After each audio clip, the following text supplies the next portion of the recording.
Stay a while and listen.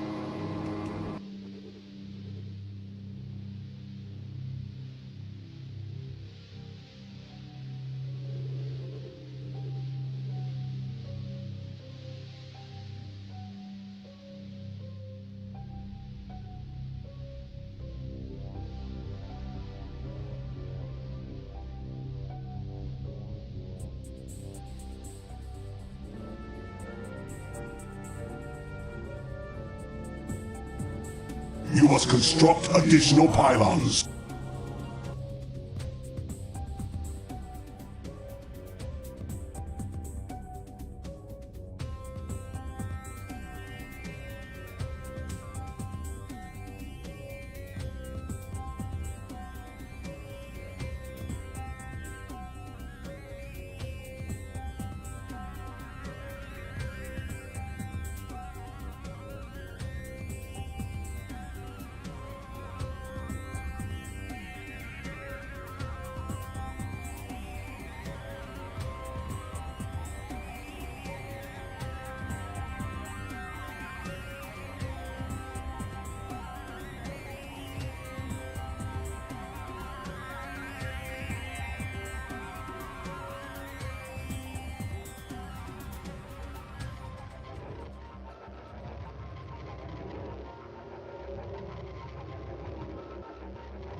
That's right, it's a never-ending winter, folks. It is Falcon Paladin, also coming at you with more StarCraft today for a Saturday. What is up? Hope you guys are doing great. We've got Blobby out here, Indigo Raiders here from the land down under, where it's already Sunday. We've got Alex in the house, Nim O'Noom in the house as well. Nim O'Noom, longtime viewer, Blobby's here. We've got asking about the CPL, the Coach Pupil League. Again, if you want to find somebody to play StarCraft with that is at your level, CPL is a good place to check out and see if they have one. We've got Orty, who is clearly first and not clearly first. We've got Tarsurian here, too, on a Saturday. All right, kids, let's get this ball rolling. Let's be ready to go. Let's... Ooh. Let me take a look here. Yeah, who do we want to play here today? Let's see what replays we've got in the folder from the pros.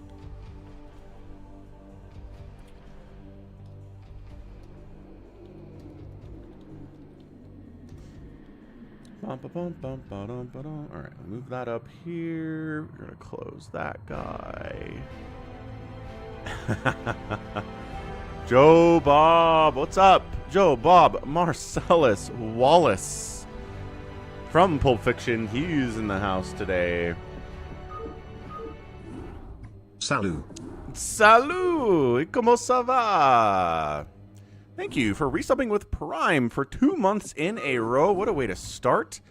What a way to start the stream here today. Cloud's like, we get a Flash game. Did you see the Bisu versus Flash we did last Saturday? There was a lot of Flash then. I hope you caught those if you're a huge Flash fan. Orty wants a lot of Terran stuff, a lot of Terran copium. I'm down. I'm down with that as well.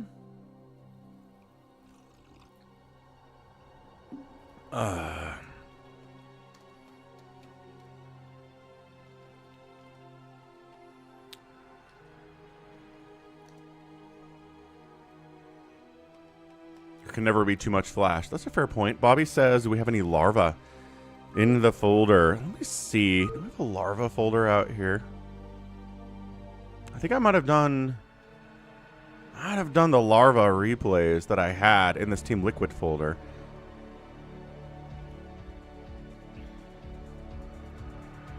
Let's keep searching around a little bit here. Yeah, replays folder itself. We've got the cast this folder. Anything in here saying larva to us? That's the question of the day. Jadong, Rain.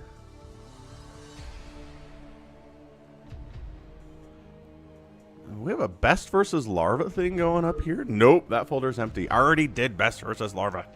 Oh no, Wander. Happy Saturday, man.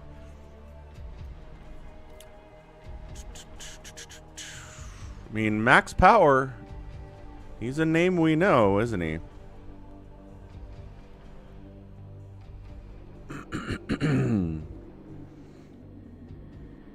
Flash versus WhymanSC in a PvT. Sure, why not? Let's do this. Little warm-up. Flash versus a WhymanSC. Who is this guy? I don't know. RJB said we should cast the replay, though, and let's see what's going on with it. Why did RJB send this replay in? It's not because Flash ruffle stomps this guy in 6 minutes, right? What's up, Richard Button? Happy Saturday. So top right of the map, we've got WhymanSC. In the bottom right, it is a Flash. So do we know the name Wyman? We don't, really. But let's see how he plays, right? Let's see what he does here against Flash.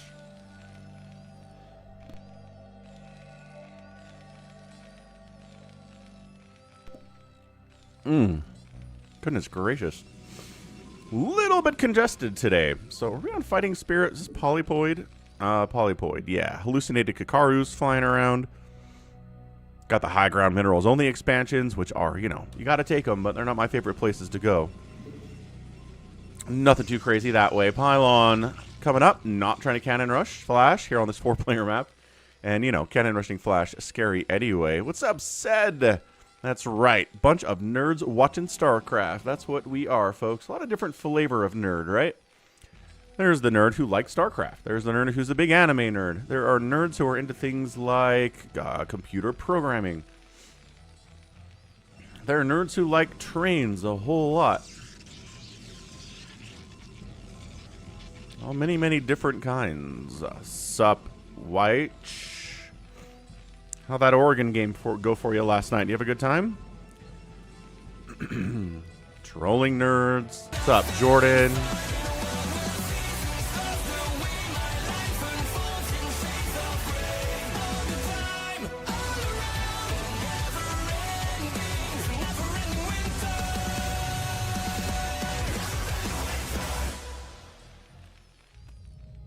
Indeed.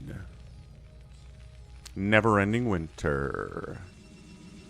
Cloud says, we're the coolest nerds. Gosh darn it. Both player... Actually, hold up. Gas is coming up. For Flash. It's done. He's getting gas. There you go. There's the gas timing for the Protoss.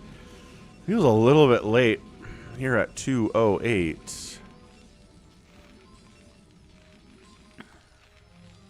Yeah, Minecraft nerds exist too.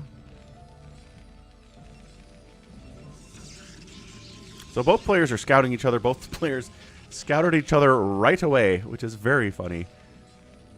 Sees the factory, no real surprise. Sees the cyber core, no real surprise. Right, this SCV is actually harassing a little bit because it's a Flash SCV. Why not?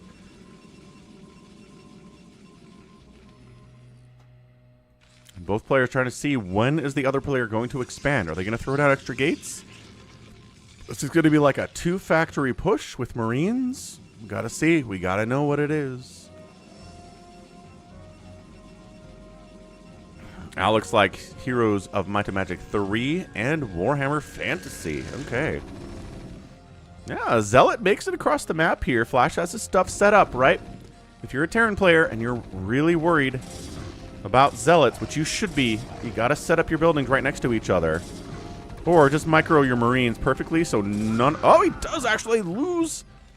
One Marine. Oh, one more hit would have killed that guy too. That Zealot was rearing back to punch that Marine and didn't get the shot.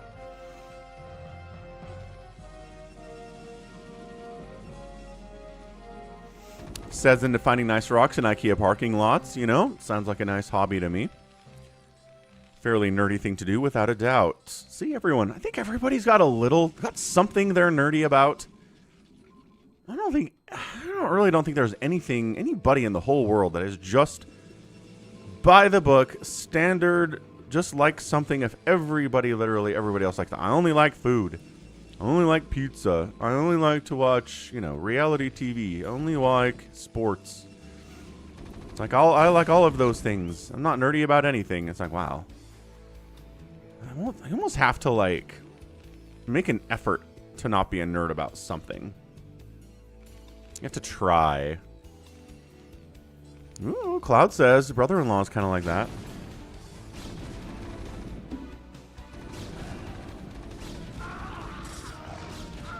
Okay, bunker. Ooh, 2 Marines inside the bunker. That was close. This pressure. It wasn't 2 gate, but it was a little bit more pressure than usual here with, 3 Zealots. 2 of them have died and 2 Dragoons pushing. Range is coming in for the Dragoons, but Flash barely gets the bunker down, gets 2 Marines inside, and he's fine. I feel like we can make a run by here and get some work done, but Marine production continuing. Tanks are coming in now soon, which is something that our Protoss knows. He knows tanks are on the way. He saw the factory. It's either vultures or tanks. Robo facilities, 2nd gate.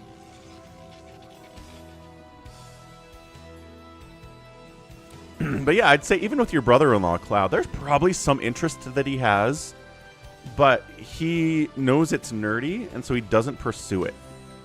I think some people are that way. Ooh, another gate coming in. 2nd factory. All right. We are setting up for some Dragoon pressure here. But, I mean, the tanks are out. It's really hard for 3 Dragoons to get any pressure on a bunker and 2 siege tanks. So maybe let's not. Maybe let's not do that. Nerds about nerds. Some people are nerds about nerds. I almost wonder, now that I'm thinking about it, is it about level of interest? Because I think somebody can totally be just a sports fan. They like football. But I think some people are also nerds about football, where they're really deep into stats, statistical references, and trends, and the weather, and the wind speed, and all of the stuff about football that most people don't really care about. I think you can. I like your style, friend. Hey. You're the best. We love watching you with our kids.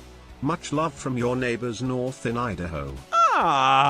Thanks for the $20 super chat from Vanessa Martinez from Northern Idaho. What's up? Thank you for the massive super chat on a Saturday. Getting us started great out there on the YouTube side. I don't recognize your name, but it's good to see new faces and new names on the stream, so I appreciate it. Hope you're having a great Saturday too. Excellent. It's Idaho boy. No, my brother lives in Boise. That is Western Idaho. Northern Idaho is Coeur d'Alene. Northern Idaho is Post Falls. Coeur d'Alene, beautiful, beautiful place. Haven't been in a long time, but it is awesome. What's up, Acardiox? Middle of the morning to you. Well, Cloud says his brother-in-law only likes drinking beer and watching sports. Right, but I'm saying he could have a secret desire to really dig deep into the history of baseball trading cards, but he doesn't let himself do it because he knows that's a nerdy thing to do. That might be something that's happening. I don't know if that's what they meant, YH. Maybe it is somebody from Idaho. And they're just in not Northern Idaho. You're right. You're right. There's a robotic support bay. Maybe they're from Preston. What's up? I shall return. Okay, vulture harassment from Flash. He's going to do this too if you're Protoss. Don't take it personally. He does it to everybody.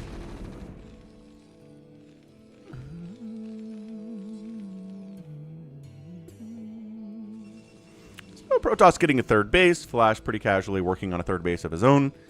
50% complete on that CC. Going to land at high ground and minerals based on that building location. Upgrades for the tanks coming in. Siege mode on the way here too. Pushing in. Oh, Wyman decides to go for it, man. He's got a good number of Dragoons. A tank goes down. Another tank getting sniped to be good here, too. Repairing the bunkers, kind of a huge deal. No, the bunker gets sniped. More tanks coming out of it. Defender's advantage kicking in.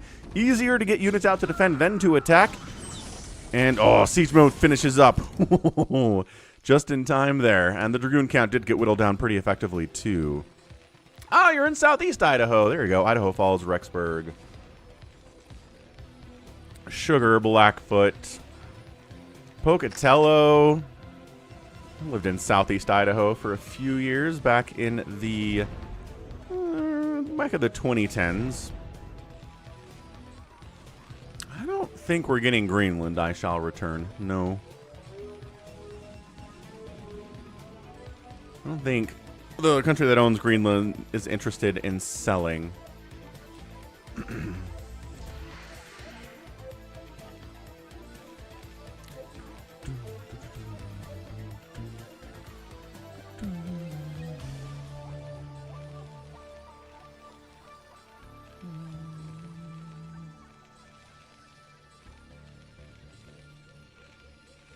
There we go.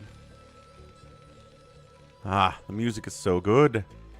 So good.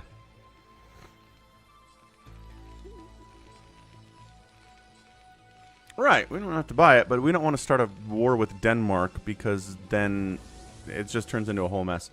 No. Reaver dropping. We saw that tech. Vulture's in position to absorb shots. Better a Vulture dies than an SCV dies down here.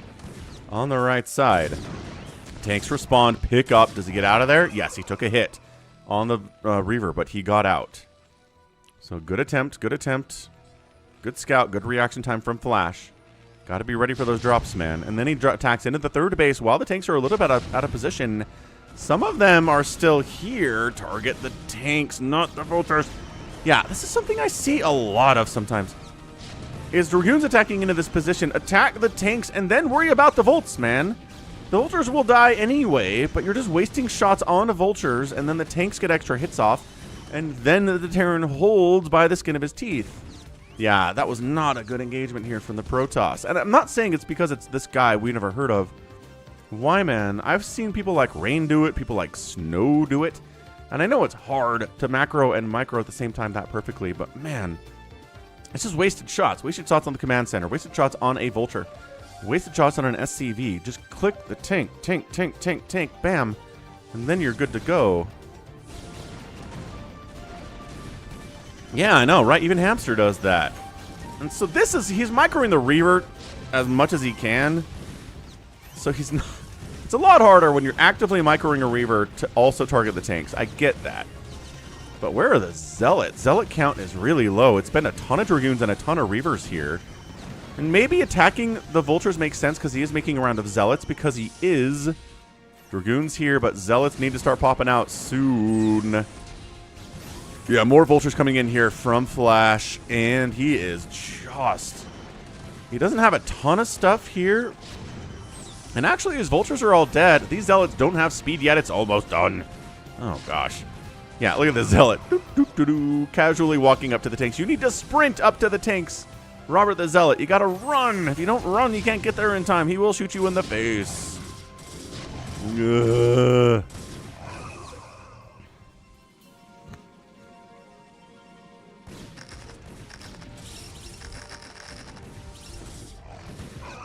Beautiful Zealot dropping on the tanks. Here we go. Wander knows what's up. Dropping the tanks is better than running the tanks, or running up on the tanks.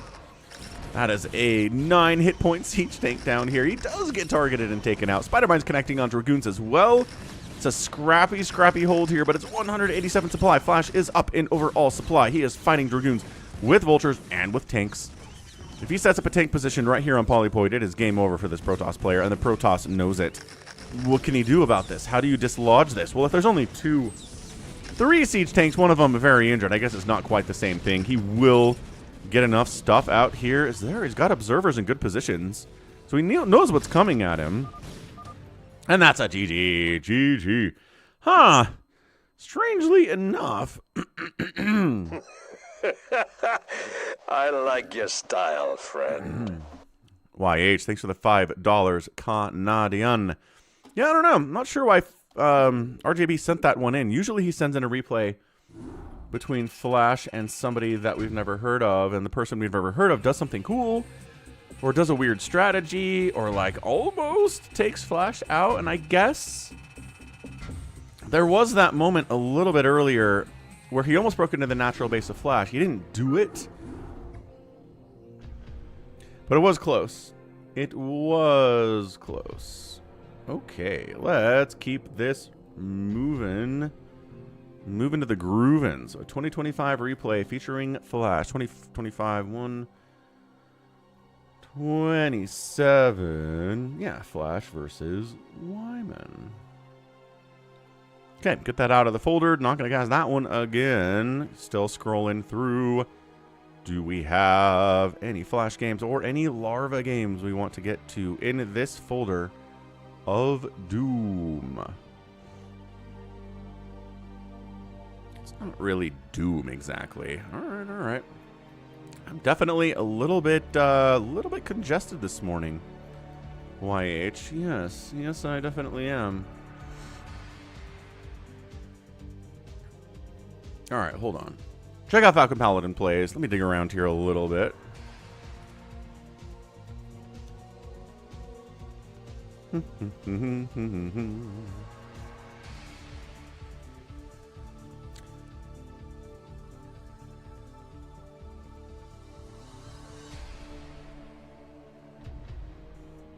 Yeah, so the thing about Larva is that there aren't a lot of Larva replays.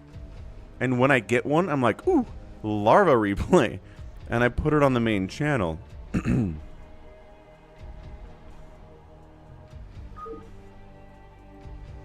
about a Snow versus Flash replay? How's that sound? That sounds pretty good, actually. Snow Flash on Polypoid. So it's a PvT, but it's a much better opponent for Flash this time. On the same map, on Polypoid. So bottom right, Red Terran is Flash. Bottom left, it is Snow this time. How's it going, Vincent? Blobby. I like your style, friend. Do you know what happens when you press F5 in game? Ah, Blobby, thanks for the €6 super chat. Much appreciated, sir. I do know what happens. Watch. What? It turns it into non-remastered. It's a lie. Because if you go back and watch the replays that I've cast on non-remastered back in, 2015, 2016, it doesn't look like this. It's close. It's pretty close to accurate, but this isn't it. They're like trying to recreate the non-remaster in the remaster, and it's the off is what it is. Which is fine. Which is totally fine. So, what do we got, folks? Anybody going crazy? Going Nexus first here on Flash today? Snow not? Not really thinking about it. He's probing up right here. I don't think that's going to happen. Games are going good, Vincent. We scouting with this SCV Flash? What's the plan, sir? Nope. I'm going to go ahead, get a racks up at the wall. He knows it's Snow, so he's taking it seriously. There's a gateway, too. And yeah, Blobby, I certainly think the remastered graphics are much, much better than the non-remastered graphics, but the non-remastered graphics are still pretty good. They still hold up fairly well.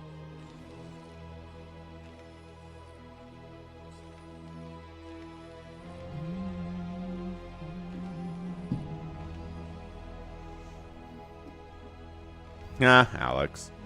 Maybe it is. Ah! Not actively and perfectly scouting Snow immediately is Flash, unlike in the last game. So Flash does have weaknesses, folks. Sometimes he chooses the wrong direction to scout. Cybercore on the way from Snow. And Probe scouting himself, again, the wrong direction. I feel like... No, he's going to go cross-spawn. He is. He's going to go cross-spawn. He wants to scout the short rush distances and find the Protoss. And if they're not at the short rush distance, then he's fine. If it's a cross spawn for the Protoss here for Snow, then he can live with it and not know what he's doing. But if it's a short rush distance and it's a 2-gate, he really should know that it's coming. Snow finds no Terran. Left side. ZeLoT moving out. These guys are just going to miss each other. Oh, that was close. That was close. But SCV is going to come in, scout, and reveal himself at the same time, which should give Snow a pretty good idea of where where the Terran player is.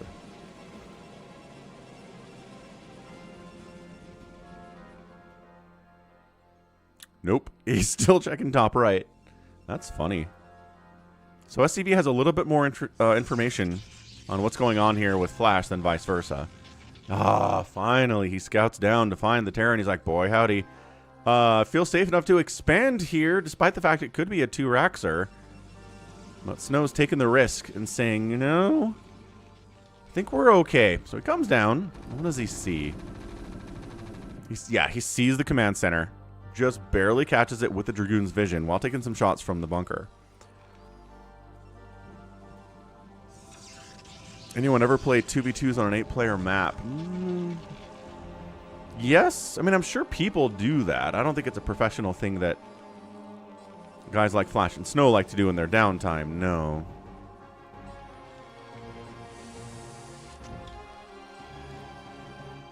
So factory, yes. Or a 1v1.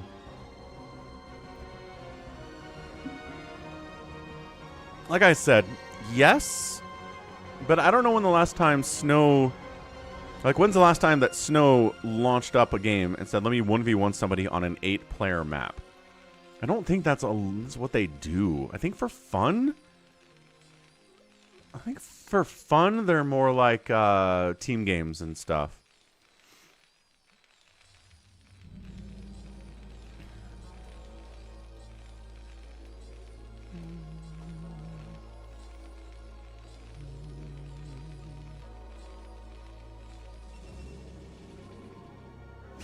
Steve, run. Get out of there. Don't die, Steve.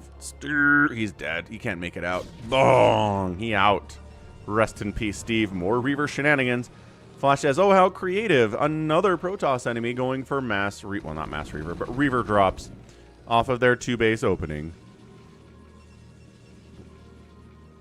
No, exactly right, Alex. Like, nobody wants to play a game of StarCraft where they can't find their enemy for the first 5 minutes because you have to scout an 8-player ginormous 256 by 256 map. That's not fun. Really, the RNG becomes a big factor in maps like that way too heavily. Because if your enemy finds you fast and you have no idea where they are, they can really cause you problems. And it's not because they're better than you, it's because they just found you first. They just moved their probe or their SCV in the right direction.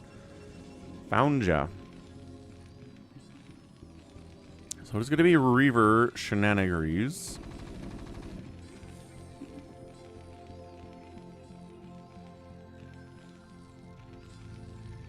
Siege mode, yes. Dragoon range, also yes. We're delaying Citadel to get Reavers out. Here we go, first Reaver. Snow Reaver time! No one else is as good at this as Snow is. So let's see what he can manage to do here against Flash. Not easy, right? Turret, yes. Barracks up behind the mineral line at the natural. Yeah. Siege tank. Also, yes. So you're going to unload. You're going to catch a Reaver shot. You're going to take turret shots the whole time. And Snow's like, yeah, good call. Flash is locked up tight here. Let's not try to get into the natural base. Maybe the main base is more wide open, because of course it is. But there's Goliaths in there. And tanks in there. And he's kind of sneaking in. And he sees the tanks. And he's like, oh, okay, that's not a good unload spot. How about over here? No. Ah, Flash is just shutting it down, man. So, yep. Shuttle speed kicks in. Good call, Wander. He was timing that. He's going to go for it. SCVs get pulled. He gets a shot off on a couple Goliaths. He kills one of them. But you need to, yeah, there you go. You need to be attacking the shuttle. Is it going to make it out alive? Good stutter step. Yeah, he knows he's not saving it. Bam, bam, bam. So maybe 2 Goliaths died, a Dragoon and a Reaver, and a shuttle died. Not a good drop from Snow. Flash held that very well. I don't think any SCVs went down either, which is very impressive. Flash, he's been Reaver dropped 1,000 times before, probably more than that. He knows how to handle it. Getting a science facility off of 2 base is interesting. Just canceled construction on a thing. What was that?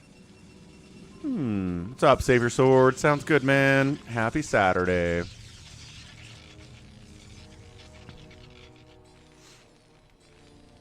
Yeah, I don't know what he canceled there. Anyway, great hold. Snow says follow-up Dragoon pressure.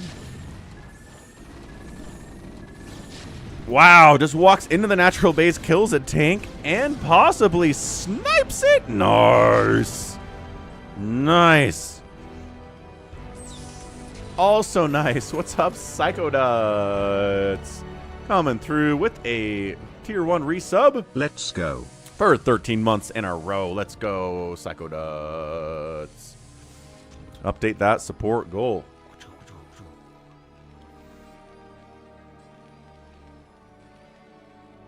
Wait, did we have a resub earlier? I don't think I put that one in. Joe Bob Marcellus Wallace, I'm sorry. Let's update the support goal with you too real fast.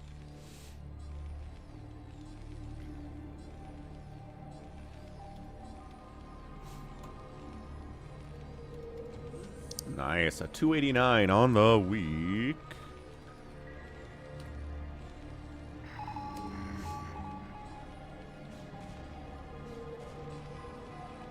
All right, excellent. Excellent, excellent. Thanks again, Psychonuts. Regular subs it is. I'm gonna regret saying this, Psychonuts, as a Vulture Drop gets behind the mineral line here against Snow.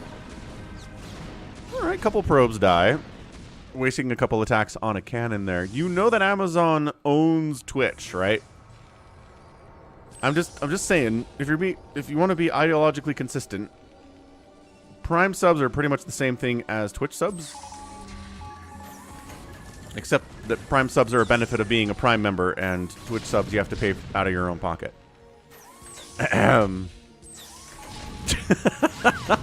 Okay. I'm an American. That's not important to me. Fair enough, Psychonauts. Were you saying, too, you're having some back issues?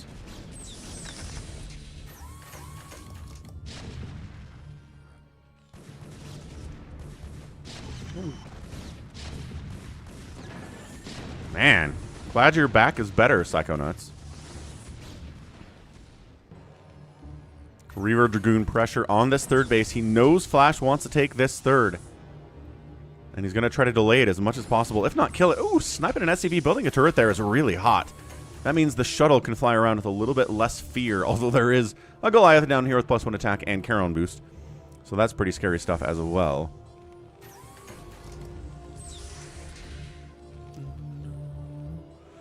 Yeah, Richard's got back problems. YH has knee issues. I pulled a calf muscle. Remember when I pulled my left calf muscle about a month ago and then it got better? I pulled my right calf muscle playing basketball like 3 days later with my brothers. Stupid calves, why you suck? I make you strong. I run at the gym 6 times a week. I don't know. Getting old, I guess. So yeah, my right calf muscle is garbage right now. So I'm trying to heal that one up. Anyway, Snow's up the left side. He's here. He's here. Dude, Snow, during this pressure, has been expanding like a monkey. That's because that's what monkeys do. When you give them a StarCraft, they just expand like crazy. And they lose a lot of games because they expand too much, but they really expand hard. So Vultures from Flash scout this. Say what's up. Can't really do much to stop it, but it's alive. Healthier than Anthony Davis. Yeah, that's true. Anthony Davis is in the top 1% of unhealthy people in the entire world. And he's got, you know, $200 million to try to fix his body, and he can't. Poor Anthony Davis. But also, you know, 100 millionaire. Yeah, Cloud knows what we're talking about. Sometimes you get hurt doing normal stuff.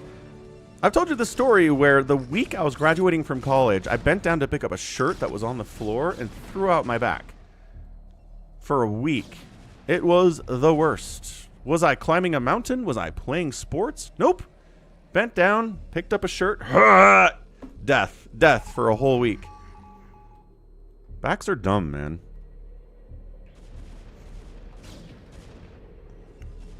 Do Dragoons outrange static defense of the different races after upgrades? No.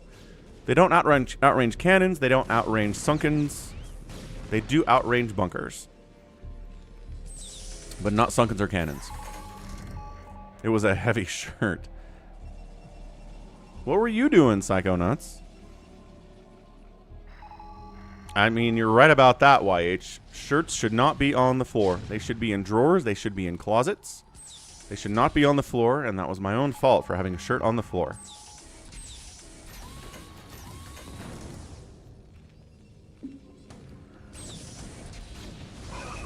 Okay, tank's firing. Can he hold this position on the high ground? Storm is going to help immensely here from Snow. Yeah, tank down. SCV's joining this party. I'm not sure what they were trying to do. Maybe expand. Who knows? Ooh, beautiful storm on that low ground tank, too, by Snow. Excellent job. He's making an Archon up here because the high temper are out of energy. And he's going to deny this fourth base attempt by Flash for as long as he can. But a little bit too much Terran coming up here this time. Reaver connection. Gets a tank. Gets a little bit more storm. He's not gonna win this battle, but he's doing as much damage to Flash's army as he can. Flash clumping up his vultures and his tanks a little bit too much here. Storm, man. It is good. No way he's gonna do this. No, he doesn't have enough.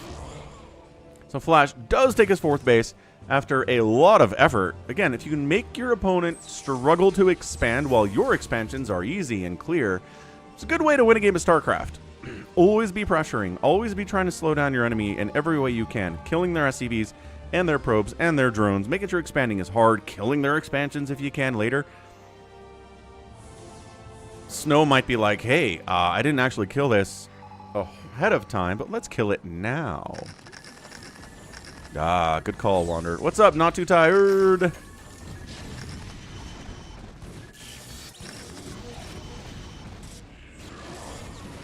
Oh, SCV. Dude, the storms on those SCVs would have been legendary, but he's used them on the tanks instead. But also, look, he does get back here and take down this fourth base. At least going to force a liftoff, I think.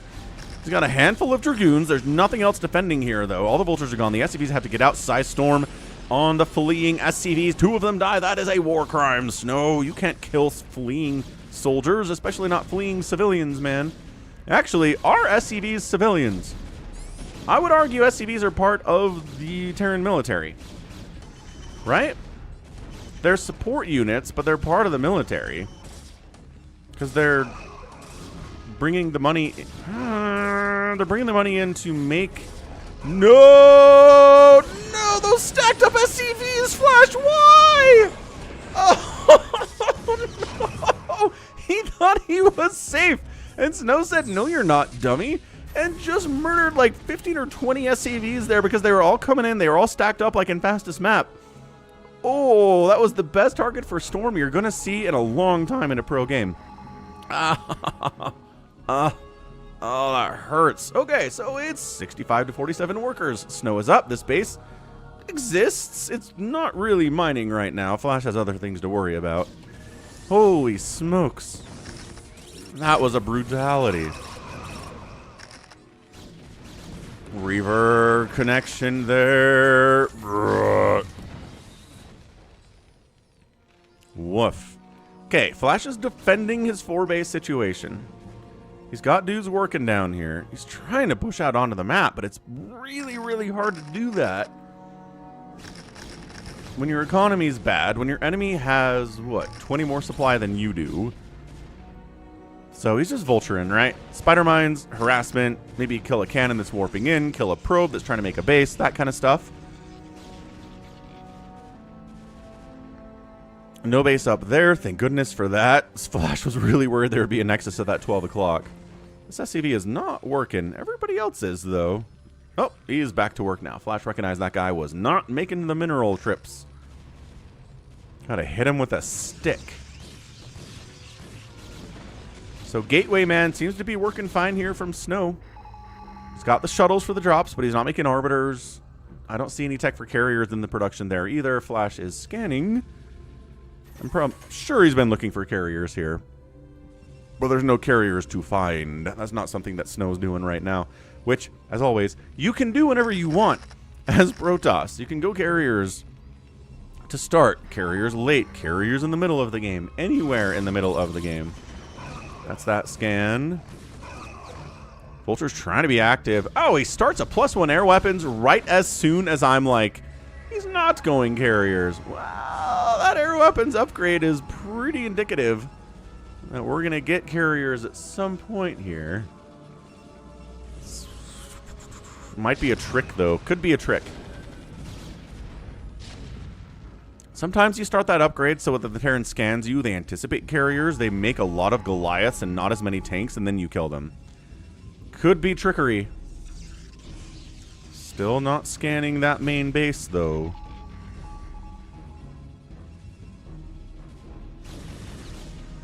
Trying to get revenge on the SCV deaths down there at the 6 o'clock 4th base, and he does get, wow, 6 or 7 probes there. 59 to 50 workers is not as much of a lead as Snow had earlier.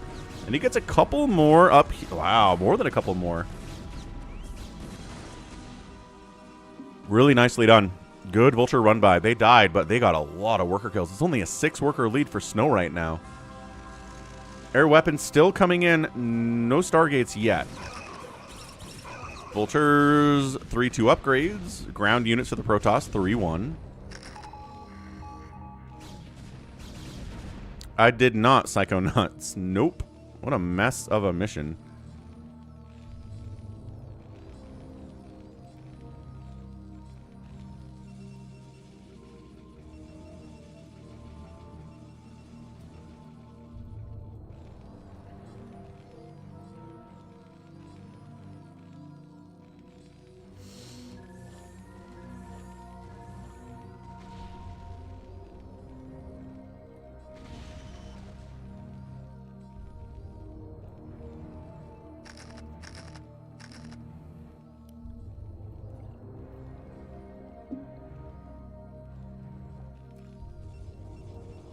He's got the 12 o'clock base now. He's got a Stargate. All right, warping in a Stargate in conjunction with getting a +1 air weapons upgrade is sneaky and suspicious stuff. Snow. The most likely outcome is that it is carriers.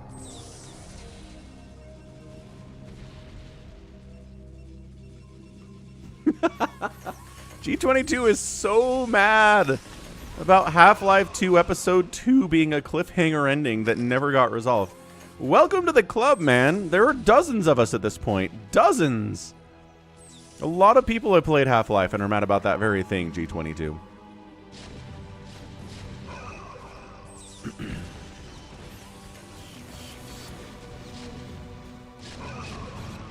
Yeah, I tried it with Protoss 2 Psychonauts, and it was really, really tricky for sure.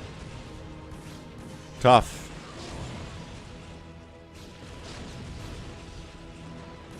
Yeah, undergrad. Static defenses getting upgrades would be nice, but I think it would lead to more turtley games, which Blizzard did not want to do back in 1997 and 1998. They wanted the games to be less turtley. They wanted to be able to break defenses, and if you could upgrade your defenses, then that makes for more turtley situations.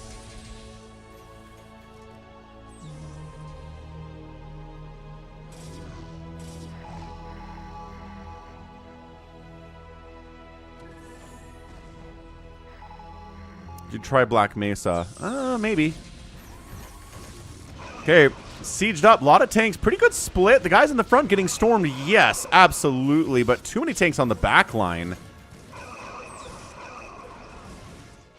Yeah, engaging into this many tanks with +3 is a nightmare for anybody. Even other Terrans will agree with that. Protoss got to fall back. But he's got a fleet beacon. He's got more Stargates coming in. He's working on a +2 attack for his carriers. Does Flash know there are carriers coming? He's not making any Goliaths at all. So he might be assuming it's not carriers yet. Let's see when he recognizes the truth of what's happening here. Psy Storms are good. It's a Dragoon and a High Templar at this base to try to save it. You get some good storms off, but not enough to stop this many tanks. Nexus down. Top left Nexuses might be in trouble too. I have Half-Life Alyx. My kid bought it for his VR, and I play it, but it makes me nauseous when I play. So I've made some progress through it, but every time I think about going to try it, my body's like, I don't know. I should, though. I should just power through it. Maybe I'll do it this week. Maybe that'll be my goal for the next week of gaming. I need to. This is good. Flash is going to take out another Nexus. I mean, yes, Snow's here. Snow's probably going to expand here in a second, too. It's like playing whack-a-mole. These are my StarCraft dreams. I've told you this before, right? When I dream about StarCraft, I'm playing against somebody and I'm killing their bases, and then they have 4 more bases on the other side of the map. So I go kill those bases, and then they have 4 more bases back on the other side of the map, and I'm like, how do you have all this money? It's the most frustrating thing. And that's what it's like to play TVP sometimes.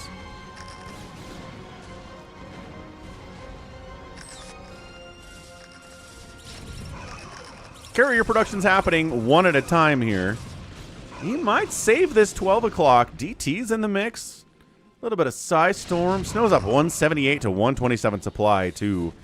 This is the nature of Protoss, man. This is why they have 1,000 bases, because they can lose 3 of them and be fine anyway.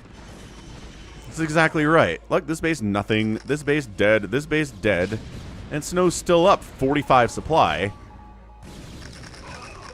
Which you need if you're going to kill somebody like Flash, who has maxed out mech upgrades. Yeah, that might be it, Psychonauts. That might be what the dreams are about. Lucky noob. Same thing. Flash expanding right side. Transferring the SCVs in. Still a 50 supply, 60 supply lead here for Snow. Plus, he's making carriers. He doesn't have any yet, but they're on their way.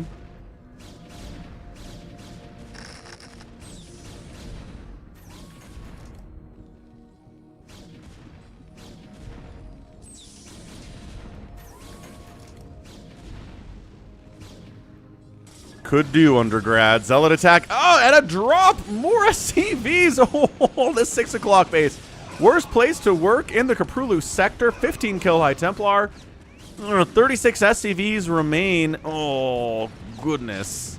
Look at him just like stutter step walking past these tanks. Pardon us. Excuse us. Coming through. Oh, just kidding. We can kill it. Oh, and Flash GG's out. Oh, my goodness. Yeah, the deaths of the SCVs down here at the 6 o'clock were brutal. Right side base exists, but look at this. This is coming back. This is alive. No, just not happening. I like that Snow went into carriers and didn't have to use carriers to win at all. Didn't have to do it. That storm drop here. This Flash mistake, bringing the SCVs back when he thought it was safe. And you have to bring the SCVs back fast. You have to. To win the game, you have to perfectly predict, is it safe to bring the SCVs back? If you wait too long, it hurts your economy. If you do not wait long enough, it really hurts your economy.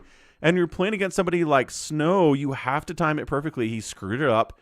He lost a ton of workers, and that set him back so hard against Snow, who's just a monster, who's just not going to let you come back from a mistake like that. So good game, Snow. I mean, we're talking about some beautiful, beautiful play. And again, he went for carriers, didn't need them to win at all. 204,000 points, 167,000 points in favor of Snow. Got outproduced, but outkilled by a bigger number. Structures raised 15-9 in favor of the Terran. And the outspend by Snow was pretty chunky there. Woof. This is 16,000 resources in 25 minutes. Good enough. Good enough, I always say. So let's grab that one, toss it out of the folder, and it is a, there we go. Happy Saturday, everyone. Hope you're enjoying the stream today. Having a good time with it. Let's go.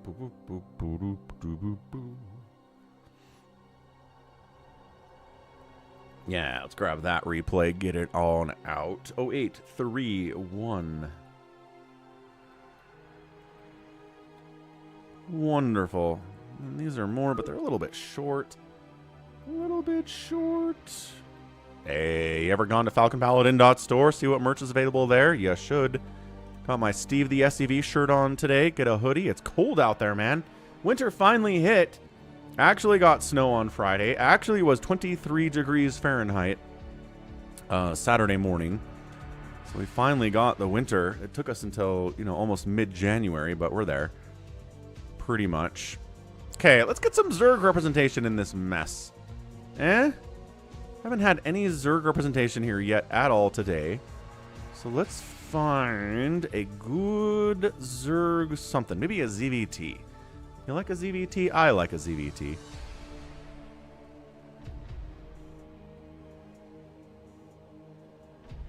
Ba-dum-bum-bum-bum.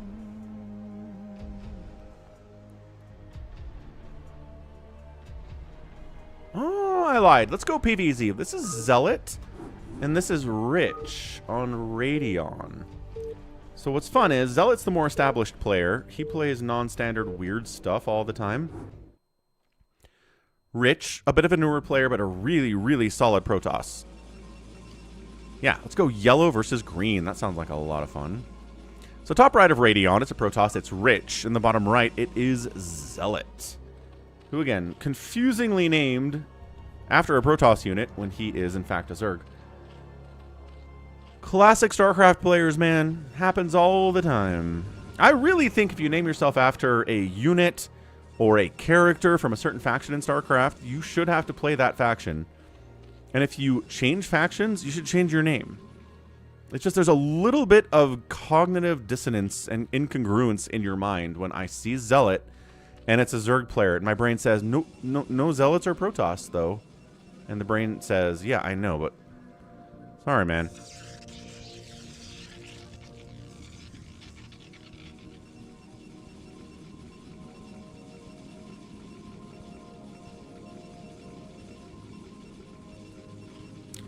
What's up, the schmuck? Happy Saturday. Happy Pro Replay Saturday. Got some live games coming in later. Should be awesome. Got a little bit of StarCraft 2 out on the Twitch later tonight as well. I had to postpone that because yesterday I watched Indiana stomp Oregon into the ground like it stole something. Overpool opening here from ZeLoT. Protoss. You're not going Nexus first. You are not going Nexus first against a Zerg. Against ZeLoT? He doesn't know it's ZeLoT, though. If he knew it was ZeLoT, I don't think he would do this, but that's definitely what he's doing. He's going Nexus first here on Radeon. Oh, this is beautiful. Okay, so huge risk. He does not know what the Zerg is up to. He does not know if it's a pool first play. It is a pool first play. Overlord, Terry, not scouting, not seeing any Protoss over here. Is he sending this Overlord? Not going to get there in time. He just sends a drone up to see if there's a probe coming in before he expands. He's getting away with... Oh, I watched the whole thing, YH. It was beautiful. I like watching underdogs smoke more established programs in college football. Indiana has been one of the worst college football teams in the last 50 years, bar none. And Oregon's always been up there. They've always had tons of money, even before the NIL area. Phil Knight from Nike's up there pouring tens and hundreds of millions of dollars into Oregon. And there's, you know, inflated egos. They think they're better than everybody, and then they get stomped by an Indiana football team. It makes me happy. I love seeing underdogs do that. Indiana looks like the best team in the country, and I couldn't name anybody on their team before this year. This Coach Signetti guy is a scary, scary dude. Third base coming in. Still hasn't scouted the Protoss. Dude, he's getting away with this. He's getting away with his Nexus first. Easy peasy. Ling shows up. Cannon's done. Yeah. I think he caught a glimpse of the Nexus and knows that it's done and says, oh, well, good thing I went for a fast third. That works out. I was going to do that anyway, but now that it's a Nexus first, it really is important to me that the third base exists. No, I don't despise the Ducks. I despise the power in college football. Anyone that's a super established power that's in the top 20 every single season because they have enough money, because they always have high recruits. It's like I'd rather see them lose than see them win. Alabama winning, they were supposed to win. They had the best recruits and the best coach and the most money. Like, it's not surprising to me. But seeing these teams that don't have the most recruits and the best coaches and the most money win it's more interesting. It's unexpected and it's more fun. Hydra Den done from ZeLoT. Hydra bus timing, probably Rich. He's got the ability to throw up some cannons if he needs to. Oh yeah, watching USC lose is also fantastic.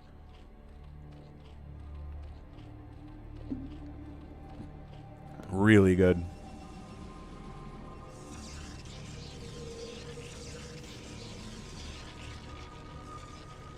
Alright, Zerky Zerg, what do we got? Hydra speed indicates Hydra bust. Hydra range means we're going to defend against incoming zealots and things.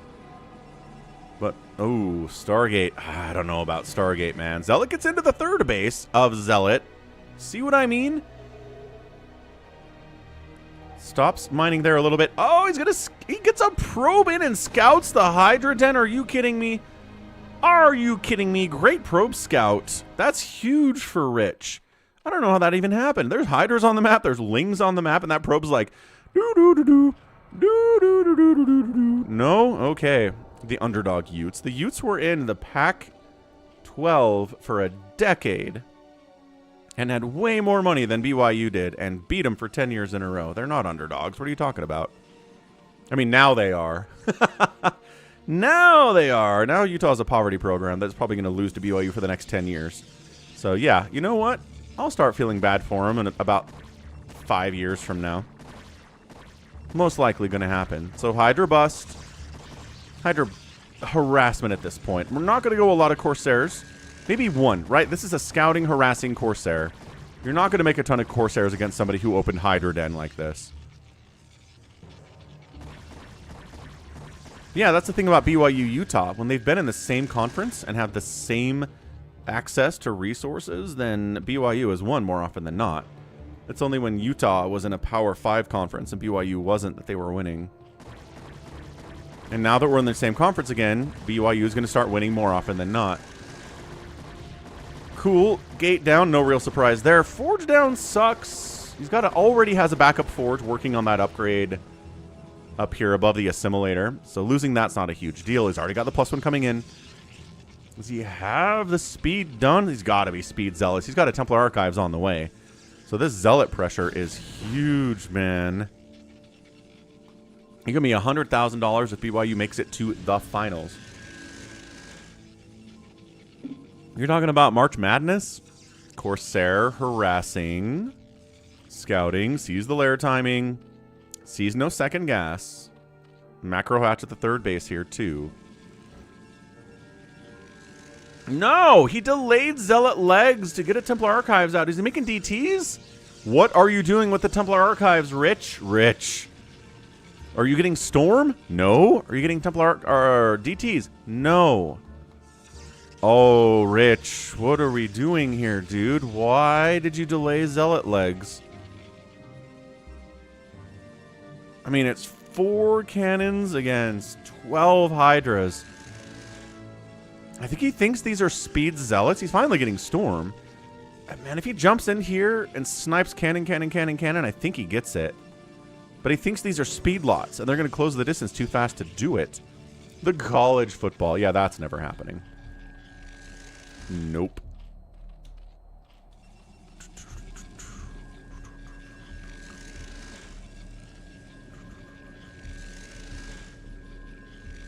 All right, kids. What do you got? Pressuring Lurker aspect on the way. Psystorm is halfway complete. Come on, Rich. Come on, Rich. I think he just wants to storm the Lurkers. Zealots on the Lurkers pretty good too. Does he have a Robo yet? He's getting a Robo now, so he knows the threat of the Lurks based on the tech. We didn't see a Fast Hive. We didn't see a Spire. Hydras on themselves, or by themselves, not as good. Let's make Lurkers. And let's see if we can bust. So Rich is responding to that really well. The speed lots come out. Making the Hydras micro a little bit. Getting the Lings in to tank is going to be super nice. He sees the Lurker eggs. Not surprised by it, but it's nice to have those suspicions confirmed. The micro is stopped, so Hydras are dying. Yeah, man. Zealots are so tanky. So gosh darn tanky.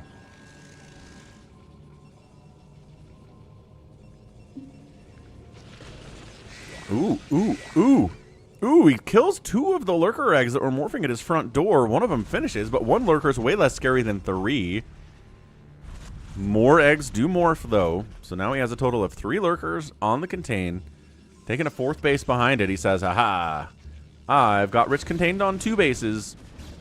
Can he handle it? Cannons attacking the neutral lurker eggs over here. I don't know why that helps him at all. I guess it prevents a misclick. But other than that, not sure what the value is there. Hydras. Tons of Hydras in production. Lurkers in production. +1 missile attacks in production. Protoss has got Dragoons with a +1 attack. High Templar speed lots. Trying to snipe these lurkers. He kills 2 of them. And the third one's going to die too. Okay, lurkers busted. Storm up. Second layer of lurkers are here. But one of them goes down. One of them took some hits. Fallen back. Let's bring that obs in, but not get it sniped. Opens the path if he needs to push out so Dragoons don't get stuck. Says Lady Links-a-Lot. Links-a-Lot? Storms! Good! Oh, there you go. Good call. Thank you, Lady Links-a-Lot. Welcome to the stream.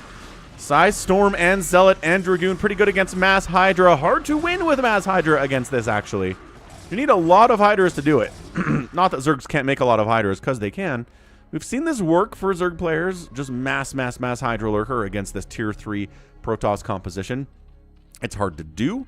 It's tough to make it work. Zealot's probably good enough to make it work here.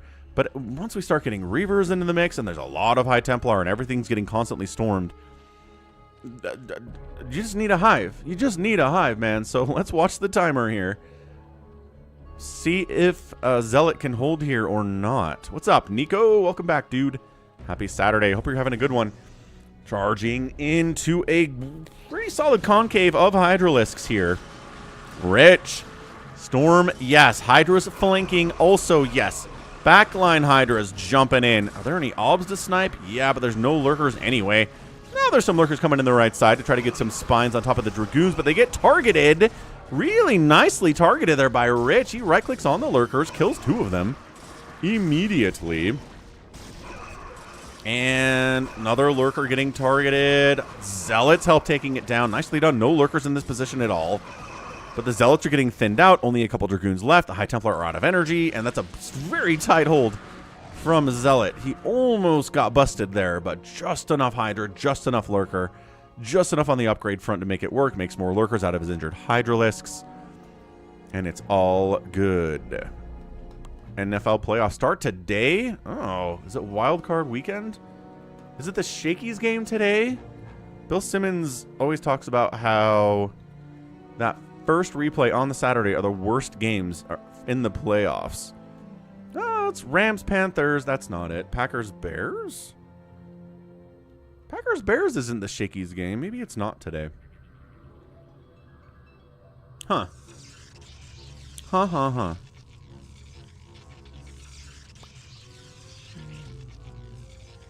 Yeah, he doesn't know Lady Links-a-Lot. He has no vision down here. He has not scouted it. You're right. Could have killed the 4th pretty easily, but that's the nature of scouting. Scouting's important. If you mess up on it, if you kind of neglect it, it can cost you games. Rich getting a 3rd Nexus on the right side. Observer slowly scouting. Doesn't have the speed upgrade yet. Oh, he might actually get down here and see. Yeah, good call, Nico. Probably a smart move to just not do the opposite of what YH suggests. Good call, Cardiox. What's up, Drew? Happy weekend, man. Checks this, doesn't see anything, says that's weird. Zealot should probably have a 4th base by now. Checks this base, there's nothing here too. Also kind of odd, but guess what we're gonna do? Oh, by the way, yes there is. Yep, creep there, base there, dodges the Overlord and Hydra group, pops in and says, oh. Can we kill it? Can we split off some units to take it down? Hydra Lurker high ground is tough to break. Weekends have no meaning right now. Me neither, Nico. Drew, I hear ya. Weekends have no meaning. I guess I get more view counts on weekends, so that is a meaning for me. No Dark Swarm on these lurks, man. Hive's on the way, so he's not trying to get into Defilers. Oh, the Psy Storms are good.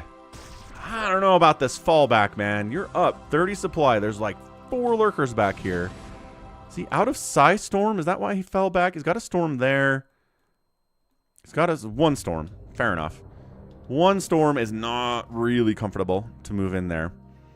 Is he going to try to go for a fourth base? I like the Overlord positioning up here to make sure that he knows if there's a fourth base there or not.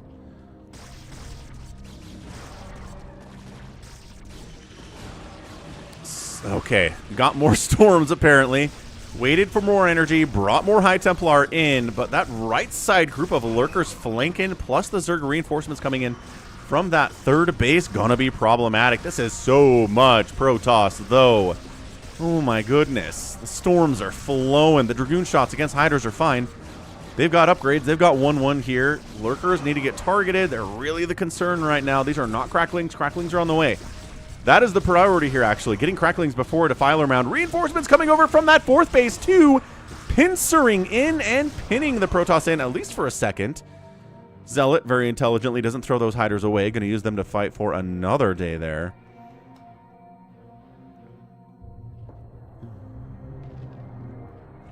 ZeLoTs, no.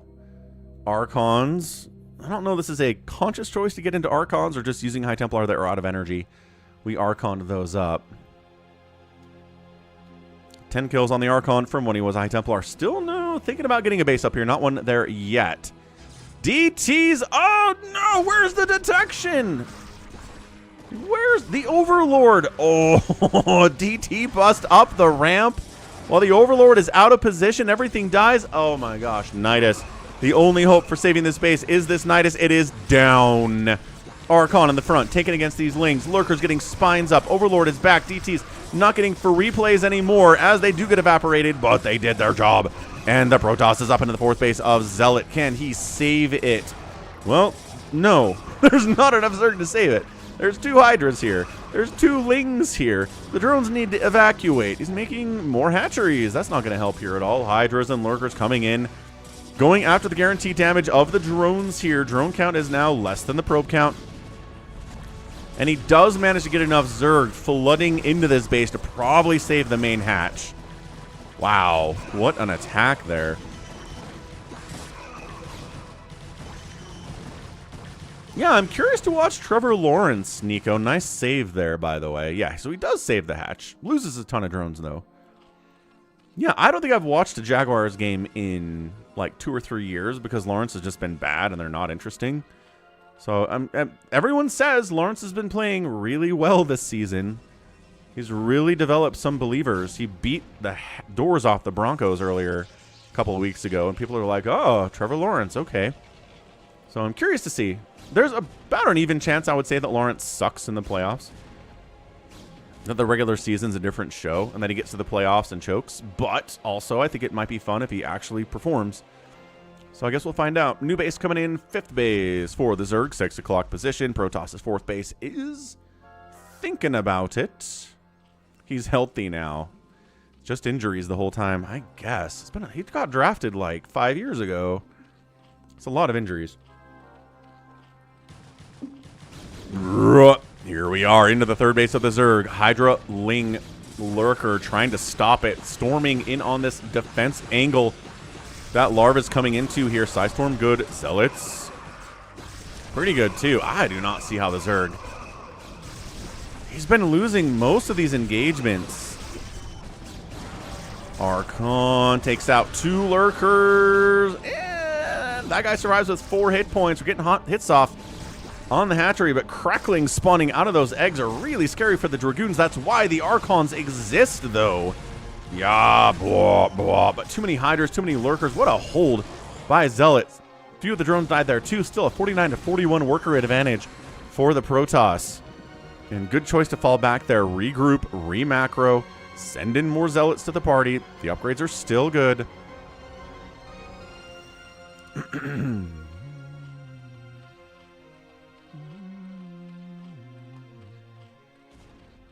Yeah, a lot of Zerg players do that, Drew. A lot of Zerg players try to end the game before the Protoss gets into this High Templar, Archon, Reaver, Dragoon, ZeLoT comp because it's really annoying to play. Also, Defiler control's really titchy. It takes a lot of micro. A lot of Zerg players are like, meh, I'm feeling lazy today. Let me just win with Hydra Lurker. So many Zergs try it. And it works sometimes. It works enough times that Zerg players continue to try it. When it doesn't work, it looks really embarrassing. I really think that's the mentality behind it.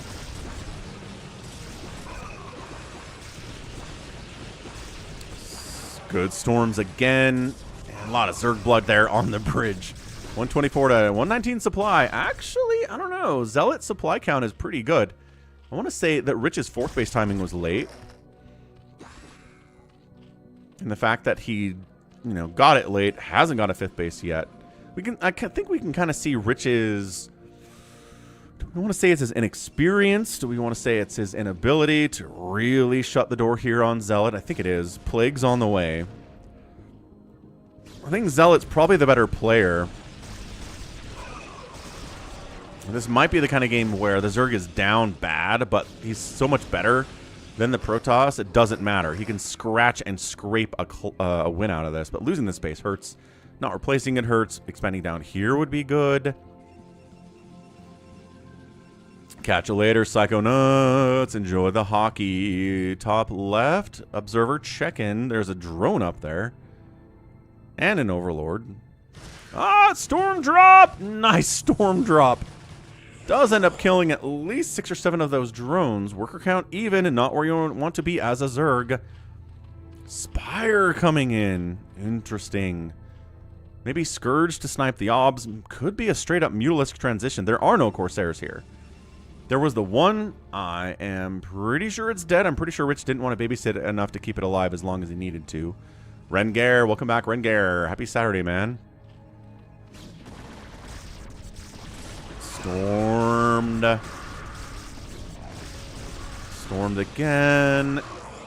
And the longer this goes, the more I feel like ZeLoT can do this. Good plague. It's always a good plague. I mean, you can whiff with a plague, but that's pretty rare at this level of StarCraft. DT gets into the main base, gets 0 kills. Gets 1 kill, and it's a Zergling. Doesn't really pay for himself there at all. This Dragoon has the worst orders ever. Hey, Dragoon, go wander down into the bottom left. Why, sir? Scout? Okay, there's a hatch down there. Blah. Psychonauts is in Boston, YH. Keep up with the lore, man. Psychonauts is a Patriots, Celtics, Bruins fan. Storm drop. Oh, yes. Oh, yes. Beautiful. 7 drones there.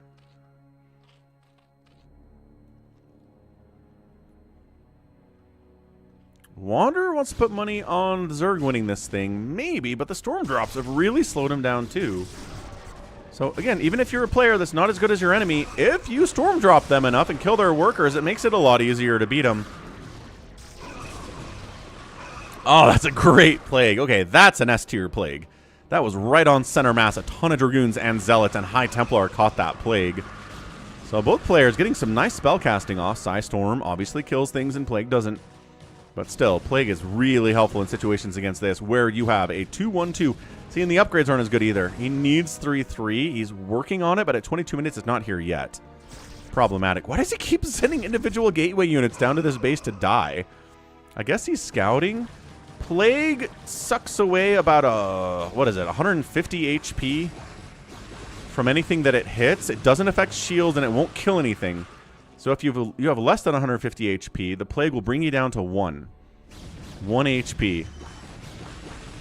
So it's really good against things that doesn't have shields, right? Because look at this. Been plagued, 1 HP, but 39 shields means you're a little bit tankier than a Marine that gets plagued, for example. It doesn't slow them down. It does 300 damage? Good grief. Fair enough. 300 damage, but it doesn't kill you. So if you have 4 HP and you get plagued, it takes 3 HP off you. It's an interesting mechanic. One of the more interesting ones in StarCraft, I would say. He's going for another drop down here. Pretty sure, yeah. ZeLoT saw that. ZeLoT did not see that. I thought ZeLoT always sees it here, but... sure, just let him unload, I get...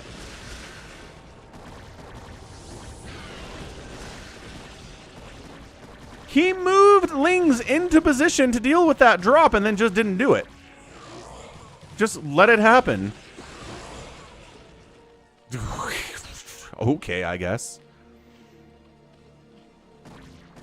Ensnare slows units, YH. Hey, what's up? Topodemus.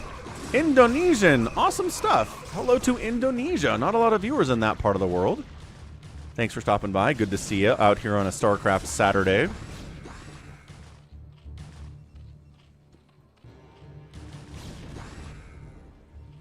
$145 to $152 supply. This is a scrap fest.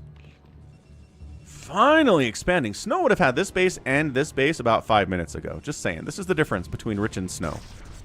And between Snow and a lot of Protoss players. It's not just a Rich thing.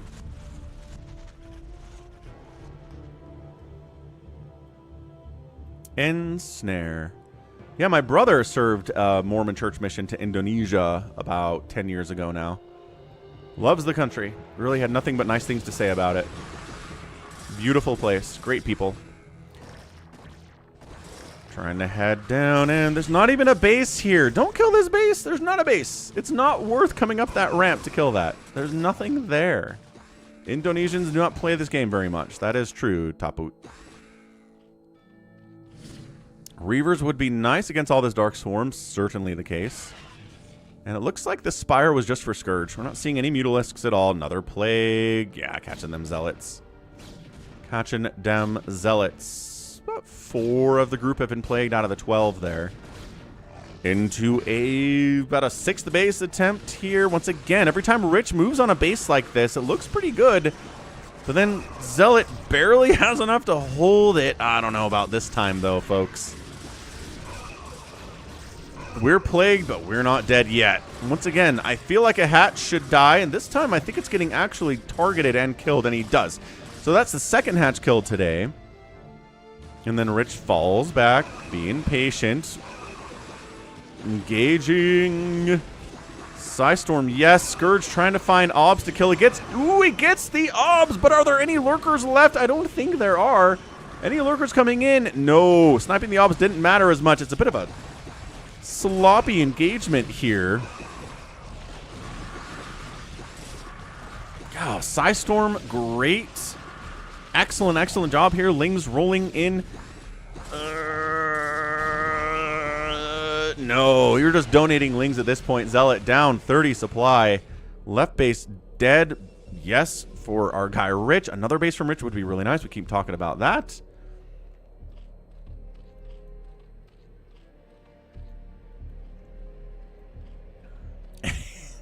If you're going to let me keep dropping you like this, Rich says, I'll keep dropping you like this. Once again, just a casual wander in, kill all the drones in a base with a couple High Templar, easy.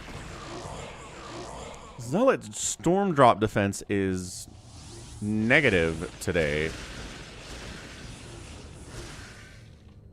Yeah, like I said. This is a reason Zealot isn't somebody you see go far in ASLs. Let's just say that. Part of it is his aggressiveness that doesn't work out. Part of it is, holy smokes, the storm drops are really, really effective. Really effective.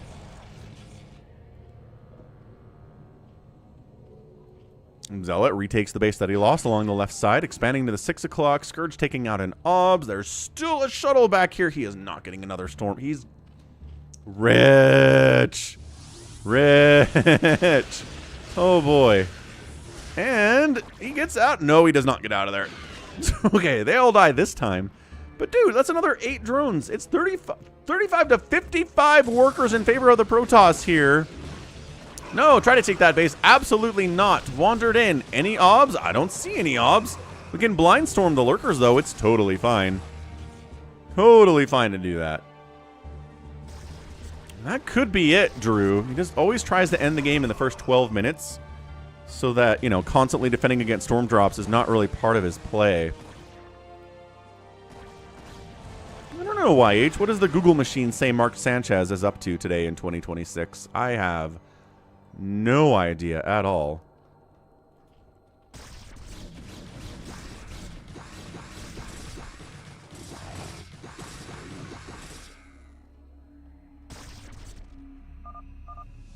What? Oh.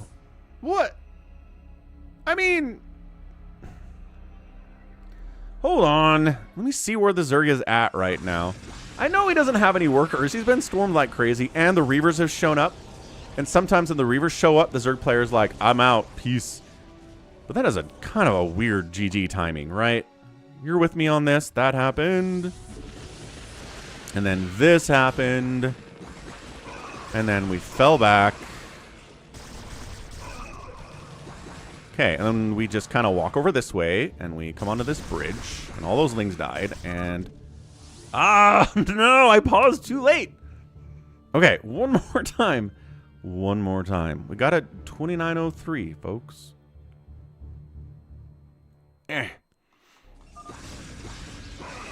He was down 100 supply?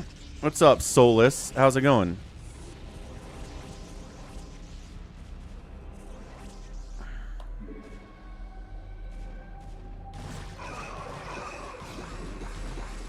$160 to $116, 50 supply for the Protoss. Top left base coming in for the Protoss. This base is dead. It's 44 drones. I think maybe what it was is these lings were supposed to come up here and kill this base. That's not a base to kill. Or maybe like get in the main or something. And then they get intercepted. And all of them die and accomplish nothing at all. Okay, fair enough. Yeah, down about 80 supply. This base is going to die. Doesn't have anything. Fair, fair. Wow, so Rich takes down ZeLoT. Scrappy, scrap-tastic game. The Storm Drops were huge. The Plagues were good. The Dark Swarms were good. But yeah, the Zerg never got any damage on the other side of the map. He never killed a single base. He never managed to be even aggressive at a single base except for the natural that whole time. So Rich pulls off the win against the more established player. Hats off to Rich. That's why we like Rich.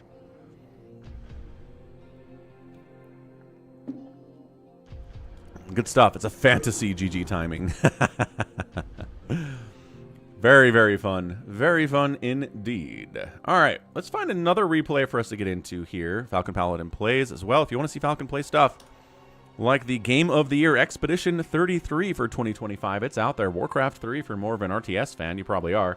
Got Dawn of War, which is a Warhammer RTS as well, and just Final Fantasy, Diablo, all across the board. Falcon has a lot of stuff out on that channel. You should check it out. All right, let's grab that replay. 2025-02.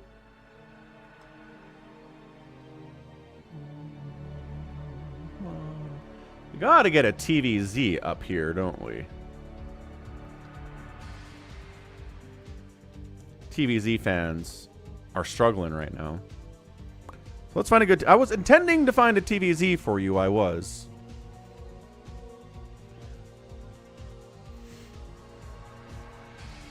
Yes. No, you're right. You're right, Lady Lynx. He never got across the map at all. I mean, he sent some overlords across. That doesn't count. Doesn't count. All right, TVZ. So it's the Terran Soul Key versus Action on Deja Vu. So this, all right. So the initial Soul Key player was a Terran.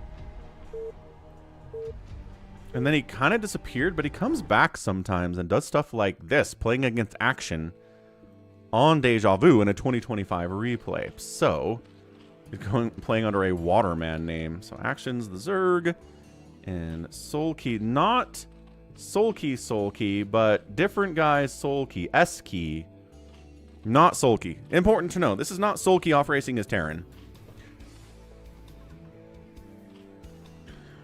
Top left of the map, Zerg player, it is Action, the macro Zerg. Bottom right, S Key. We're going to call him S Key just to avoid confusion. He's playing Purple Terran. So, TVZ on a big style map. A lot of good stuff can happen here. Are we going to see SK Terran? Which, again, was invented by Soul Key back before Soul Key, the Zerg player, started playing.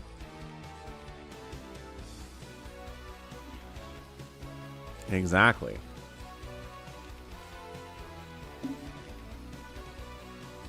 A little bit of a confusing thing in StarCraft history, but I think we can keep it straight.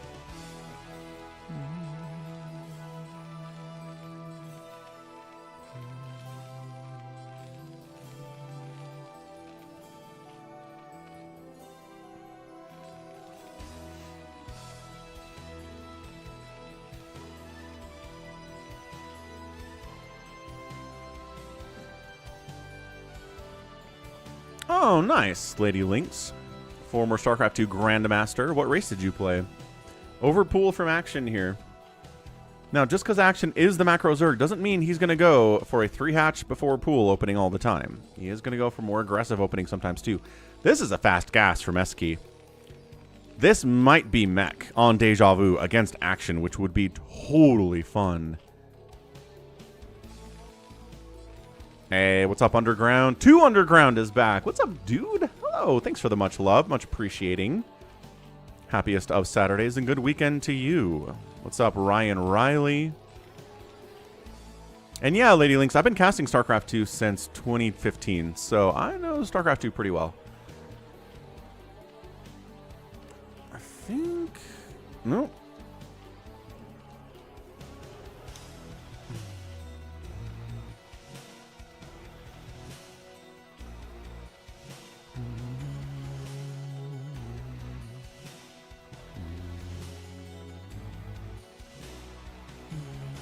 Yeah, man, fast fact.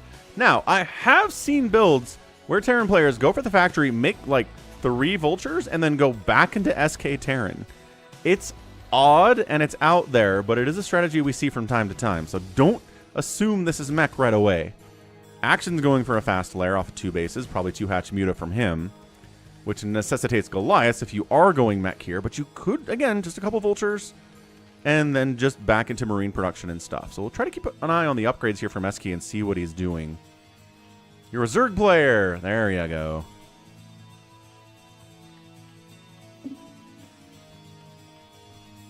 What's up, Jericho? Welcome back. Yeah, Queens make defense as Zerg, especially early, a lot easier than in Broodwar. Zergs have to invest in static defense in Broodwar, and in StarCraft 2, Queens and Lings can usually get the job done. And Queens are important for spreading creep and for economic damage too, so yeah, Queen, one of the best units in StarCraft 2 without a doubt. So yeah, Vulture out, Marines happening. I've got my eye on you, Skey. Is he just doing a little Marine? Yeah, little Marine Vulture push out here. Might force a Sunken out of action. He doesn't want to, he just wants to make drones, not sacrifice drones to make static defense. Jericho, after this game, we'll get into the live games, sir. Yeah, Ensnare is awesome in Broodwar Boas, but very few Terran players bother to get it. He's just using Lings to... Wow, okay. Just handful of Lings to handle these unupgraded Marines and this Vulture. The Vulture's scary, but Action doesn't seem that intimidated by it. Look at him. He's going after it. Ooh, ooh, ooh, ooh, ooh. That's some good flick micro. That is some good flick micro on these Vultures. They don't have speed, but neither do the Lings. Does he want to go back in there? Yeah, send the less injured one out in front. And, okay. Dancing, dancing. It's an armory, so I think this is a mech play from Skey. God, these Lings don't want to fight. Don't want to fight at all. And that is a big difference between the two, Lady Lynx. True facts. Do you stream? I guess you don't play StarCraft anymore. Are you playing anything else anymore? What's up, G-Force? Happy Saturday, man. Not sure, Blobby. You might want to join their Discord server.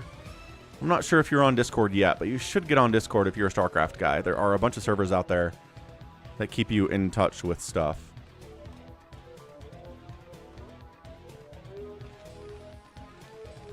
Yeah, Charon boost, second factory, engineering bay for turrets. But this is going to be mech. Ooh, okay. I haven't seen a mech TVZ in a while on the channel. Very happy about that. Why does StarCraft 2 not have Goliaths? Because they wanted to mix it up on some level. They didn't just want to make StarCraft, you know, StarCraft Broodwar Part 2. They wanted to make StarCraft 2 its own thing. And in that, you know, in that way, they succeeded. It's definitely its own thing. A lot of Broodwar fans hate it, but it's its own thing. It is distinctive from Broodwar.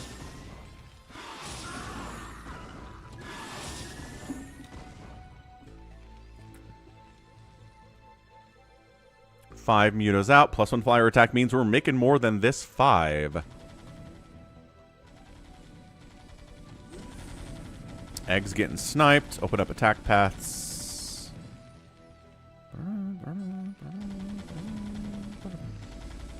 No, Venmo, I don't want your physical card. Stop telling me to get it. I'm not doing that.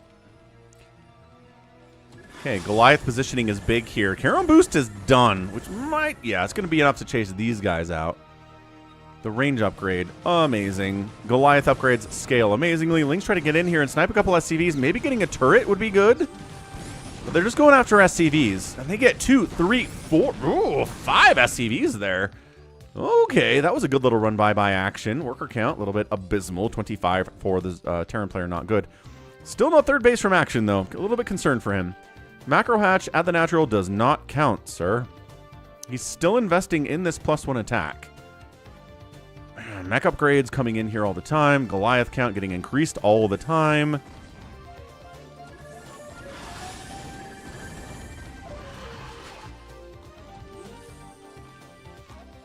Fair enough, Lady Lynx. Did you bail on StarCraft 2 in Heart of the Swarm? Because that was really the heyday of Swarm hosts. That was when you would get the 2-hour mech versus Swarm host games that sucked and nobody liked.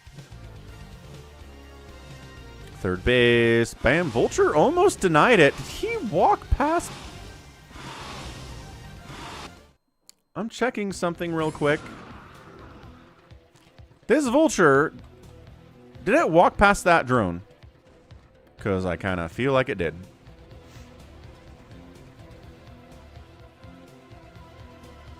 Come on. Yeah, he does it perfectly. He gets up here. He tries to see, is there a third base over here? No. Cool. Let's... Wait. He doesn't. But then he turns around and then he abandons it. He could have killed that drone. And then he just kind of didn't do it. He was torn between scouting the natural base and killing that drone, and it cost him. He could have killed that drone. Amazing stuff.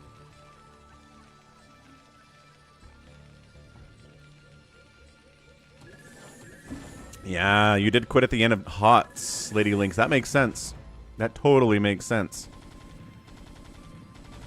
Widow Mines are annoying. Tankovacs. Yeah, that was a weird year in StarCraft 2 when Tankovacs were a thing. They've been gone for a while now, but... Yep, Widow Mines are annoying. Swarm hosts, I think, are in a good place right now. Swarm hosts are pretty good. But not so good we see them all the time. And in fact, maybe they kind of suck, actually. So they managed to kind of make them in an put them in an interesting spot. One of the shots didn't hit, says Drew. Oh, is that what it is? My gosh, he's just getting drone kills with these vultures, and the mutas have to deal with it. And they, you know, vultures, do get killed by mutalisks, but not super duper fast. And the vultures get kills in the meantime. Yeah, just harassing. Just harassing, getting a couple kills here and there. So 3-base Zerg. I want to call him a 3-base Zerg, but technically he's a 2-base Zerg. He doesn't have any workers over at this position. Vulture harass like crazy. Vulture's inside the main in case the mutas try to counter attack because there's a lot of them and the +1 is done. That's it, Drew. Yeah, there was a 1-year period in StarCraft 2 where you could pick up tanks in siege mode and drop them in siege mode, and it was the most abusable thing in the history of StarCraft. I mean, that's probably not true, but it was really bad. Terrans hated playing against it. Protoss and Zerg hated playing against it. Yeah, this is Vulture aggression here. This is Vulture terrorist style stuff here from Skey. I'm liking it. Casually got 430 APM playing a meching Terran player. Insane.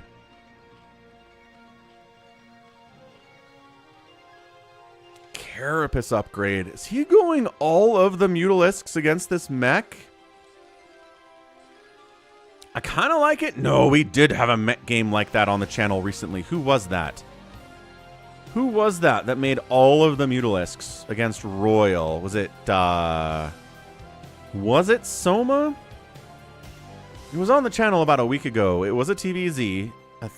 It was on Radeon. And the Zerg player made 1,000 Mutalisks against a meching Terran and tried to make it work. It did not work. Goliath upgrades scale way too well. a +3 Goliath group can crush Mutalisks, even with the Carapace upgrade, because that +3 is so good against them. You just don't see +3 Goliaths very much against Mutas, because the Zerg transitions into something other than Mutas against mech usually. Oh, this is interesting. This is almost a replay of the exact same thing that we saw earlier. That's weird. That is weird.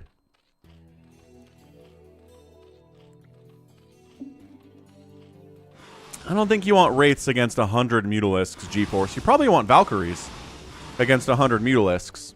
Wraiths don't do very well. He's working on Irradiate. Good for him. Mass Muta, Irradiate. Perfect answer. Still think Valks would be a better deal against 1,000 Mutas like we're seeing right now. It is some Hydralisks. He's not just going Mass Mutalisk. So going Mass Valkyrie wouldn't work very well because the Hydras will clear them out of the sky and then the Mutas can kill everything. But Irradiate, yes. Valkyries, yes. Bring some tanks along to deal with the Hydras. This is not too hard for the Terran player right now. 200 Ghosts. Is Guardians worth it in this match? Not when the enemy has Goliaths and Irradiate. Yeah, look at this. No. Just no. Simply no. It's not going to happen. I know you have a Carapace upgrade and you think you're fancy. It's not enough against this many Goliaths, dude. Action tried and was like, oh, okay.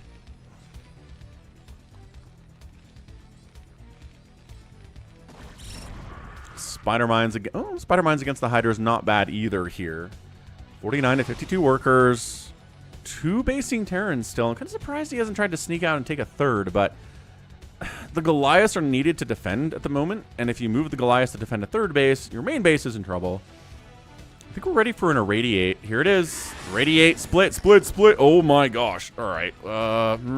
Like a C rank split there. Not great, not F rank.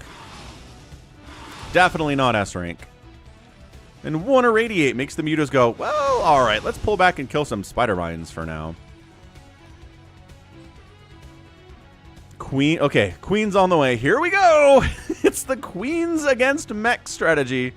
We're going to see Action try it. Can he pull it off? I don't know. I don't know if I want to put any money on the Zerg player to win this. Queens are good. Look, I've seen games where Queen Hydra looks utterly unstoppable against mech, and the Terran can't do anything to deal with it. I've seen games where Queen Hydra absolutely fails miserably, and it looks like the worst strategy in the history of StarCraft. I think it comes down to execution. I think it comes down to the skill of both players in a game like that. So let's see how Skey handles it. Let's see how Action handles it.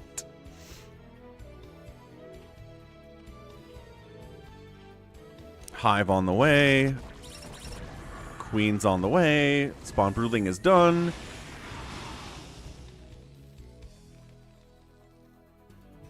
The fact that Queens have no value as a caster until they have 150 energy is just always... it's always annoying. I guess Parasite is fine. Ensnare is fine.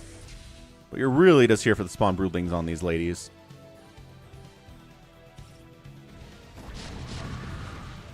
That's probably the biggest difference in units between StarCraft 1 and 2, right? Queen. Of all the units that made it from StarCraft 1 into StarCraft 2, is Queen the most radically different of any unit that has the same name and made it to StarCraft 2. Drones pulled in to fight here against this one Vulture. That's funny. Parasite on Science Vessel is a good move. Africatina says that is true. That is true. Gamete Meiosis on the way. Queen Energy happening. It helps, but again,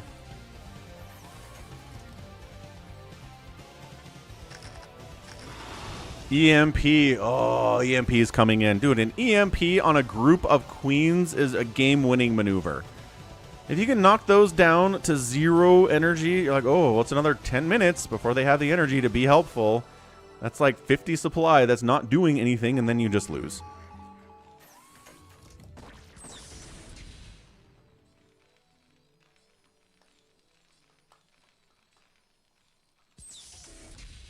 Okay, 2-1 tanks. Tanks to counter the Hydras. I love it. Recognizing the Hydras, making tanks in response. This is just like SK Terran when you see Hydralisks. You make tanks. Because, you know, Ling Lurker Hydra kind of crushes SK Terran if there aren't any tanks around. It's amazing. It's like one of the big changes, one of the big updates in the meta in StarCraft Broodwar in the last couple of years. Maybe the biggest one.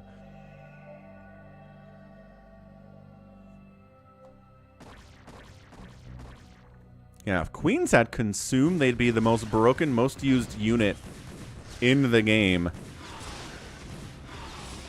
Possibly.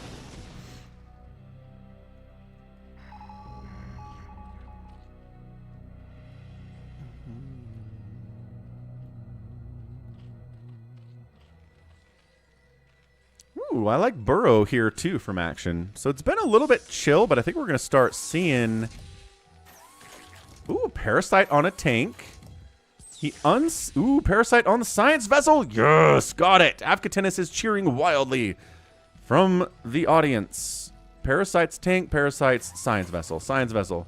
Here, let me scout all of my stuff for you. Here's what I have. Look at him. He's like, look at my composition. Here you go. Oh my gosh, this is insane. Why is he doing this? Look, I'm floating a Science Vessel over here. Now he wants to park it back here so it can't provide any more scouting, but dude, you just gave him a perfect scout of everything you have. What's up, Sukifi? Okay, we're parasiting like crazy here. I haven't seen a spawn broodling yet. I keep expecting a spawn broodling.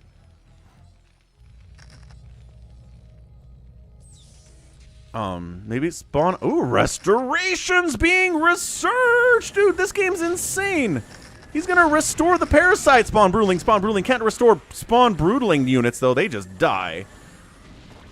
Okay, Hydra's busting into that third base on the right side. All the tanks are gone. More tanks coming in. We're spawn broodling the tanks that are coming in to respond to this position. I love that. From action, Irradiate will kill a queen. And two of them, if they park on top of each other, which they totally do. Mutas jump in here with the Hydras onto the third base. Killing SCVs. I'm probably going to save the command center here if I had to guess. And yes, it was a good attempt. But the tanks are too good against these Hydralisks, especially with that +3. And the Zerg player falls back. So that was fun. Dude, is he going to restore this little guy? You got to make medics if you're going to do restoration. That is sort of a prerequisite. There you go. There's our medic. There's a medic too. Oh my gosh. Okay, Hydra's all gonna die. Muta's dive bombing into the third base while everyone's out of position. Queens! Spawn Broodling, losing a couple queens in the process. Mutalisks fighting against the defense here, which was a Goliath. Not enough. Might want to come back and save this command center. Maybe an Irradiate would be good. And SCVs are dying. Command center is saved. Goliaths get pulled back to deal with these guys. 66 to 46 workers being active out on the map. That is such a big key here if you're going to beat a meching Terran like this. Be active. Be where the mech is not. It's the same thing with Guardians. Be where the Guardians are not. They're very slow too. Anything slow is powerful, but anything slow has a hard time responding to threats like this. Has he restored his parasited tanks? Hasn't restored that science vessel yet. The Mutas are back at the third base. Turrets saving the day? Not really. Radiate now. At 75 energy. Nice Irradiate timing. He thought he was okay. Oh, that Irradiate is... That is the Irradiate that the Zerg player does not know was there. That's what happens when the Zerg doesn't know he's been irradiated. The Science Vessel doesn't hit him, so he's like, he doesn't have enough energy for Irradiate. Let me pay attention to something else. And then he comes back, all of his Mutas are dead because the Science Vessel got 75 right as soon as he stopped paying attention. Man.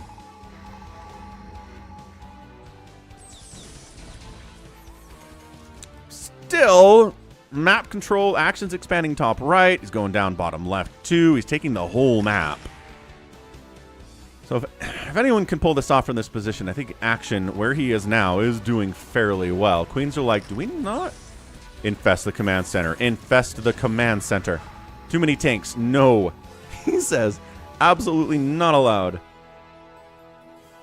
Come on, do it. this is bait. He's taking the center position because Terrans love doing that on maps like this. Deja Vu, one of them. I really only ever see Terran do it. Zerg will do it in desperate situations, and same with Toss, but this is sometimes just like a 4th or a 5th base for a Terran. Just put a command center in the middle. There's all of, you know, 8,000 resources here, and it's not really great mining paths, but whatever. Vultures on the move out. This base has got Sunkens at it and a Nidus. That's going to be hard to bust, but let's give it a shot. Action's moving his army down the left side, while Skey is moving his army up the right side. Kind of bypassing each other. Hey, what's up, MQV? Yeah, that's my name now, Mr. Ice Hockey. Spawn broodlings on all of the things. Goliaths and turrets getting beautiful hits. Irradiates on the queens too. Will kill them. He's fallen back. He needs to Nidus defend this top right base. Action, where are you, guy? Nothing's coming out of the Nidus. He burrows the drones, but guess who has comsats? Any Terran player worth his salt. Restoration on a science vessel, I guess. We're getting there. 4 Prime, what's up, dude? Now the Nidus gets used. 1,000,000 Hydras pop out of it. They have 2-1. There are like 5 tanks here. Good micro can kill these tanks. Good micro. This is not good micro. Get on top of the... Okay, well, they... sort of uns... Action's trying to fight over here too. Quids, unsiege tanks, not going to use the spawn broodlings on those guys. They're retreating anyway, but any siege tanks down here are going to take it right to the chin. He gets one of them anyway. Might as well on the retreat there. And parasites another Goliath and takes another tank down. Queen dies for that. Top right is saved anyway. 8 Hydras on the setup there. Nidus died. Enough defense there. Center base for the Terran is alive. How's it going, MH?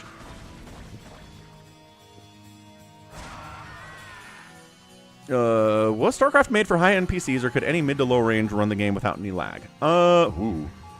I will say StarCraft was designed to be run without a discrete video card. You didn't have to have like a fancy Voodoo FX discrete video card. The onboard graphics that came with your PC was good enough for StarCraft. I think you did need a 486 at least, and a CD-ROM because it ran on CD, but other than that, I don't remember the requirements for StarCraft to being all that demanding. No. I mean, computers were getting really fast in the mid to late 90s. We went from 286 to 386 to 486 to Pentium 2 in about a 10-year span. It was a really fast time for progression in computer hardware. And so it was kind of hard to develop for that. So there was not a lot of stuff that was super demanding. Like Quake, I think, was fairly demanding. Doom wasn't. StarCraft wasn't on that list, which is your initial question. Somewhere around there, MH, yeah. Hydra counterattack. Any queen support for these guys? No. Maybe there aren't enough tanks that it really matters, though. They have 3-2 now. 10 Hydras at the time being produced. And he's like, I've cleared out the tank count enough that we can actually do this with mass Hydra? Question mark? And he is. He's sniping out tanks. The Goliaths are fighting, but they don't like fighting against Hydras all that much. And yeah, if you'd been here earlier to take these tanks out, those Hydras wouldn't be dead, queens. Come on. Yeah, MH, but at the same time, I remember playing Descent, which was a 3D game without any specific gaming graphics card. Hatch down, trying to kill that top right one, too.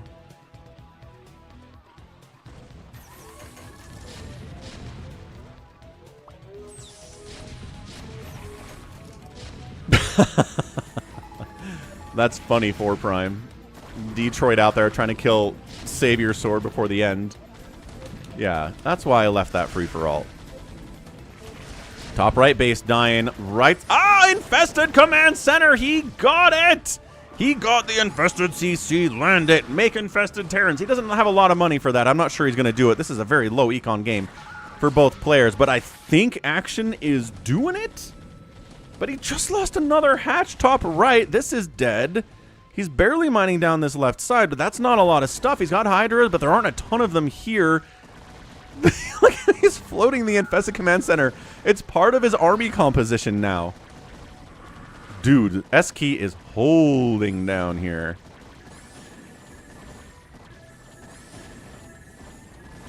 Undergrad, are you asking if StarCraft 64 was a thing? Because StarCraft 64 and the N64 was a thing. Dude, is he using... I think he's using the command center to absorb shots so he can actually win. Why is this tank not shooting? That tank was rallied and might actually die because it was rallied instead of attacking, but these guys came back home.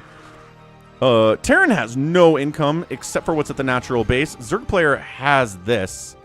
And this. I think action is fine. 120 to 48 supply. I mean, how much of that is Queens, though? What's up, Detroit? Happy Friday. Yes, Afghanistan it is.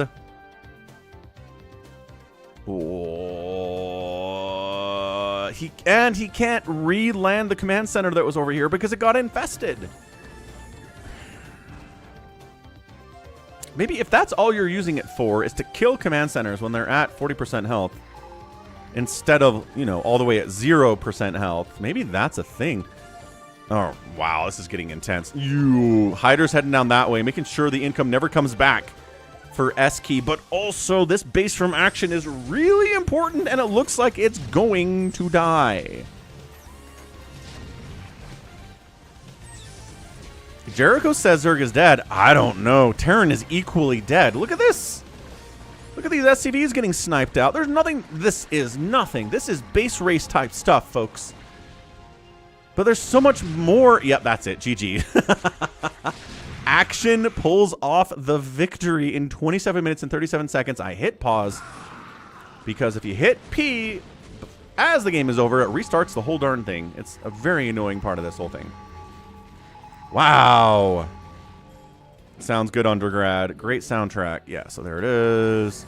These guys come over. And yeah, you're going to kill this base, but Zerg player... Bam, bam, bam, bam, bam, bam, bam, bam, bam, bam. Yeah, there it is. There's the one. Woo! What a game. So end of the day, yeah, these hiders are going to clear out everything the Terran has. He has no ability to get income because, of course, this is happening too. And just insane, insane game. This space exists. This space exists for the Zerg. It's not a lot, but it's way more than the Terran has. Scrap, scrap, scrap-tastic. Epic level TVZ here. Hydra's in the mix. Queen's in the mix. Infested Command Center. Alive, not burning down, because Zerg buildings don't do that. So, GG, man. Woo! What a match. What's up, PJ? What is up? What is up? Terran is dead. It was a typo, says Jericho. Fair enough, dude. What a typo. All right, GG, and that is it. Let's head over to US West Battle.net, play some live games today. Action gets the win. Who bet on Action in this game? Let's find out. Out on the Twitch dimension. 138,000, 136,000 points. Action wins that. Wander puts some money on Action. Good job, Wander. Action outproduced, got outkilled. Again, tight win. Not a comfortable win from Action, but the outspend was good. And the Queens were cost-effective enough. And that's it. So let's head over to US West Battle.net, play some live StarCraft now. We're at the 2-hour mark, which means that's what it's time to do. So let's get ready to rumble.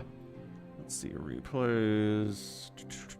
2025, 0210. I kind of want to recast that one. It was an incredible game. Maybe. Maybe I will. Okay, out. Good. Wonderful.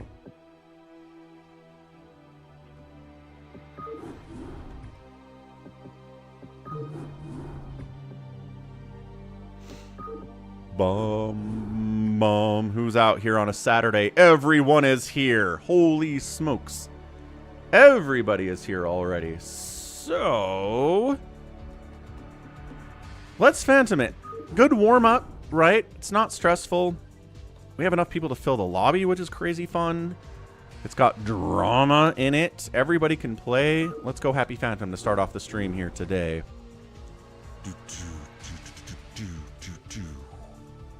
Excellent, excellent, excellent. So yeah, happy Saturday, happy weekend, everyone. Thanks for everyone supporting the channel today. We got Psychonauts resubbing at Tier 1 for 13 months in a row. We got Super Chats from Blobby and YH and Vanessa. We got Joe Bob Marcellus Wallace resubbing with Prime for 2 months too. So, woo! What a day. Okay, wow, that filled up fast. Afkatinus is playing with a baby on his chest, and he's not playing slow on purpose. Blobby's AFK. Sounds good, dude. So we got Mutabomb, Savior Sword, Avkatinus, Rengar, Avkatinus. Wait. Fake Avkatinus, who is probably Wander. What's up, it was yesterday. We'll do another one of these. The Conqueror. Not sure who that is.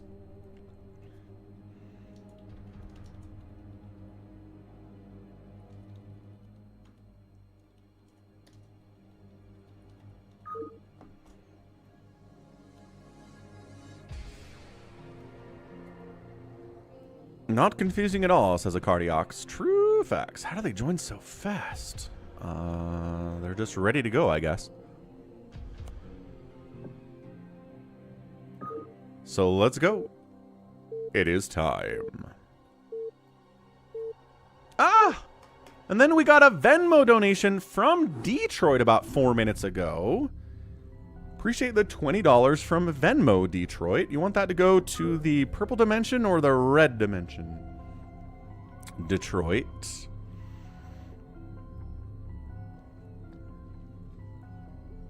Yeah, no, I know Avkatinus is One Wish, No Snipes. No one else is going to have that name. Detroit wants it on the red dimension. Let's go, Detroit. Thank you for the $20 support. Very generous dono. And we'll go to 66 on the week. 67 on the week. Someone's not clicking OK, and that's fine. We'll get through it. I think it was Blobby. He said he was stepping away. So, all right. Get the names in the top left for y'all. Should just take me about 15 seconds here.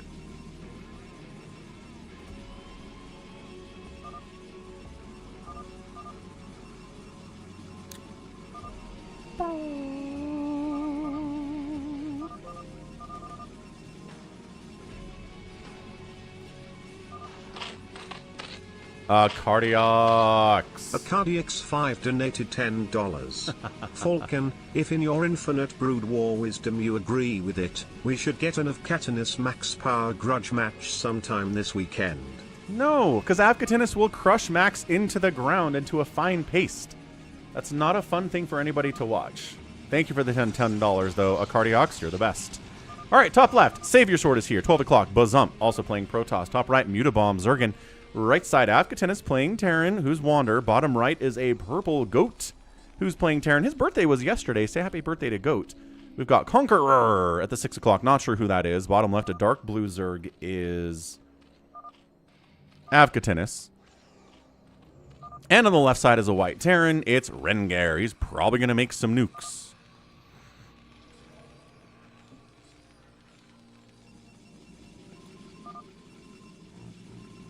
What are we glitching? What's Max's name again? You should know that. If you're Avkatinus, you should know that. Avkatinus says he's a Slayer. Goat, or Wander says he's a Slayer. Goat says he's a Knight. Savior Sword's a Paladin. Bazump's a Knight. Conqueror says he's a Slayer. Savior Sword can multi-race without repercussion, although sometimes people get mad at you anyway.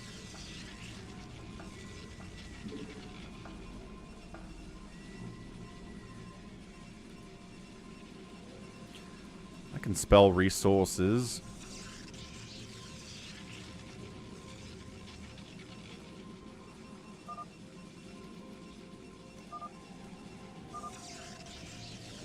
Jericho thinks 12 is Phantom. Bazump. Center is, wow. Is everybody in the center? 1, 2, 3, 4. It's 6 players in the center. Savior Sword's here. Mutabomb is here. Wander's here. Freaking Conqueror is here. Goat's building command center in the middle. And Rengar's here too. Good grief.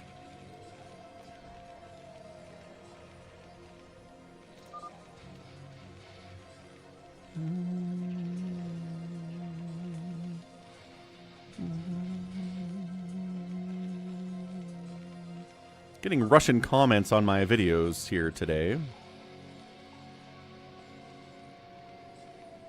Which is kind of fun, because the YouTube app will translate for me. But if I'm on the website, it doesn't translate that for me.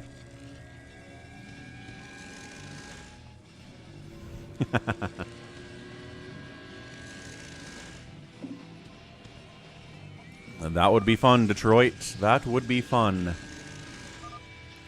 Ooh, lagging out. Blobby's lagging out. Oh, Blobby's obs. That's okay. Blobby can lag out if he wants to.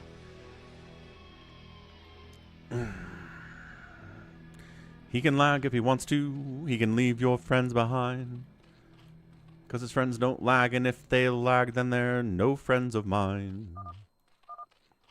He's alive. He's alive, just for now. Detroit thinks it's red and it's green. So, Savior Sword said he is a paladin, which means he gets extra gas. He could be lying about it, but Savior Sword doesn't lie. Mutabomb said he's a Slayer. So, Mutabomb being Phantom's an interesting take, Detroit. We'll see, we'll see. I'm going to step away for a second, get a Coke Zero refill, be right back, tap that like button. Don't go anywhere.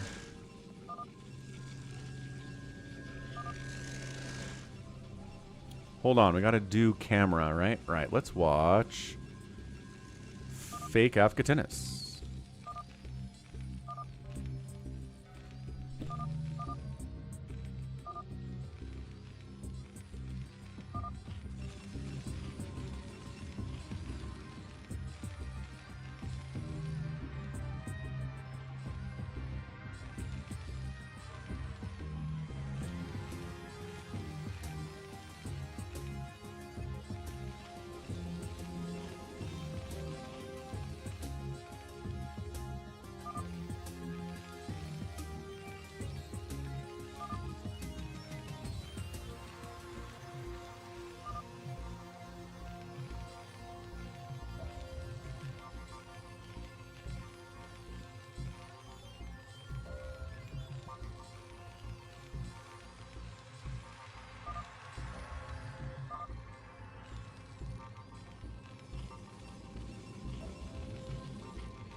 All right, we back. Somebody getting murdered? Oh, he said please, says Wander. Yeah, we're murdering Rengar. Again, maybe building too fast. Maybe because he always makes nukes. Entirely possible.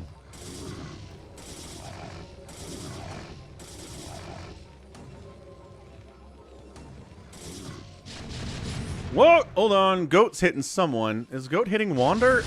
Goat's hitting Wander. He's doing friendly fire splash on the other workers in this middle of the line here, too. He's hitting Mutabomb's drones, which isn't cool. Can't be happy about that. The Knight makes his move. So Rengar's dying to Zealots. He might be able to recover because there's really not much else here. Although he doesn't have anything. Is that a record for stuff in the middle? Yes, 100%. We've never had people build this much in the middle before. Bazump's evacuating. He's like, this is a little bit too hot for me. Not interested. I'm not sure that Wander can handle 1,000 siege tanks with his, 7 Marines. Conqueror says Purple's killing everyone. He is killing Wander.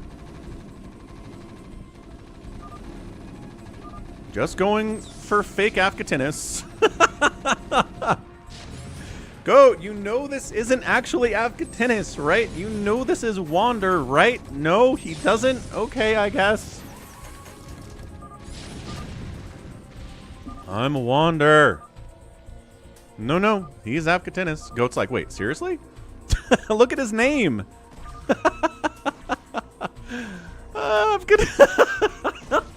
Wander kind of getting punished a little bit for stealing people's names all the time.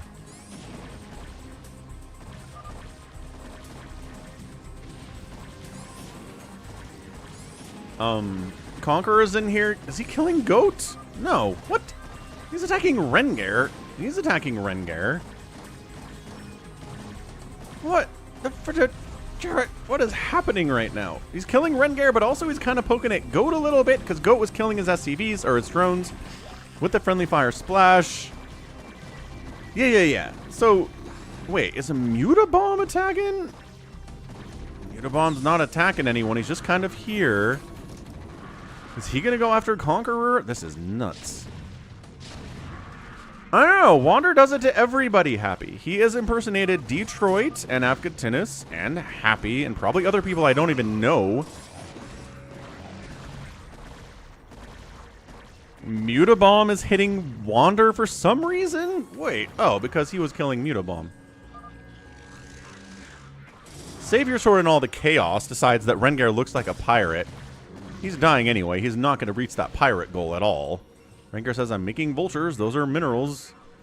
Okay, wait. So Mutabomb gets killed by Wander, but doesn't get killed because I don't see a reveal for him because he's got a hatchery down here. Right. So, once this is gone, we'll see who he is. Oh, murder him early as Afghatinis?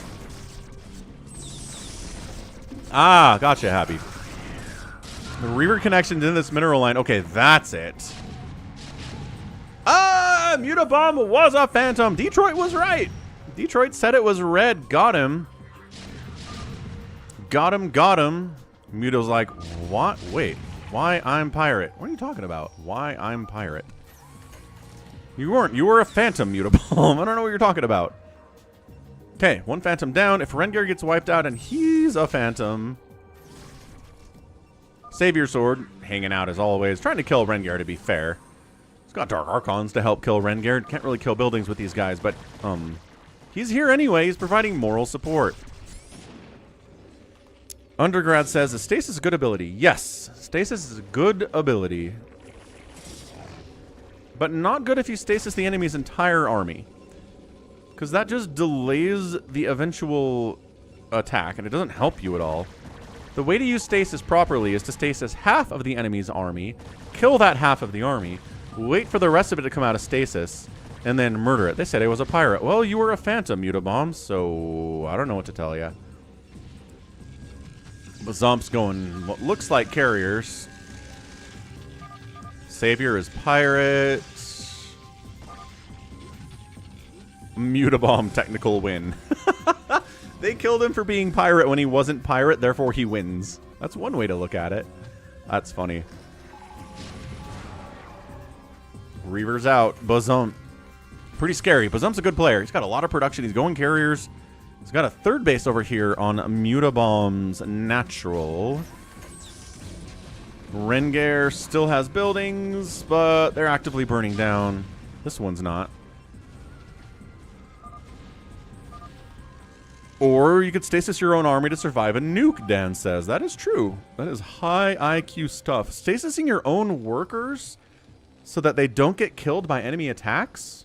That's high IQ. There was a game like that on my channel. Oh, did I Patreon that? I think that's a Patreon cast that I did a couple of weeks ago, where Protoss stasis their own probes so the cracklings running into the mineral line didn't have anything to do. It was awesome. I think it was like, or vultures maybe. It was Snow versus Barracks, I think. That's what it was.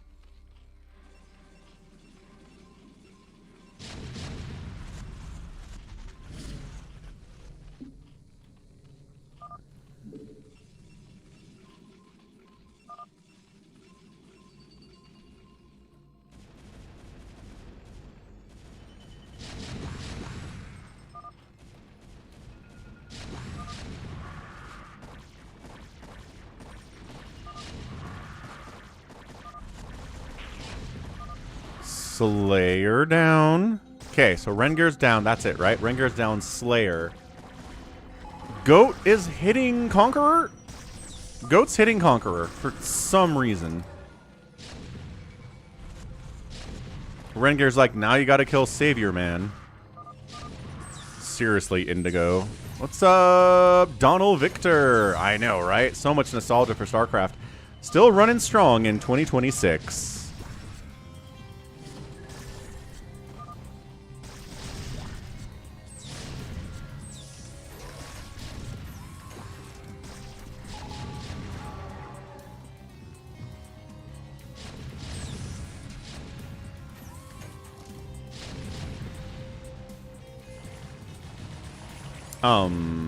Avgatinis is going Mass Crackling Dark Swarm to kill Savior Sword.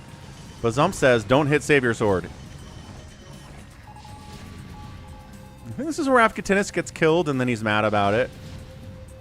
I think I can see the future here.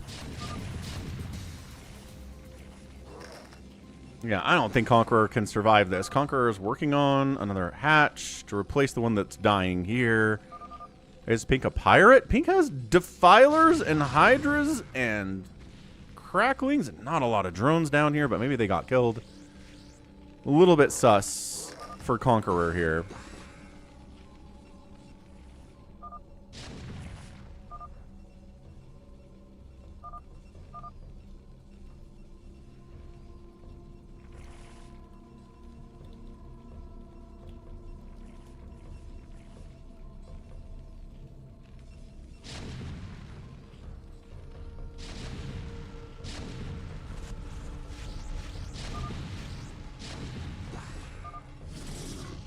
Okay, so Bazump's like, I told you to leave Savior Sword alone, Avgatinis. You need to die.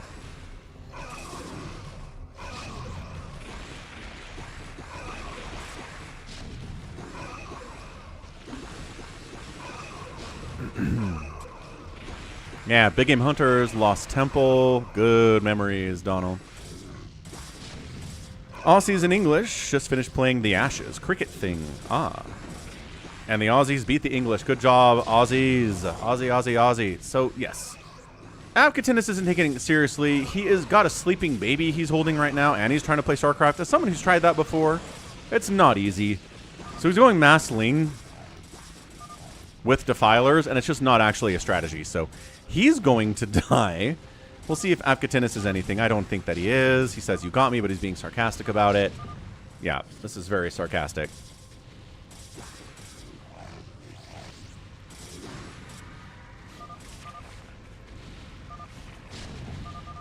Oh, says it was yesterday. That's funny.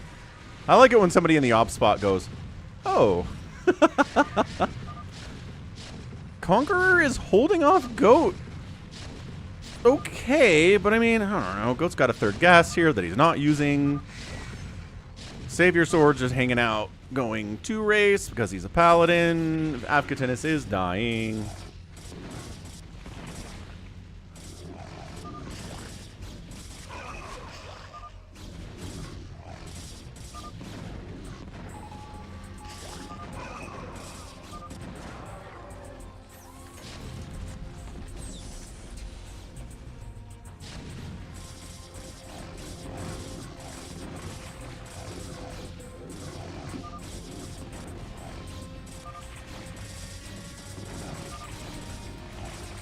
Avcatinis is super mad. I told you, he's gonna die, and he's super mad. And he's probably not the Phantom. Like, this is pattern, right? It's a pattern from Avcatinis.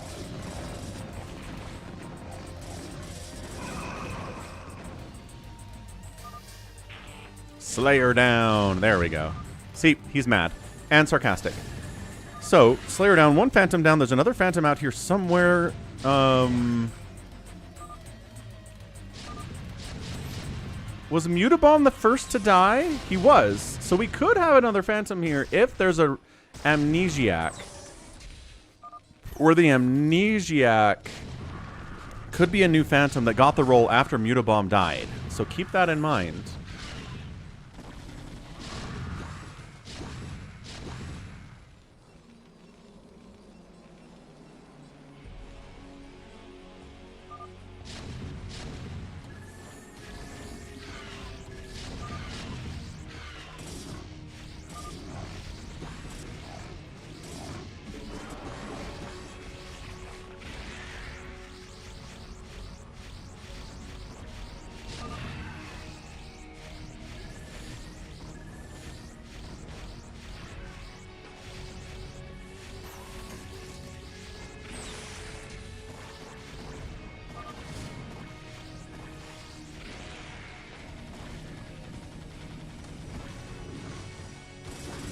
Alright, so whoever this is, as chat says, Conqueror is dead.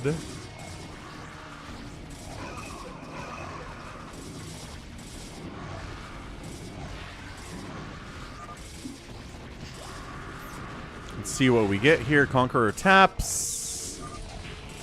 Oh, Conqueror was the other Phantom. Okay. I don't know if anybody was necessarily accusing him of being Phantom, but...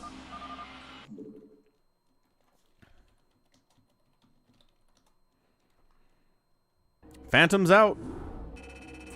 So again, new player Conqueror, 112 APM. Mutabomb got sniffed out.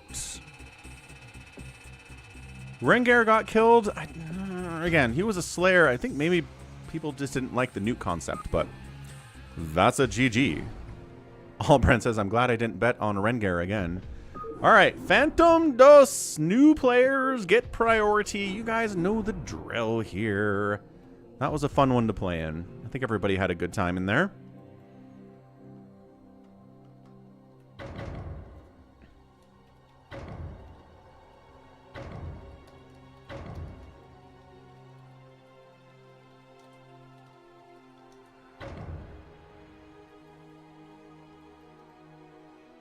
Okay, baby T-Rex. It was yesterday, wants to play, so we're going to get Avcatinis out of there. Detroit's not in, so sorry Avcatinis. Bonk. Need a spot. 32A's in, that's fun. Conqueror's back, Jericho's in, Mutabomb's back, Wander's back. It was yesterday's here. MQ says you need to address my perfect prediction. Did you predict Magenta? Missed it, but nicely done if you pulled it off. See you later, Goat. Happy birthday yesterday, Detroit. You getting in here, man?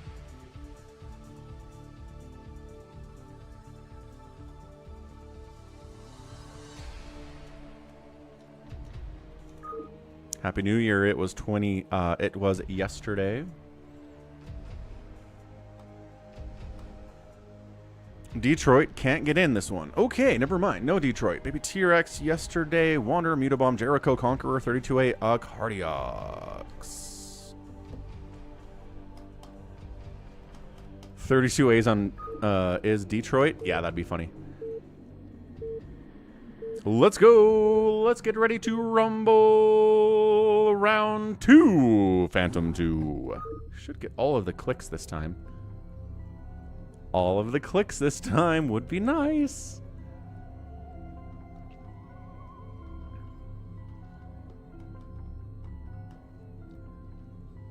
Sure, Avcatinis, sure.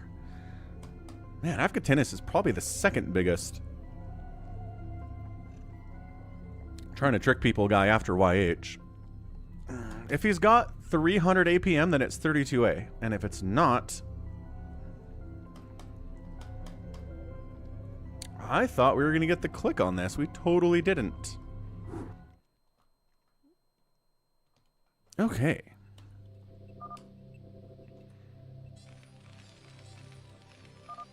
Update the names, introduce the players, see what the drama is all about. The Conqueror returns.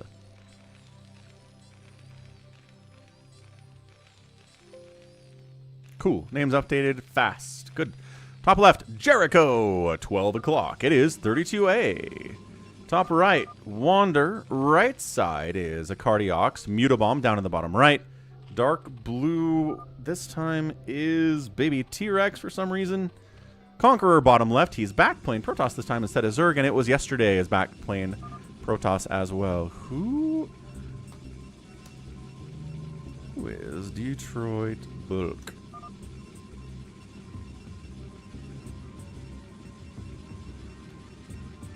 Oh, that is interesting. Avgatinis, probably G22. Seems like a probable outcome. You were right. So Detroit is pretending to be 32A in this game, which is fun.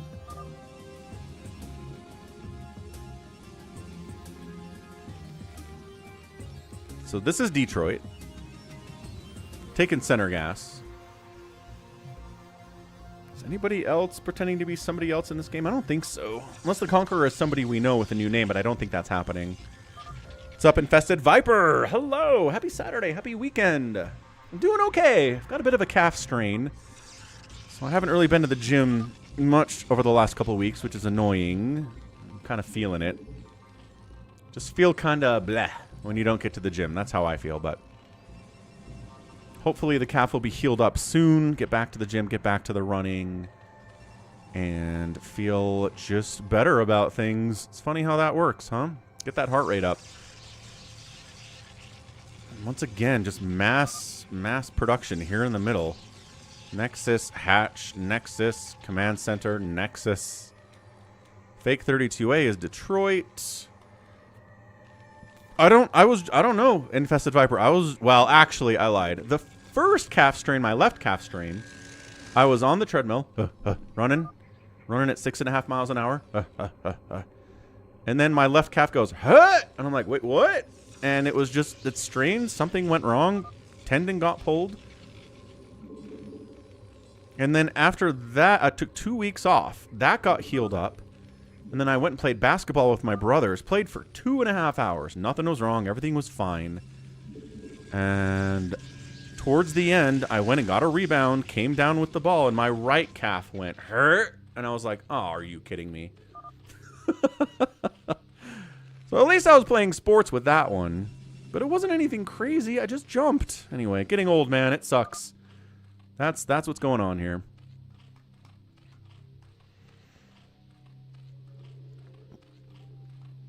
Oh, yeah, undergrad. I set a specific goal to host a tournament at $600 a month on Patreon. And a bunch of people signed up for Patreon, and we got the tournament.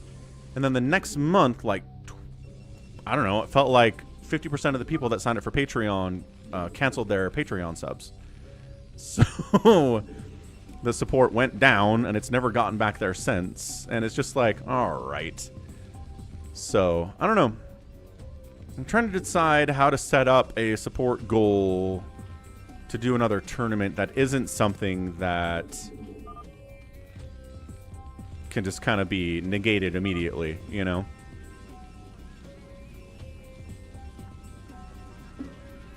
Anyway, don't get old. I don't recommend it. Body parts just start getting hurt all the time.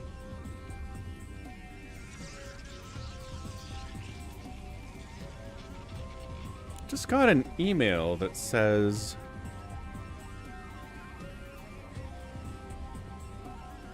someone just sent me an email that says, I will be this name in the free-for-all. Don't tell anyone. I don't know who you are.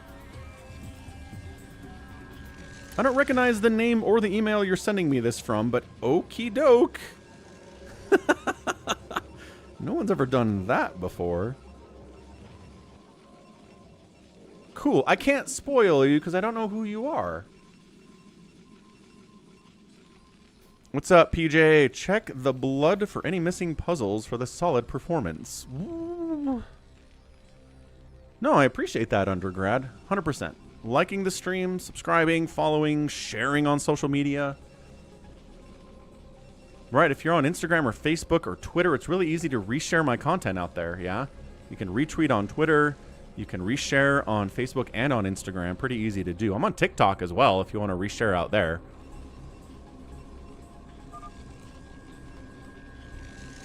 Oh, that was you. Did not recognize you, Afkatinis. Fair enough, dude. Afkatinis is going to be using a new name in the free-for-all. Quelle surprise.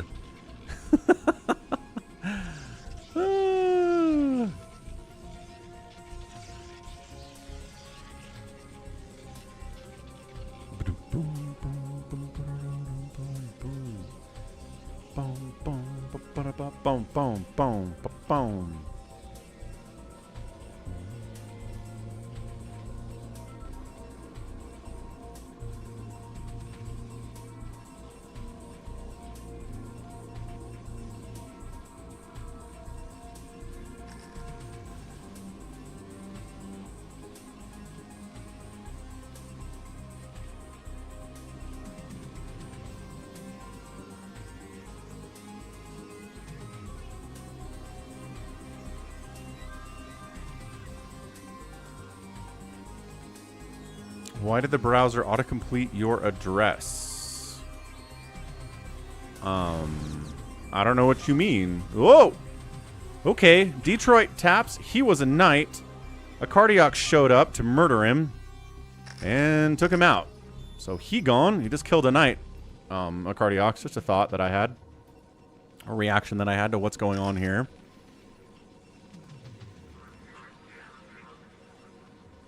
New falconpaladin@gmail.com, but the account was not mine. I don't know, Afkatinis. Was that in Gmail? Does Gmail autocomplete Gmail addresses? That's kind of interesting. Maybe they do. Never actually tried that before with email.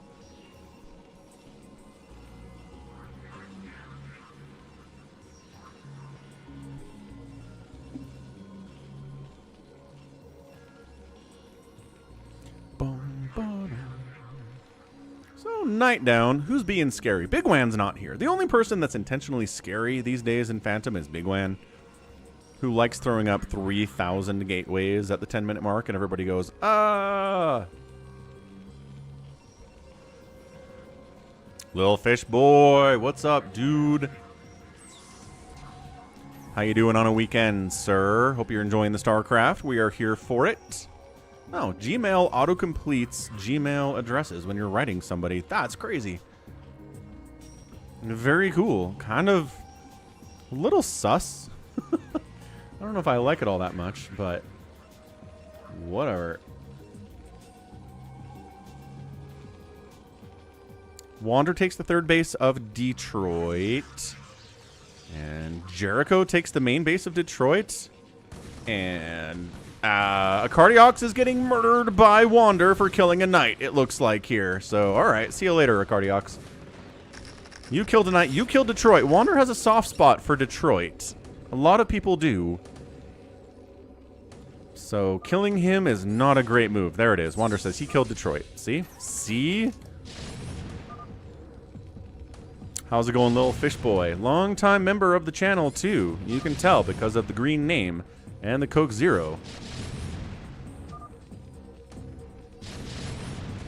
I didn't know his role. He was sus, says a Cardiax. Please, don't be killing me.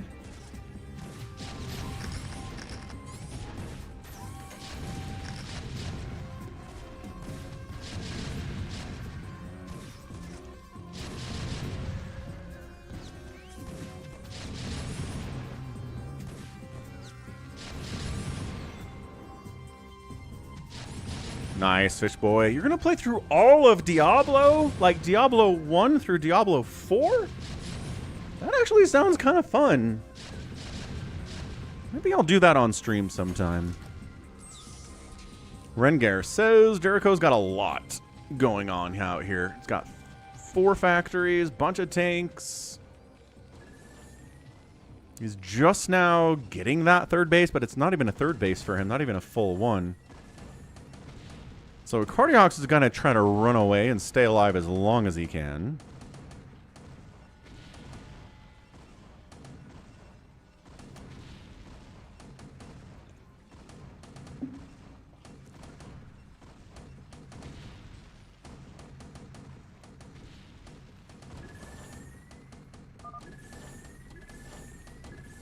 Welcome back, Savior Sword.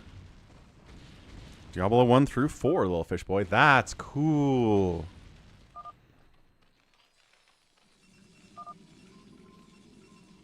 What class are you going to play, little fish boy? You going to switch it up? So, Cardiox is trying to find safety here in Mutabomb's base. Mutabomb seems okay with sheltering him for now, anyway. We'll see if he turns on him later, because sometimes that happens. Second game for Prime. Second game of the stream. Second live game of the stream, anyway.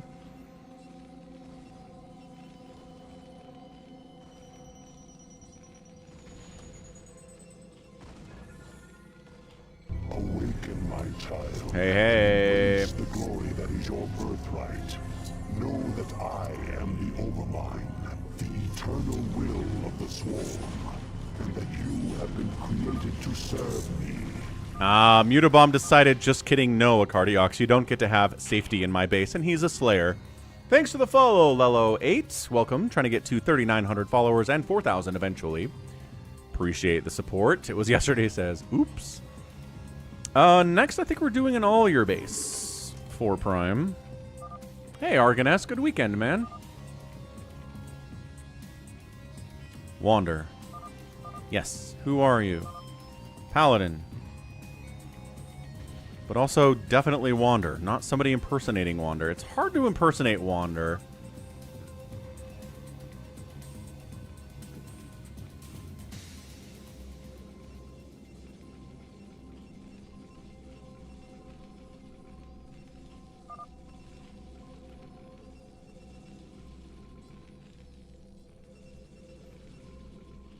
All your bases, the 4v4, top versus bottom with the islands on the sides, and we've had like 15 different tweaks to it. Warrior build for 1, 2, and 4, but 3 will be a Demon Hunter because it's OP and broken. Sounds great, little fish boy.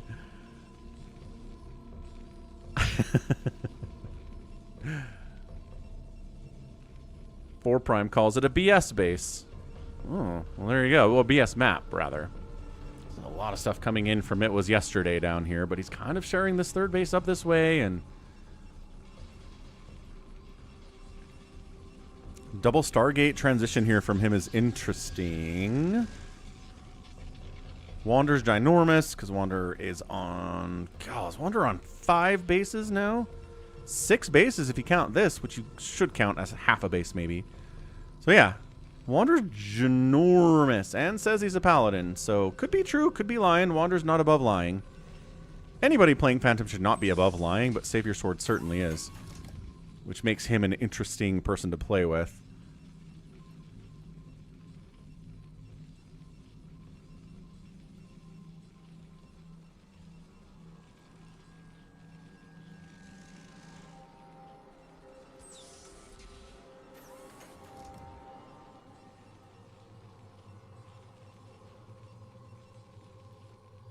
Looks like Iran is rioting and protesting these days against their government. That's interesting.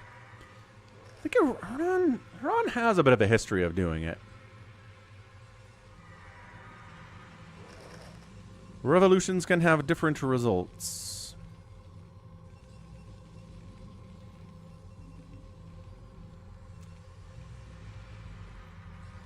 Sounds like fun, little fish boy. You gonna go for Nova Covert Ops as well? Could do a Nova Covert Ops.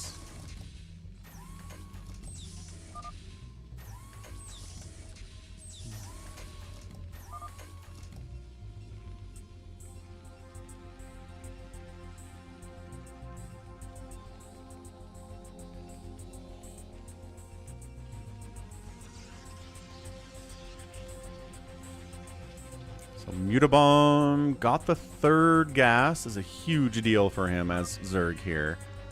Savior Sword says both Conqueror and It Was Yesterday are maxed out. It Was Yesterday being maxed out? It's a little sus at this stage of the game.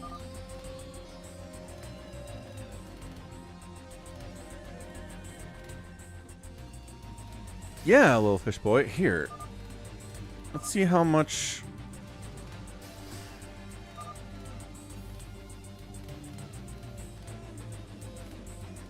think it's going to pull up here.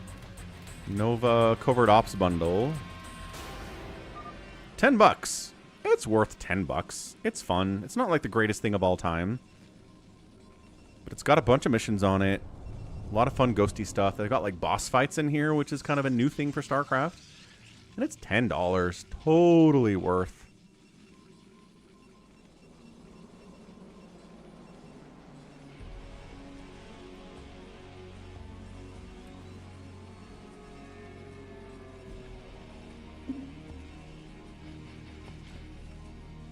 Happy says he wishes there weren't as many no-build sections. Yeah, there's a lot of no-build going on in the Nova Covert Ops.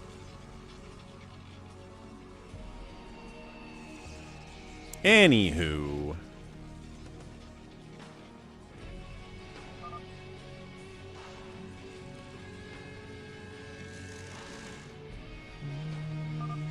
Jericho's at 2-2 upgrades for his mech. 2-2 for the Lings for Mutobomb. Wander's at 3-2. It was yesterday's at 2-2 across the board. Bottom left. Conqueror is only at 2-1. A little bit behind on the upgrades.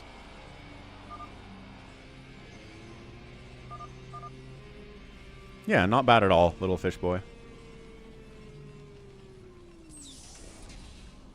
I think Blizzard was really wanting to try Rome-style stealth. What is Rome-style stealth?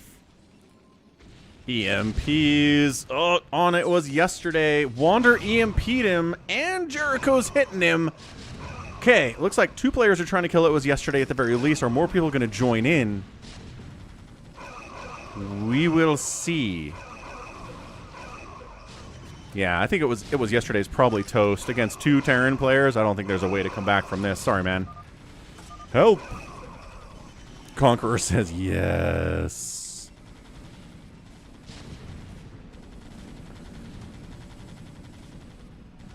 Conqueror's happy to see him die. Is he going to recall on him? Oh, double recall onto the Protoss. It was yesterday begging for relief, begging for mercy, says, no, it's not me, but recalls on top of your base while your front door is getting hit by siege tanks is just the end of time here. It was yesterday is pleading his innocence, saying, I'm not the Phantom, please leave me be. But unfortunately, nobody else agrees with him. Nobody seems to be stepping in to assist. Nobody's speaking up for him either. It's just the death of a Protoss. Like I said, I think he's a little bit sus. So Diablo style, but you gotta be stealth to get around. Huh. It was yesterday says, you're gonna die. I'm not a Phantom.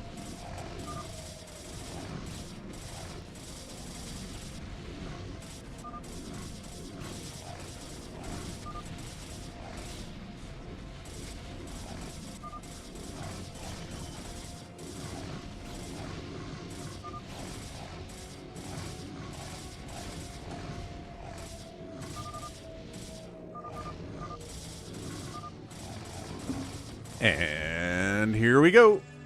Bam. Eliminated. Final pylon down. And he was the mayor. Mutobomb is surprised. Like, he didn't call. If you're the mayor, you gotta call it, man. People will leave you alone if you're the mayor and you call it out. Dang, that sucks. Brutal stuff. MQ says everybody's terrible. All he said was honored.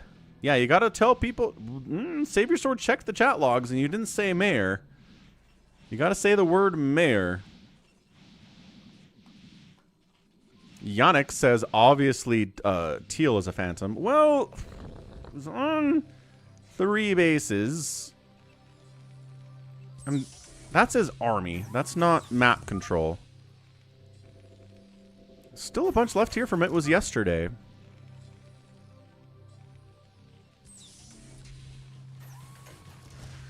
Red didn't help, says Wanderer. Kill Mutobomb. He didn't help us kill him. That is a pretty classic way to decide who to kill sometimes. I don't know if it works.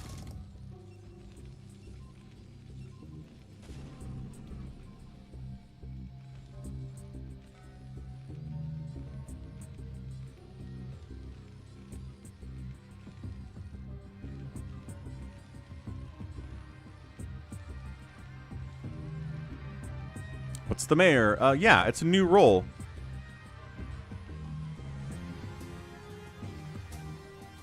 So the mayor is just a slayer, but their role is revealed publicly to everybody after the timer runs down. So it's just a guaranteed slayer. You just get somebody on the map who everybody knows isn't a phantom, and you can trust them to not betray you. Well, technically you could betray them, but to not be the phantom at least. But there's a list of all the different new roles in Happy Phantom in that Google Docs that I just put into the chat.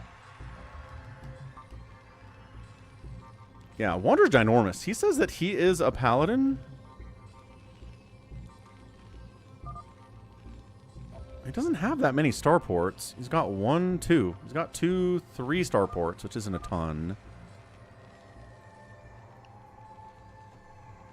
No pirate, maybe? Could not have a pirate. You don't have to have a pirate.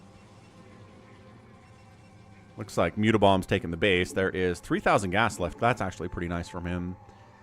And then this geyser has some gas left too. Let's see how much there is.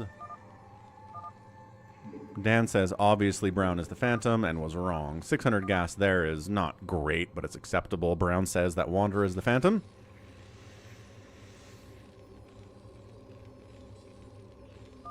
$15K in his bank, Argonest. And once the pirate gets 15K in his bank, all the minerals on the rest of the map disappear. Everybody's banks are safe, but if there's any mineral patches, they are yoinked. Whoa. What? I'm hearing tanks. Who's tanking? Somebody killing their own SCVs? Probably Wander. No.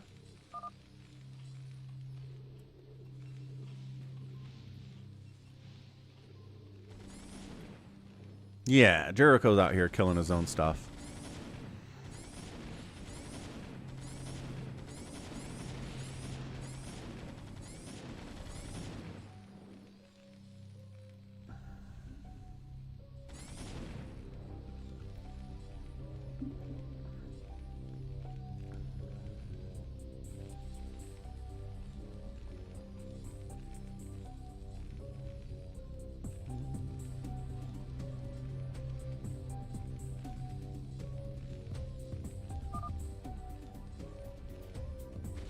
Conqueror's lost. Cardiac says, we gotta move, folks. No one killed Wander because Wander said he's a paladin. He could be lying, but he said he's a paladin, and people seem to believe him.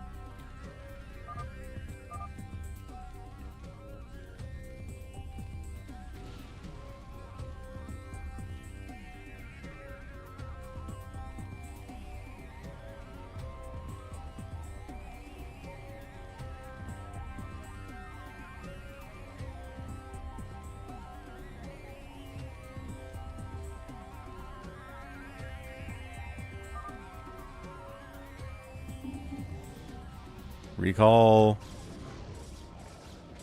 Ah, really?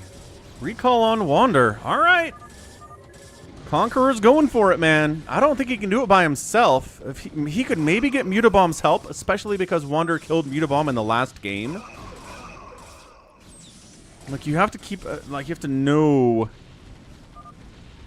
I don't think Mutabomb's going to assist. He's just trying. It's not going to work, man. He needs Jericho to assist him. He needs Mutabomb to assist him, and neither of them are doing it.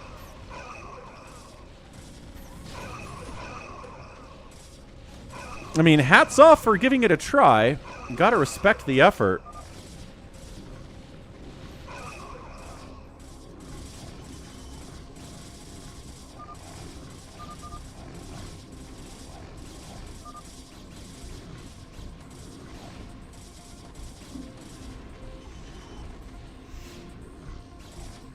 Yannick says that Black's probably an executioner because he was happy that Brown's dead. Oh.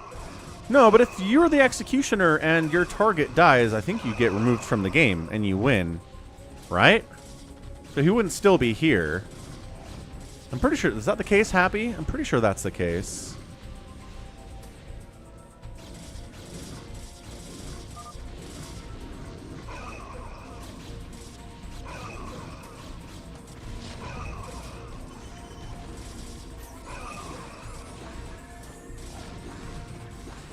Okay, that is the case. Executioner disappears if their target dies. Mutabombs going after Wander. That's huge. Okay, so Mutabombs attacking Wander. I don't think Jericho's taking any sides here at all. I don't think Baby T-Rex is getting involved either. He's been very quiet, as far as I can tell. So yeah, this is Wander's in trouble if both Mutabomb and... Yeah. Oh, wait. Red's attacking Jericho? No, he's not. Since I did not. Jericho's trying to trick everybody. Uh-oh. Jericho's making a move on Mutabomb now. Uh-oh. Extra hatches coming in from Baby T-Rex. Jericho's calling it out. Baby T-Rex says, I said I was a slayer.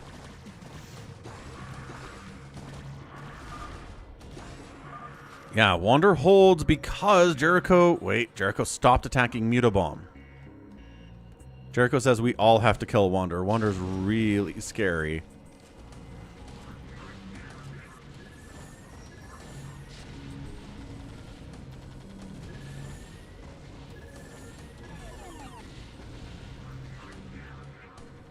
Jericho's going after Wander too. Okay.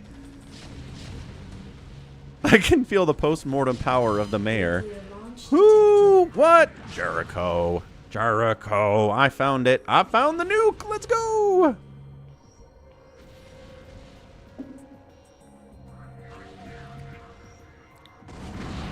I mean, it's easier to drop there now, but it didn't really... Oh, now that's what he's going to try to do. But unfortunately, Wander's like, but also... He tried to get another ghost in there, but there was a turret, there were tanks, there was a scan. Nice try.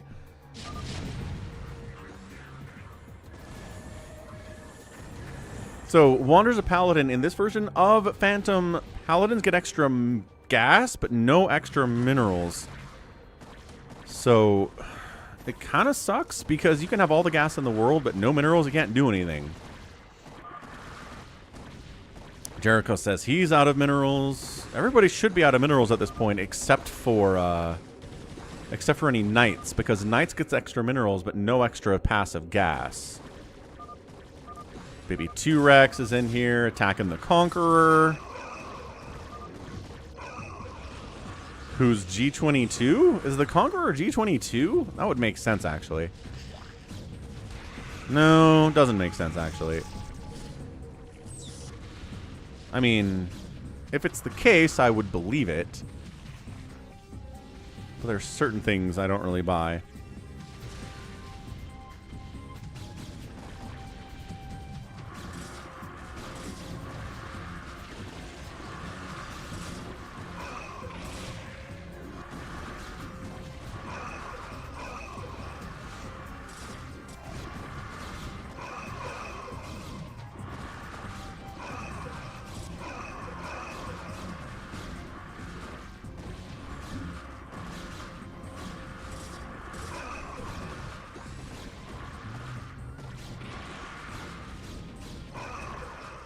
A little bit of an snare going down here.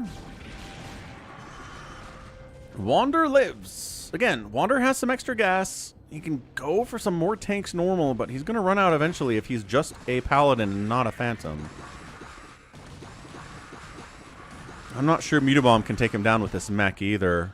There doesn't have to be a pirate in every match, Argonest.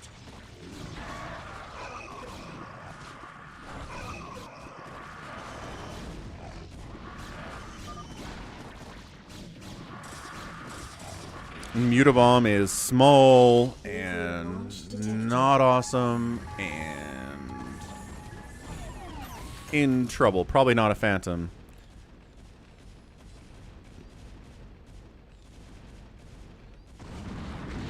Okay, he's nuking Wander, keeping him busy at the very least. Nice plague on these tanks. Wander was too distracted by the nuke to micro properly here, and he just lost a ton of tanks to a beautiful plague and a snipe with these lings. Woo, 3-3 cracklings, man, big deals. Wander is building down the left side, which is pretty sus.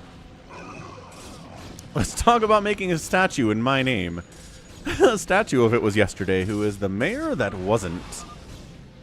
Jericho says, it's definitely Wander, you guys. Come on, stop fighting each other. Let's take down Wander.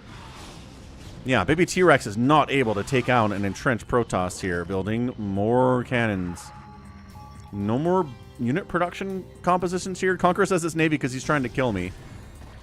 Once again, if all of your evidence for somebody being a Phantom is they're trying to kill me, that's not enough evidence to make a Phantom accusation, people. Get more evidence.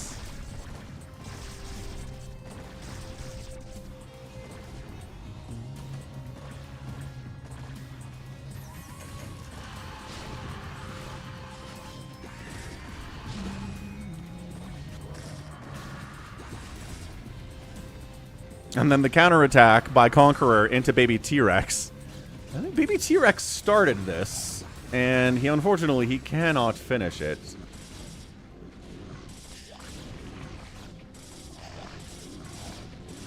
Fishboy feels sad for Wander. The evidence is simple. If you attack me, you can't be nice. Again, you can be a nice Phantom. It's not hard. Oh, Mutabomb and Jericho found these factories on the side that Wander was trying to build. Those are getting shut down too. So if Wander is a Phantom, his production capabilities are good, but they're not as good as he wants them to be. It feels like Wander is the Phantom right now, doesn't it? But he could just be a Paladin with a decent mineral bank who's burning through it to try to stay alive. Ah, there is the nuke.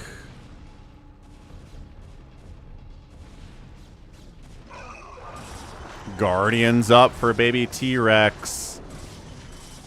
Ensnared Dragoons defending are pretty cool. Big fan of that.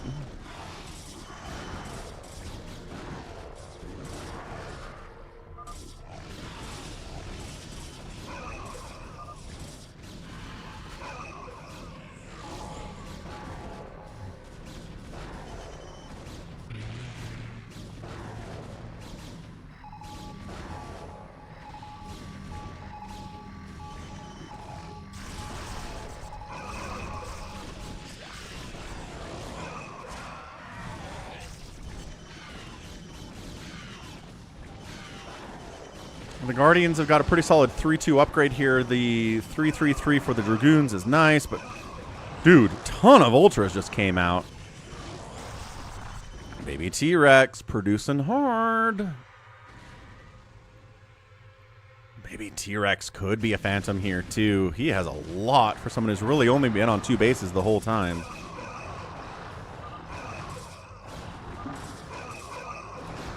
There was an amnesiac, says Jericho. Maybe. G22's mad at everybody. So yeah, that does feel like G22, doesn't it? And he's out. And he was a Slayer. This is getting interesting all of a sudden. Wander's continuing to produce hard. Again, as a Phantom, you can do it to a certain extent, but not forever. This is not old Phantom Paladin. They got passive income forever, both minerals and gas, just like the Phantom did, but not as much. Savior Sword says there's an amnesiac. Dun dun dun. Jericho says I am the other Phantom. Help me, whoever it is. Is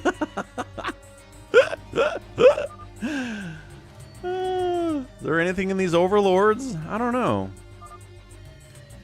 Hey, what's up, Kurtzy? Here, read this document.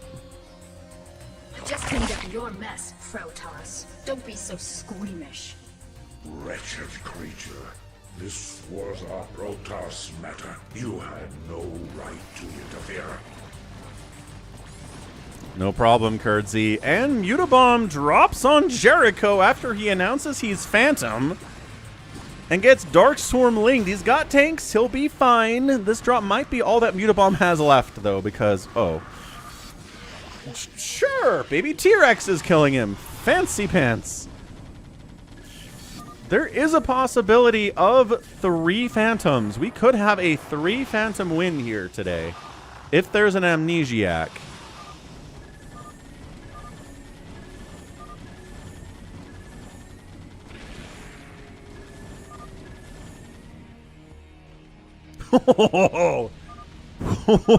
There's building 1,000 starports all of a sudden. Dude, it could be baby T-Rex, Jericho, and Wander. And Mutabomb is the final defense.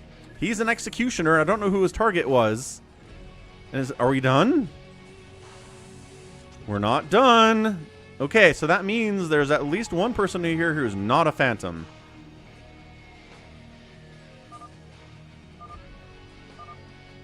This guy always lies.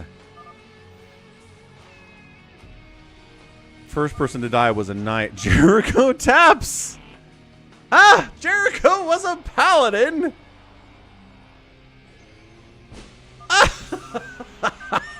He tried saying he was a phantom to suss out the other phantom.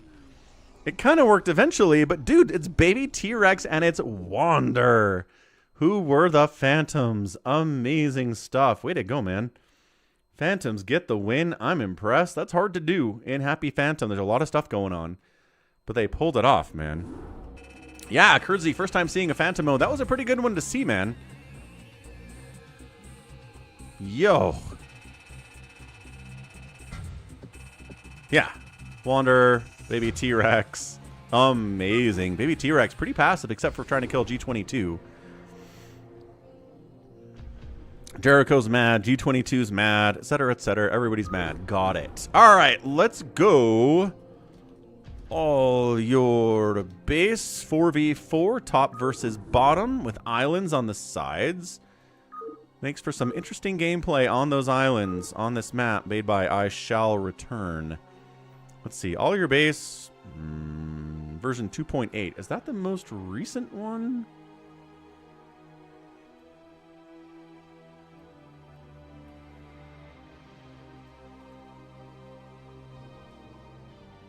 There's a new Happy Phantom on Reaction.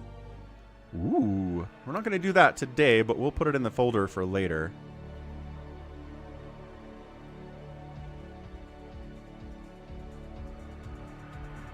I think this is the most recent one. Jericho's mad.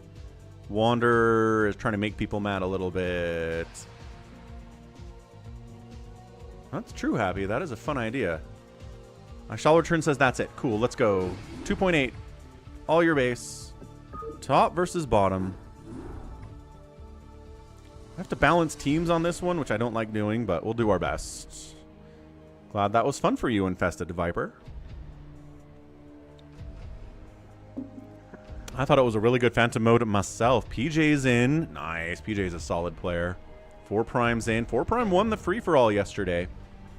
Strong, strong dude.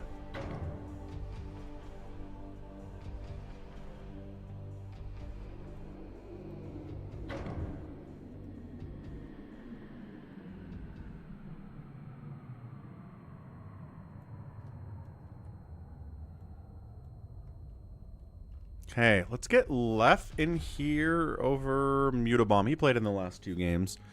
4 Prime, it was yesterday. Lef, Argoness, PJ, Not Too Tired, Wander, Rengar. Oh, interesting teams here.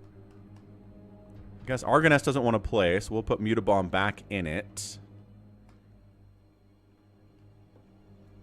Save Your Sword's lagging a little bit. So 4 Prime, it was yesterday. Lef and Mutabomb, PJ, Not Too Tired, Wander, and Rengar. I think that seems pretty good. Absolutely 0 Zerg choices here. Mutabomb will probably go Zerg if he knows.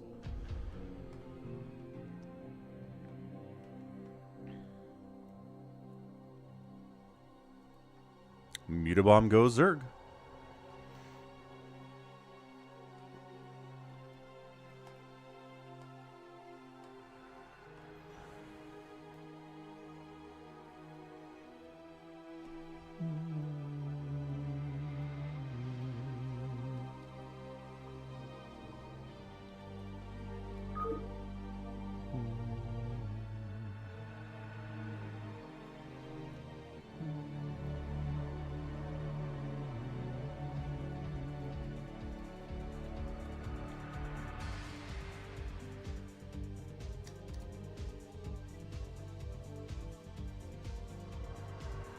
Afkatinis says that he's not too tired. Holy smokes. Afkatinis, you crazy.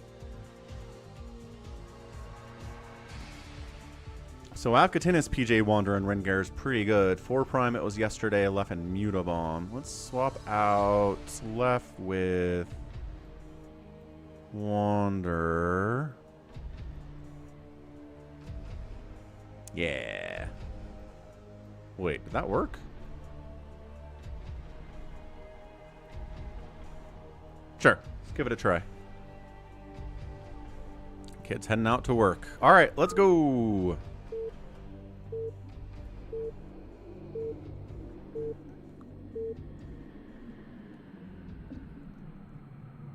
Yeah, I'm not going to do it now, little fish boy.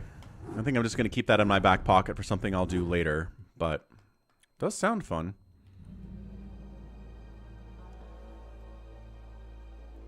Okay. Wait, get out of here. Top left. There we go. Okay, top side of the map. We have Team 1. It is a yellow. Wait, what the heck? Where am I? Yellow Protoss player. It was yesterday. A Protoss player who's blue named Wander. We've got a brown Zerg player, Mutabomb, and... wait. Yeah, and then top right, it's a red Terran, 4 prime. Down here, Avkatinis playing Protoss. Probably. Down the left side, it's left playing Terran. We've got a teal Terran, Rengar, and then PJ is here playing Toss as well.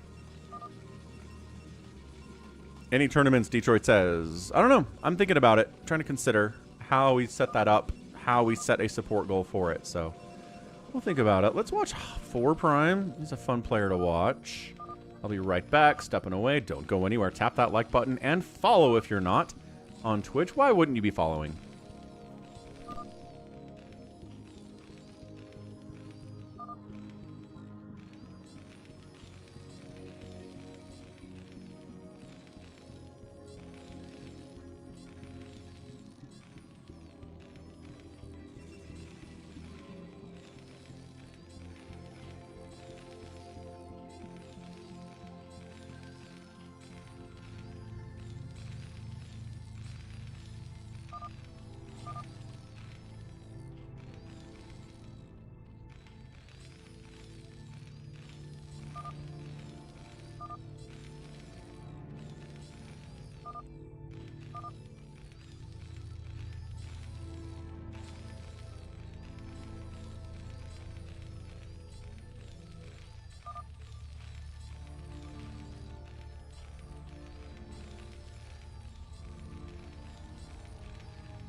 Uh-oh. What's going on? Lef is calling somebody on his team stupid. That's not nice. Avkatinis, be nice.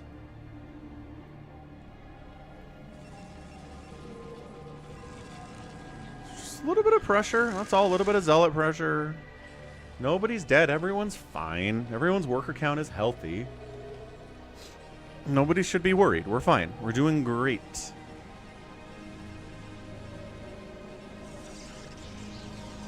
See what Wander's up to.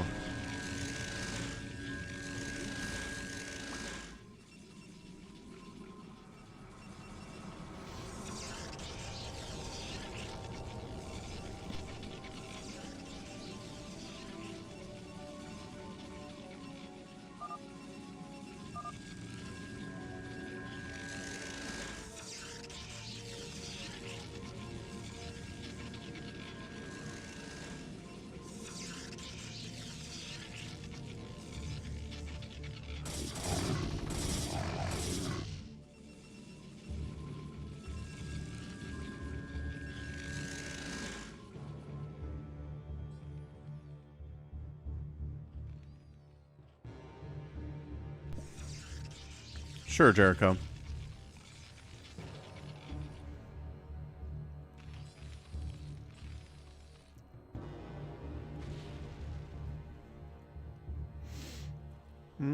But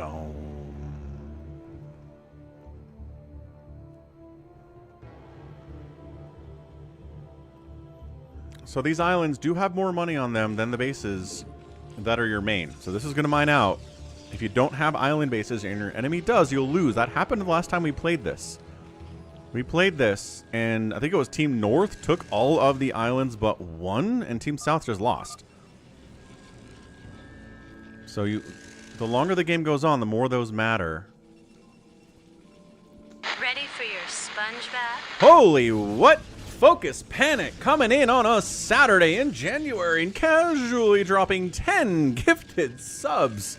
Out here on the purple dimension. Whoa, Kurdsy got a sub. Kurdsy's new here. Kurdsy got a sub. This is a good place to get free gifted subs. Our viewers are very supportive that way.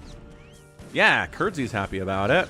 Who else got one today? Anybody else we know? Midnight got one. Nice, we like Midnight. Detroit got a sub out on the purple dimension too. Rock on, rock on. This is Focus Panic dropping major support out here. A little bit of vulture harassment. Some probes died from it was yesterday, but he looks totally fine. I'm not really going to worry about it too much in the long term. Spider-Mine, good connection on those lings. But 4Prime's got his own tanks out. Tanks are pretty good against, you know, the vulture harass. So should be fine. Let's update the support goal with Focus Panic's massive dono. Ooh, Spider-Mine connection big. Or not one.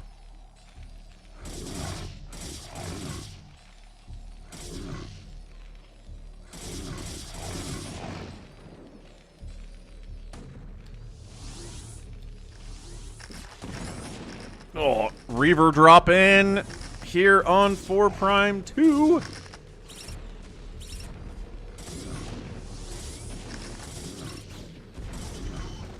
It's PJ. Oh, PJ getting the connections with these Reavers.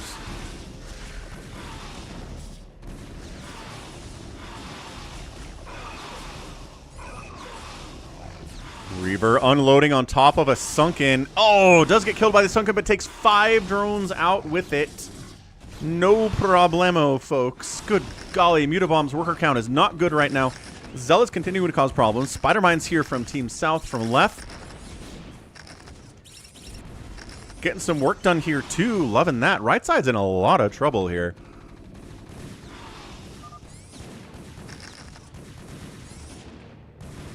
Oh, thanks, Focus Panic. I can still trick the 5-year-old, but the old ones are 15 and 17. True fact, man. Somehow still has some extra money with 3 kids, Focus Panic. I hear ya. Somebody in that boat right now. But thank you, man. Hope you're having a great 2026 so far. Been eventful, I would say. Oh gosh, this Reaver has 4 kills. This Reaver shenaniganry is putting in work on 4Prime and on Mutabomb. Just crushing out here. What is this? Mutalist counterattack on the left with the... Okay, with the Mutas, obviously. But yeah, Mutabomb's down here causing some problems. No anti-air, no Goliath, just Vultures. for left right now, getting into Afkatinis' base. There's cannons on the right side, but not on the left side. Only Vultures defending right now. Terran player in a lot of trouble. Top side's having some tough times. But, oh, Afkatinis is Reaver pushing on the left side too. Two teams from Team South are going the Reavers at the moment and getting some serious work out of it as well. Let's get a prediction going.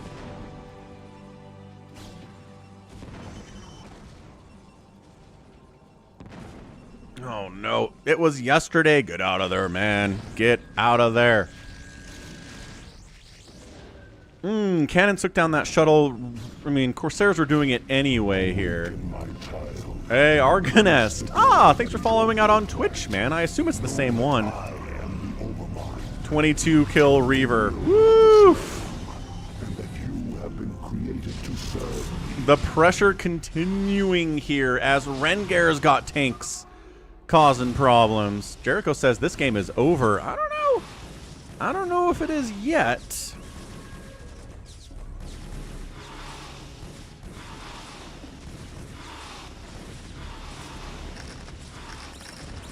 Muta's trying to defend, but they're not as good on defense as they are on offense.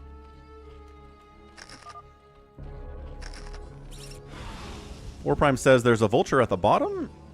Oh, like the bottom of his base, I think. The Muta's, again, defending against things like Reavers and Vultures, but it takes a while to kill the things, and the Reaver shots are going to hit anyway, and 4Prime's at 2 supply. 2. He can rebuild. Is this a proxy? There's a proxy Rax down here. From Rengar? Sure, man, whatever. Vulture's on the attack as well. Yes, Arcanist, it is.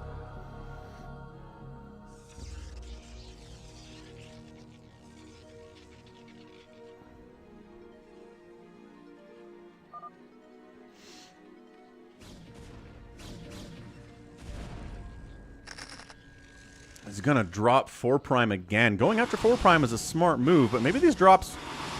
Yeah, with this many Mutas around, maybe the Reaver drop thing isn't exactly how you want to be doing this anymore, Team South. Might want to switch it up a little bit. Corsairs, yes. Goliaths, yes. So we are getting anti-Mutalisk stuff for Team South. 4 is at 4 supply. There is a base up here from PJ, and there's a base over here from Wander, too. Wander's been pretty quiet. It's like, can we take out 5 cannons with 0/0 mutas? Maybe not. Maybe not. Turrets, yes. Corsairs and Goliaths, less of a target here for these Mutalisks. Yeah, and especially with the Corsair, it's just time to go. This is where you split Mutabomb. Oh, he turns and fights. Splits out. Okay, at least forcing them to retreat now. Corsairs from it was yesterday trying to assist as well. Corsair versus Corsair with Muta support. Kill this base, kill this base, kill this base, kill this base. I told you earlier, the island bases matter. Yeah, it was yesterday's like, we gotta kill that base, man.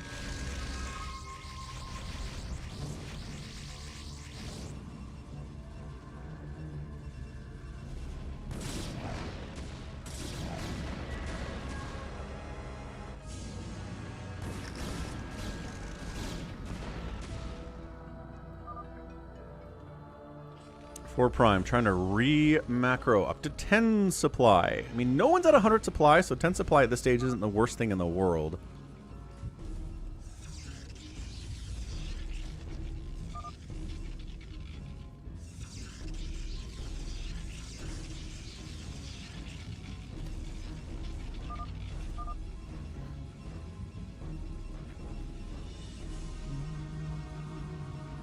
There is a little bit of lag here, baby T-Rex. Good spot.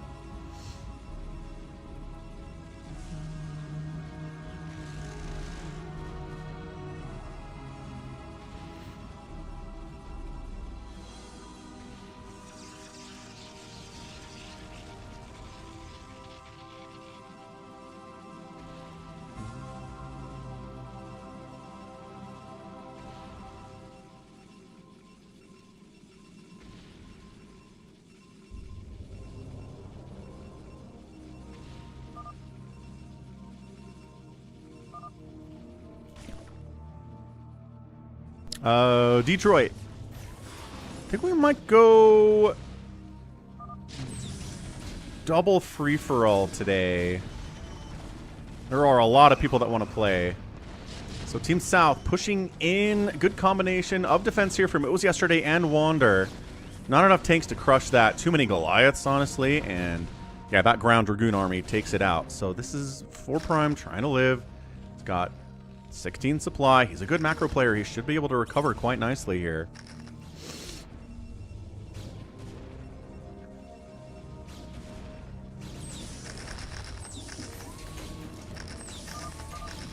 And yeah, we'll do a Falcon Unrest, Detroit. Not sure if we want to push here for Team North. There's a lot. There's tank, there's cannon. It's a good combination. The Mutas are trying to assist too. The Corsairs are trying to kill the Mutas, but they're taking a lot of Dragoon shots. In the meantime, the lag is real right now too. The Dragoons are trying to figure out, do we kill the Corsairs? Do we kill the ground stuff? Wander says fall back. Sure thing, Detroit. You just got gifted a sub out on Twitch too, which is nice. It's time for Left to get onto the free-for-all board. Left was out here. He was vulture harassing 4 Prime earlier. He's got some tanks. He's got some Goliaths down here, actually. No tanks for him, but he's got Goliaths. He's here. I think Left is lagging. Could be him. Oh, gosh. Okay, yeah. 1,000 Corsairs for Avkatinis. The time of the Mutalisk is over. The Reavers are back. They're back on 4 Prime, folks. So the Mutas can't clear out the Reavers this time. Dragoons have to do it, which is crazy annoying. Corsairs also going after the shuttle here. Gotta wipe it out. Forcing an unload because the shuttle is dead. Ling's trying to take these out. They're not Adrenal Lings. They're not the best at it, but sure. Oh, one last Reaver connection does take out a few of those drones. Dragoons plus these Corsairs. Only 3 retreating now for Avkatinis. That totally sucks. Nah. So 4 Prime didn't lose too many SCVs there. Still at 30 worker, or 30 total supply. I think, well, some of it's tank, some of it's dropship. But Team South taking these bases. 2 bases from PJ now on the islands. And Rengar taking this base too. They're trying. I don't think he can, actually. The islands have numbers now. Yeah. Shall return added that, so you can call out what island is under attack or what island you want to expand to. This lag is getting bad. It's getting bad. Like, real bad. So the thing is, you can't land here.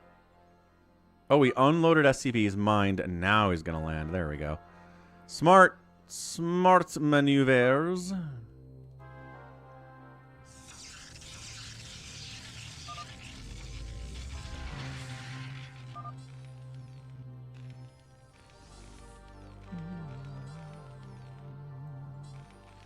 Savior Sword leaves to try to fix the lag, and appears to have fixed the lag.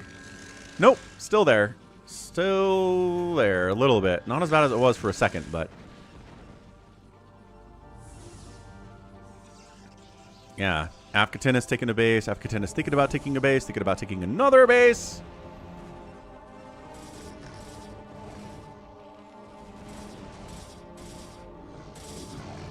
Yeah, dropping it, making sure that Rengar can't take that base for free. And then Rengar tank pushes. 4 Prime. Trying to get, oh, a tank right here, man. No, it's vultures. I thought he would be able to unload a tank here. Does force everybody back on some level to try to shut this down. Not too much of an investment, though. Team South continuing to push up. There's 1 base for Team Red on the islands and 2 bases for Team Blue. 3 bases coming in for Team Blue. So, again, keep an eye on the islands. They matter in this 4v4. More Zealots probably for the Protosses here, for Wander. For It Was Yesterday. Yeah, it's just not enough tanks to be scary.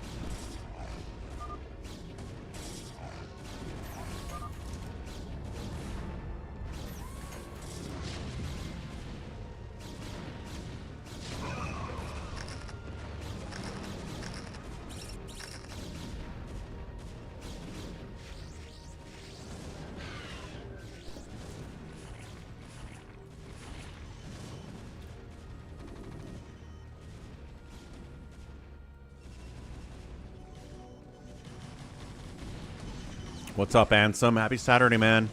Happy StarCraft. We've got Tanks and Vultures and Goliaths. Classic PvT shenaniganry here. South versus North in the middle.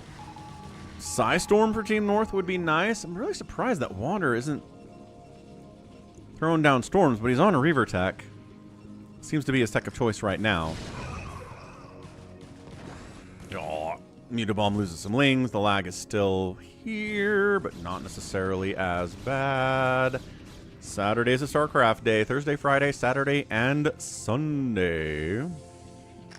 As always, be sure to check out the schedule of when Falcon's going to be streaming what. I update that thing every Sunday night with the upcoming week. Because my weeks are weird. Because I've got kids. So the schedule is not super consistent, except on Saturday and Sunday. But be sure to bookmark that page. Look for the update on Sunday night or Saturday morning. Or Monday morning, and you'll see what's going on for the rest of the week.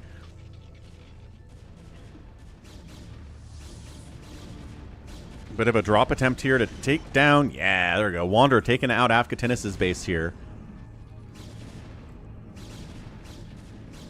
So Team North fighting back. Afkatinis is taking this base on the left side. Wander maybe trying to expand again. Who knows? This is a good game. 4 Prime at 58 supply. He basically has what Mutobomb has right now. I mean, Mutobomb got hit too is the problem. 1,000 tanks. Okay, so now they have the anti-Dragoon composition, but 4 Prime does have some tanks here. They are sieged up, but they are not in numbers to stop this many tanks. We need something to handle the tanks for Team North. If you don't have that, this could be over soon. Where are the Zealots? Where are the Zealots?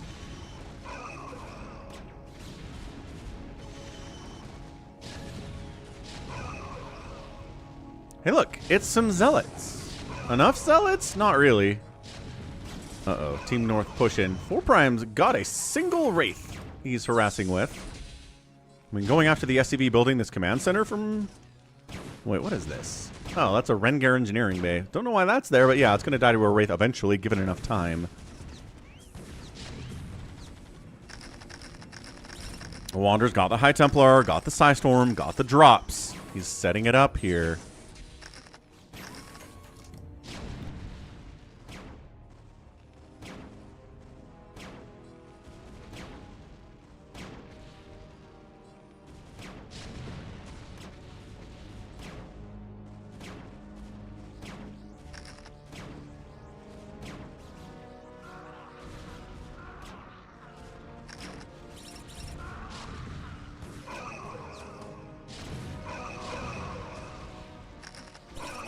Is he not going for drops on this? The tanks are pushing.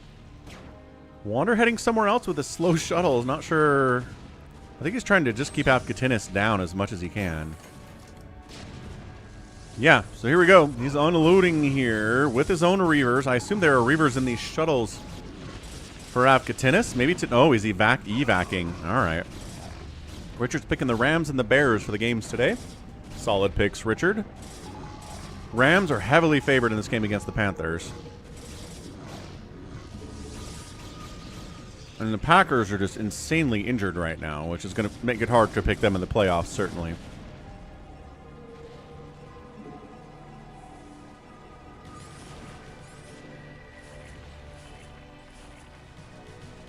Ah, space from Rengar getting wiped out by now Cracklings. They do have the upgrade. Yeah, tank gonna die. Rengar trying to save it, but Cracklings are gonna wipe those tanks out. Didn't bring any vultures with him. Maybe now he is, but also, I don't know, unloading on top of Cracklings, even with vultures, is gonna be a bad idea. I don't know what he has in there, but whatever. This base is now dead. New base, trying to retake it again is Afkatinis here. He's just playing back and forth whack-a-mole with those expansions. There's definitely lag. It is true. Somebody in here is lagging. Allbrand's rooting for Afkatinis, our dark blue Protoss. He's really only on 2 bases right now, though, and mining out quickly. Very, very quickly. 68. Like, fewer than 200 minerals on a lot of those patches. Play with the heart. Play from your heart.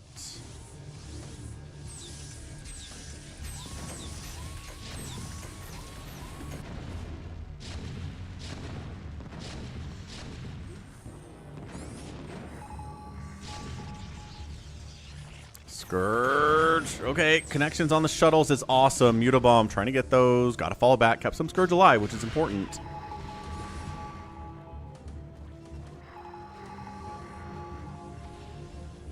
Team North continuing to tank push up here. I don't know if somebody needs carriers.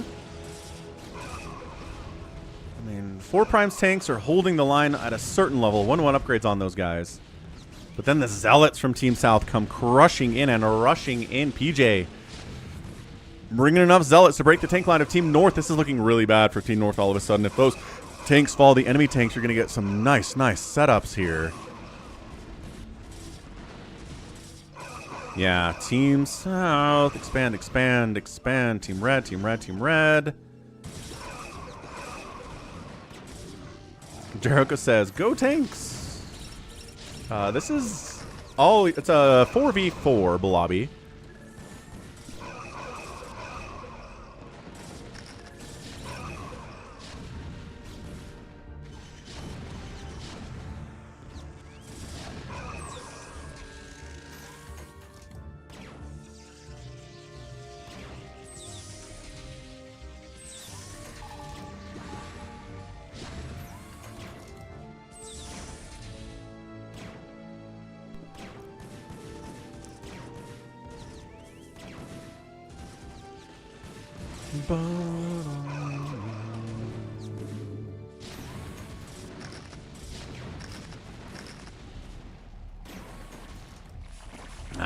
Mutabomb's back on the Mutas, shutting down Rengar's attempt to take this base again for like the 3rd time.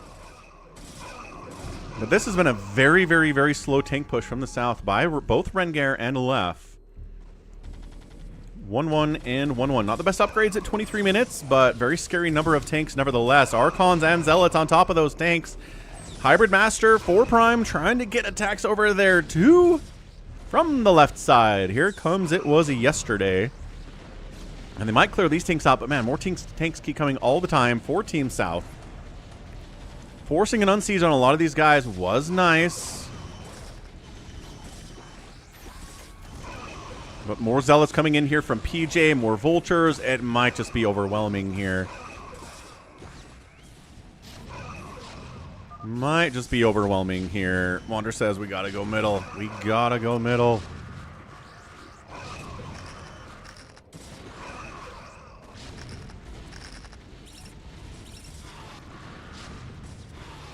Mutalisk. There are still some Corsairs here, which is why I'm surprised we went back to the Mutalisk well so fast. 2-1 Corsairs. Oh my gosh. Fast attack rate. Desperate hold here in the middle. This lag is still lagging out. Rengar. Bring in Valkyries too to help with the Mutalisk problem. This can't be Mutalisks. I really don't think so. Trying to snipe his Defiler Mound. 100 hit points left on that thing. Nice try on the snipe of the Mutas. Saving the very important tech structure here. No, Reaver connection on 4 primes SCVs at this 3rd base. He's trying to take islands. You have to take the islands. But also defending them can be pretty hard.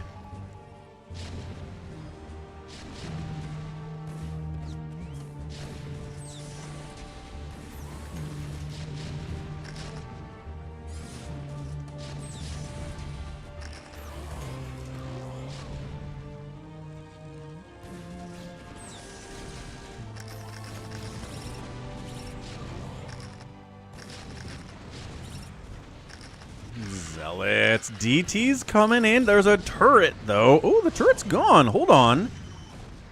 Oh, there's the scan. I was like, are you not going to scan? And then they scanned, but DT, friendly fire, splash damage, and attacks take out a few of the tanks. Only about 6 of them here, which is not an insurmountable number to take down. But man, they are just continuing to macro, continuing to send here. Jericho's having a good time obsing this one. I think if Jericho was in this game, he would be very mad at someone. Pretty sure.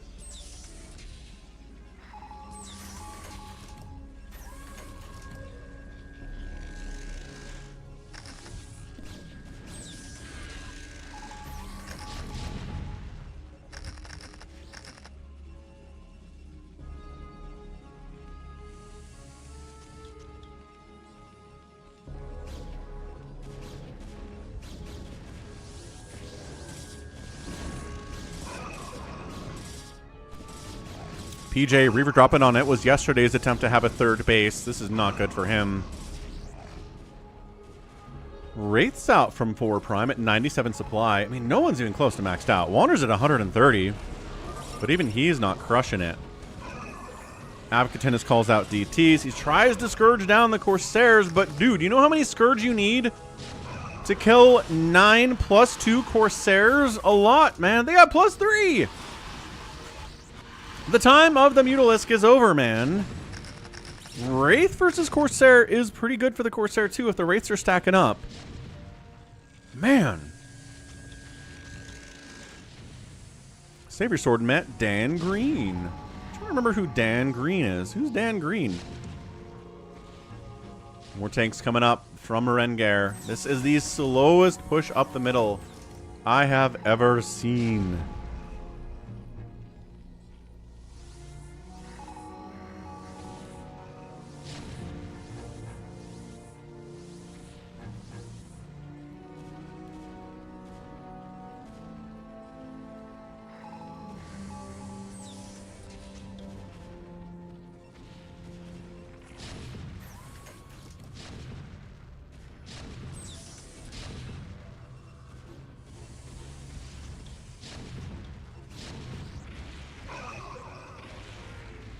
Oh, man. Mutabomb's getting supply blocked into Nowheresville.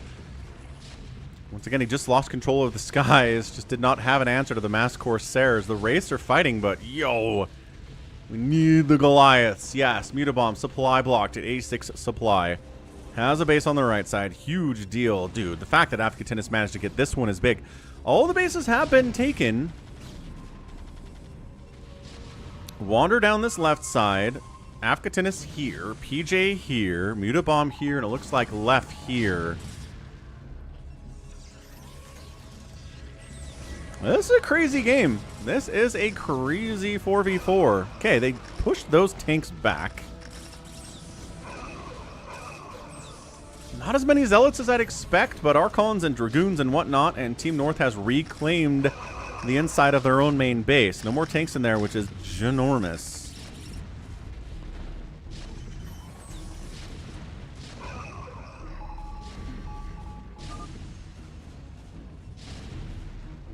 It was yesterday is mining out. He needs a new base if he's going to live. Oh, the voice actor of Yugimoto. I've watched a little bit.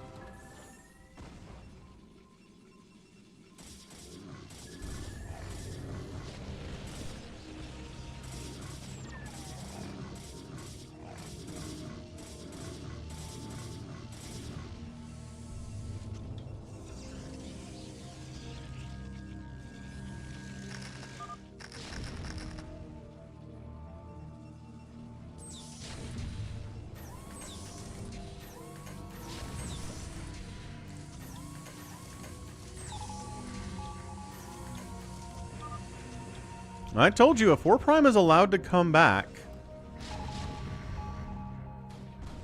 he would come back.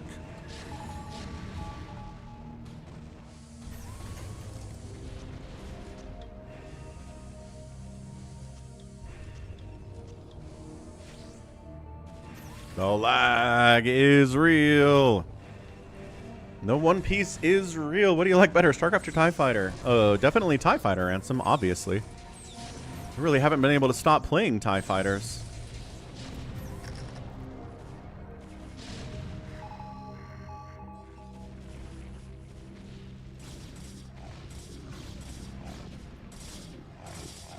Ah, nice. Advocatennis found Wander at the 5 o'clock. Shut him down. I think Team South is winning the economic battle.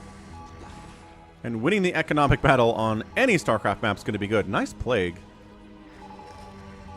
Yeah, see? Ground stuff. Lings, Cracklings, Hydras. No more Mutalisks. Bad Mutalisks. No more at 30 minutes against 2 Protoss enemies. And dudes with Valkyries, too. Yeah.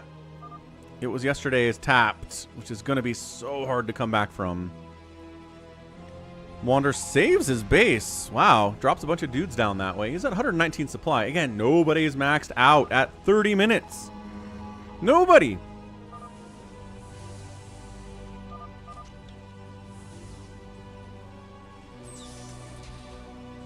Dude, I died 8,000 times on TIE Fighter on, like, regular difficulty. I really don't think I want to try it on hardest. 1990s, man.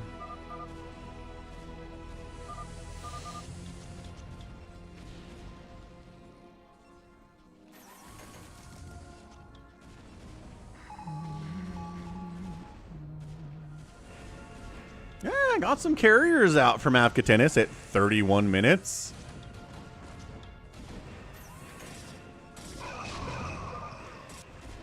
Wander's like, are we done? Might as well try a push.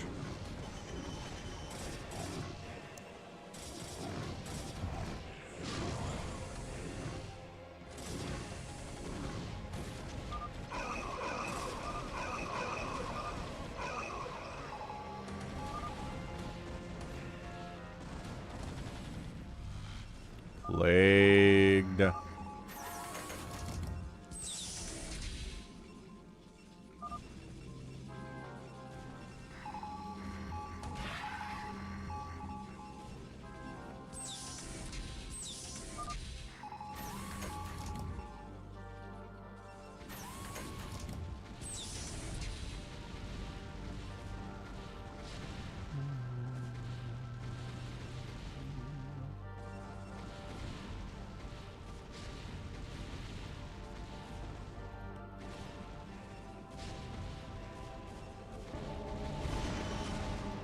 Here goes nothing. 4 Prime attacking in. Got some carriers to deal with. Got some enemy tanks to deal with. They're at 3-3. He's at 2-2.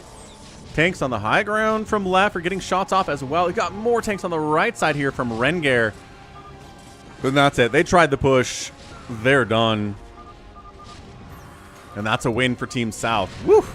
Scrappy, scrappy win for Team South. Slowing down both 4 Prime and Mutabomb to start the match was really helpful. Obviously, and then there was some good base taking here by Team North as well to try to get back in it economically, but at the end of the day, I think it was just too much to overcome for those guys. So, woof. Woof, woof, woof. Good job, Team South. Getting that win. Wander, 202,000 points on the losing team, though. Only so much the best player can do if their teammates are not holding up their end of the bargain. Left killed the most things after Rengar today. Nice job, Left. Wander, boop, boop, right up there too. And so was Afghanis, and so was PJ.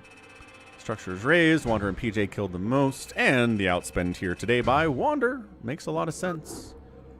Nicely done. Nicely done. Victory for Team South. Team Bottom getting the win. Okay, let's go double free-for-all across the sky here. So let's do one on one of our newer maps that we're playing on today. Let's go Overwatch with this. Actually, let's go the... No, what's the version of the desert that is the right one that doesn't have the 1,000 minerals on it? Neo Valley of Red. That's the one. Yeah, that'll work. Let's go. Pachonk. That'll work. That'll work.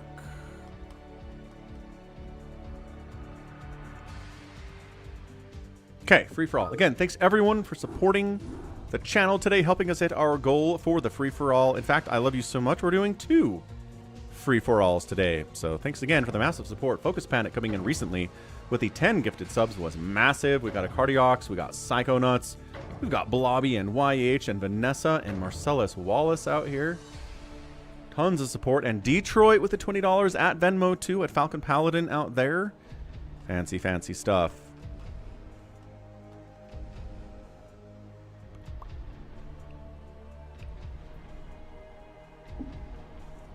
Okay, Savior Sword, 4 Prime, Law and Order, Detroit, Protoneer, Left, Jericho, Baby T-Rex. If you're in this one...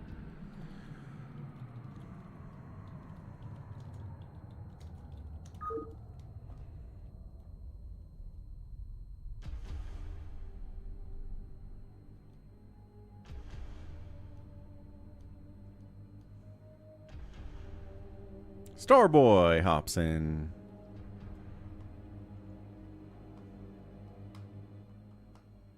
That's not Starboy.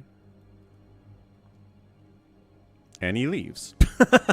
Savior Sword calls him out. And he bails immediately. Alright, I guess. Fair enough. Let's go.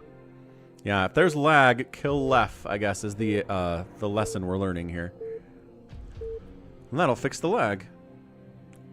And there's the lag again. Right on. Okay, 1,500 minerals. We're good to go. 4 Prime playing Zerg is the first guy in the free-for-all. Next door to him is Savior Sword Protossin. Got Jericho out here playing Zerg. Just kidding. Wow, he's usually Protoss, but he's Zerg now. We've got a Protoneer playing Terran. Awesome. Gray Detroit is in the house. Blue Terran player Baby T-Rex. We've got a pink Protoss Law and Order who's probably G22. And on the left side, last but not least, is Left playing Protoss.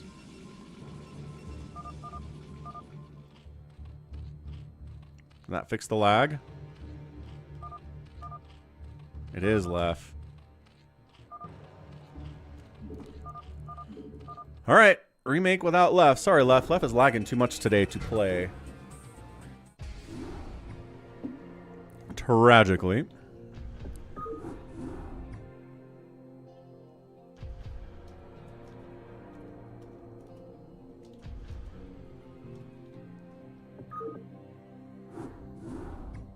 Let's go again without Left.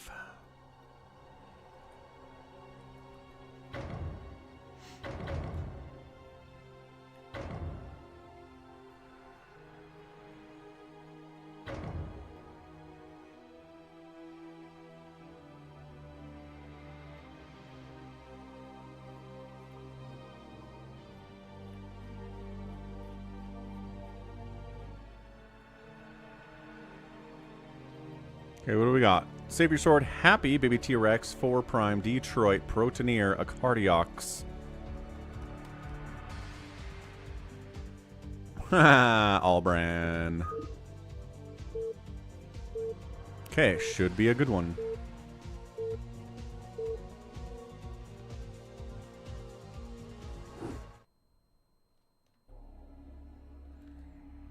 Okay, round 2. No lag this time. Doesn't appear to be any lag this time. Maybe a little bit. That's not great. Protoneer.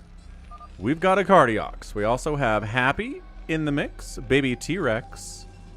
Detroit's back. 4 Prime's back. Savior Sword's back. And Law and Order is here.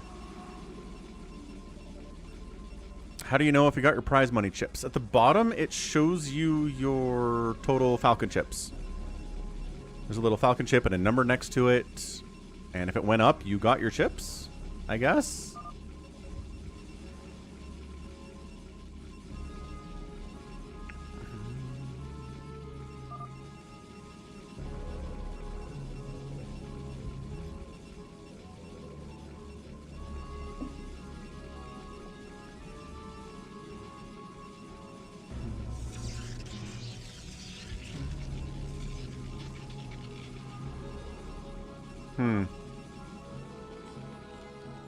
Foravka says Law and Order.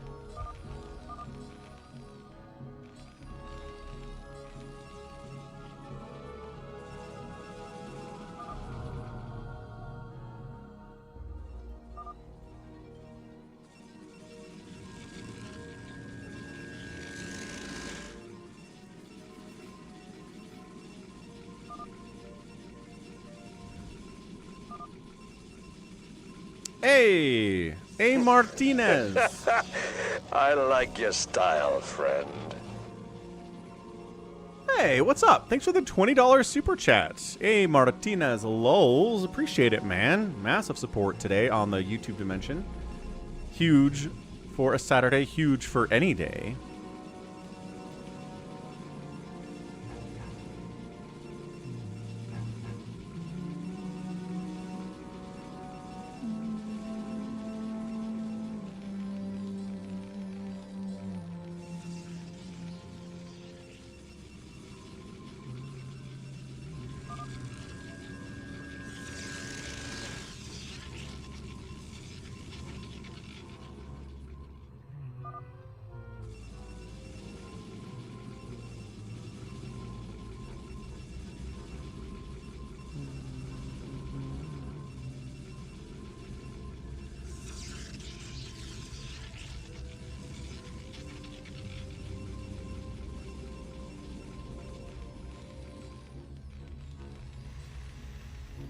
Are there any professional players that do better in team matches than in 1v1 and vice versa? I just cast a Hunters game on the channel where... God, who was it?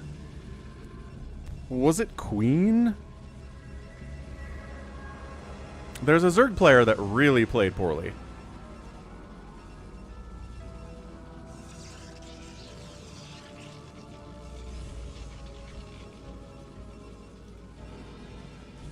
This is the one. It was...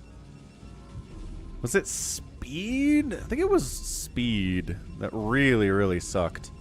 Like, disappointingly. If you want to watch a Pro 2v2 Big Game Hunters that I posted on December of last month and I got 2,000 views, feel free to check it out. It's a pretty great game. Again, Speed doesn't play very well.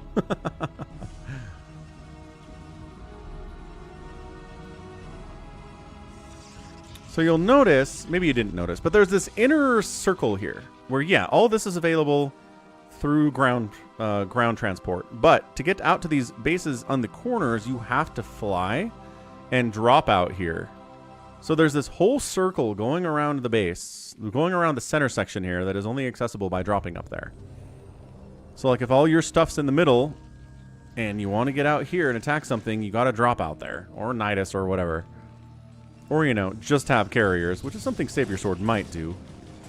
Got a little bit of Zealot pressure here from Savior Sword on 4 Prime. Trying to get us sunken up. Trying to get us sunken up. He 2-gated. He 2-gated. Quick. Cancel it. Cancel it, maybe. Oh, okay. Well, the sunken got a couple hits off. This is actually going to be a hold. That was tight, but he did it. That's a casual 5-kill Zealot. Not bad for him. 4 Prime lives, but yeah, 2-gate pressure is going to slow him down quite a bit and slow down Savior Sword too. Against somebody, let's see, go for a fast expand. Yeah. Protonier's got an expansion already. Call Me Blobby is rooting for the Zerg player. Rooting for 4 Prime. Fun thing to do. Are they saying boo or boo earns? Sounds good, undergrad. Thanks, dude. Appreciate you sharing my stuff on your socials. Law & Order's got Reaver Tech at 4 minutes. 1 base Reaver shenanigans happening here. Where are you going to go with these Reavers, big guy? That Zealot should get a promotion to be a probe. Does the Zealot want to be a probe? I'm not convinced the Zealot wants to be a probe, Wander. So he's expanding. So Law & Order's not taking his own natural. Law & Order is quickly getting to the outer ring to do something. And then this appears to be Reaver shenanigans coming in on Protonier, who...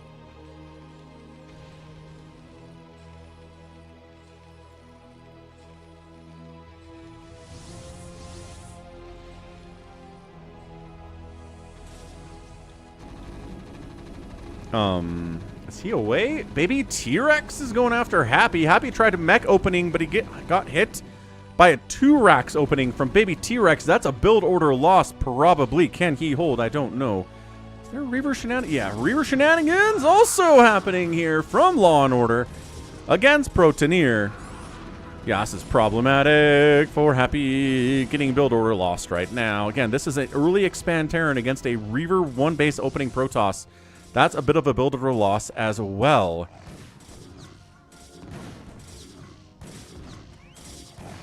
Yeah, this is not looking good for either of these Terran players. Happy is running, because that's what you can do on this map. You can run to the corners. The enemy can't chase you until they get drops. So running and cockroaching makes a lot of sense.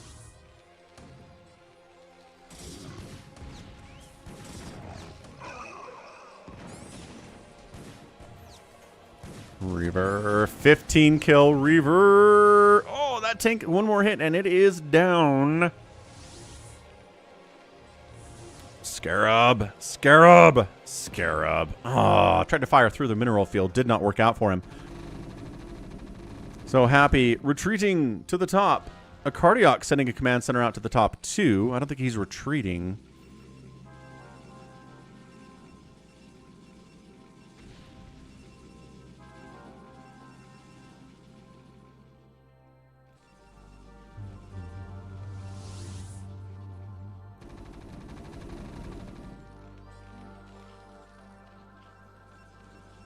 Still, nope, up to 2 bases now. Save your sword. 4 Prime needs a 3rd base real bad. Sounds good, YH. Have fun at the game. Ooh, the lag is back. Oh, we booted left.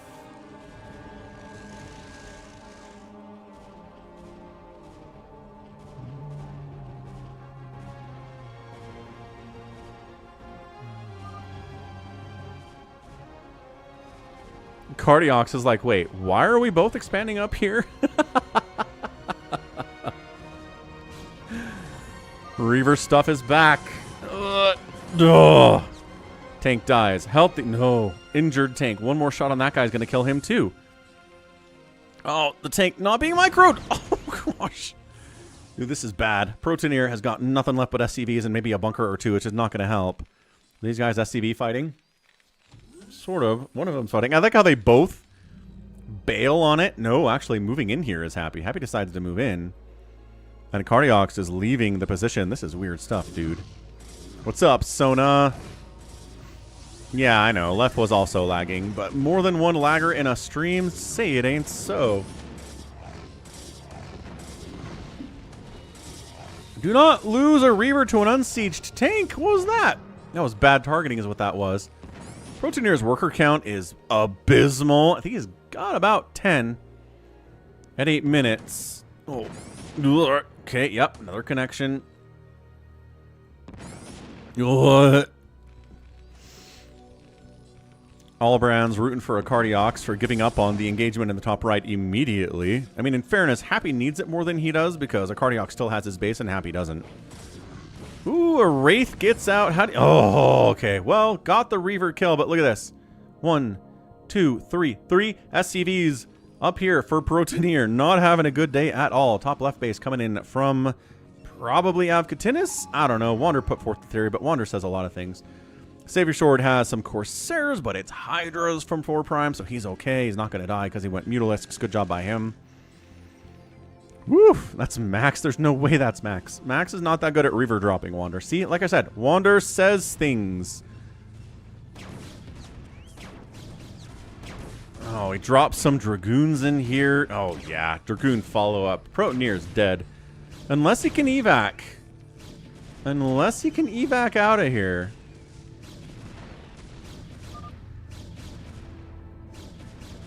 He can't. He tapped. GG. All right. So knocked it out.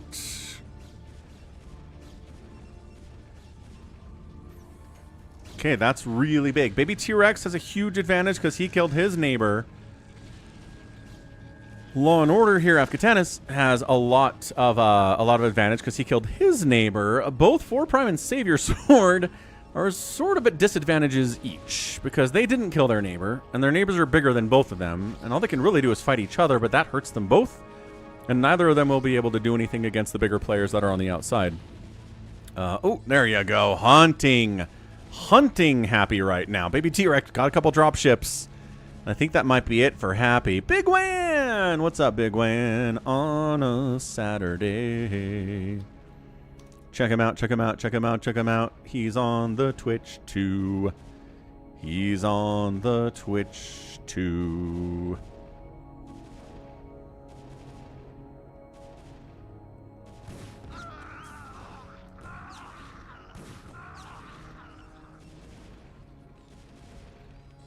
He's got a bunker. What's in the bunker? Maybe nothing? Oh, Vulture Micro against Marines.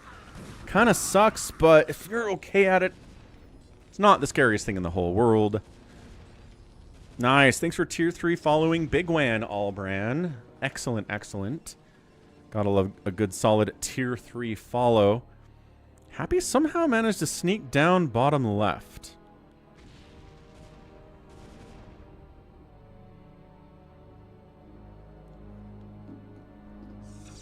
Yeah, Savior Sword's like, actually, no, this is my base.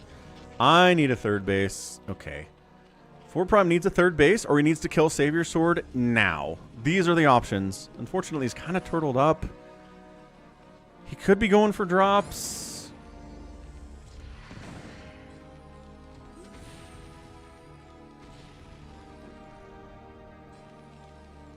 Haven't said much about Detroit. He managed to get a third base down here. He's making carriers, as Detroit Bulk is liable to do. Sometimes he'll go Mass Scout if it feels like just losing. But carriers are a little bit better than Mass Scout is. This map is called Neo... What did I call it again? Neo Valley of Fire or something like that. Savior Sword probably knows. Neo Valley of Red? Is that what it was called? Hey, the Mad Dog of Shimano. Happy Saturday. Thanks for stopping by. You're welcome for caring about the StarCraft community. That is, yep, I do care about you guys. Try to do it anyway. And you too. Thanks for being a sub. What's that icon next to your name? Gamer Duo. Oh, is that Duolingo? How do you get a Duolingo connection to Twitch? I didn't know you could do that. Lag, lag, lag, lag, lag, lag, lag, lag, lag, lag, lag, lag, lag, lag.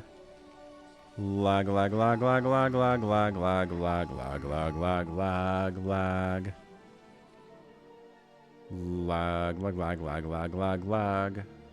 Who was that? Couldn't tell. Too fast. 4 Prime. Wants to take this base from Savior Sword. Kind of needs to take the base from Savior Sword. If he doesn't take this base, he's going to die as a 2-basing Zerg. Which is a very sad thing to do. Getting a Queen's Nest. Detroit taking another base. Cardioc's kind of getting bullied by Afghatinis here.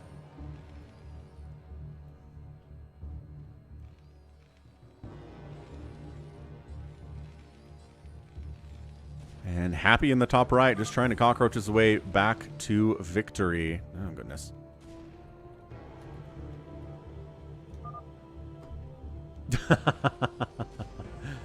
Cardiox is getting impersonated by Max somehow, playing Terran, of all things.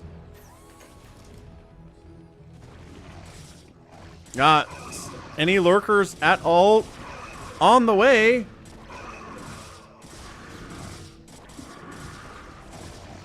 Not going to get here nearly in time, it sure seems like. He got some lurkers down. Might save the time, but dude. Okay, Sunken Hydra, lurkers, hydras, lurkers, hydras against gateway units. And he saves it. He's alive, but again, Savior Sword's on 3 bases. 4 Prime's on 2. You can't win here. Savior Sword is too good that way. Carriers coming in from Law and Order top right as well. Afghatinis, pretty darn sure.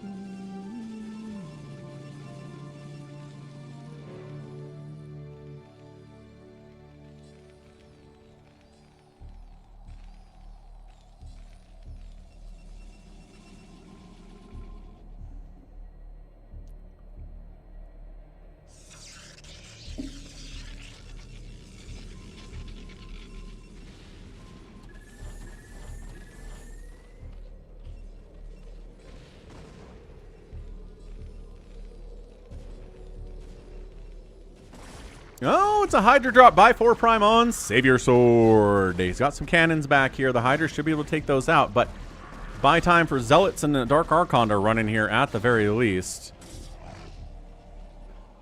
Gets in there, picks up. Dark Archon, very scary. Not enough energy to do anything right now, but very scary. Oh, should have gone here. Why didn't he just go here? Oh, he knows it's here, doesn't he? I don't know if he knows it's here. Remember, Afkatinis' goal in these games is always to kill Max, and he found him. So he's going to try to kill Max now. Max has got a couple of Wraiths. By that, I mean he's got 6 Wraiths with no attack upgrades against carriers with +1 attack and no armor.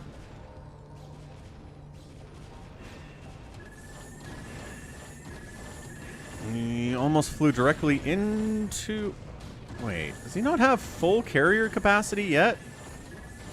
Ah, the cloaked Wraiths, but there's a detection here. There's an obs. All good, all good.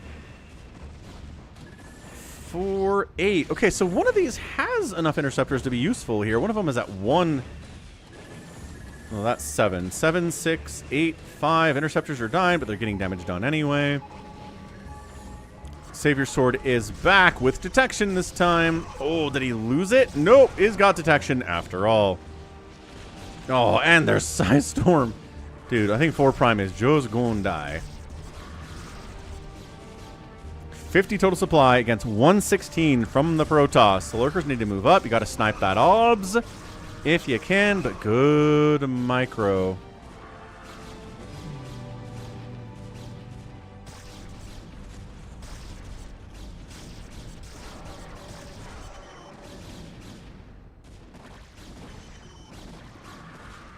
Drones getting pulled in as well. I think that's it. I think that's it for our guy. Meanwhile, carriers kind of flying into missile turret range for no reason. Max decides that Valkyries are the answer to the carriers. Have we seen this work, Max? Why are we still doing this?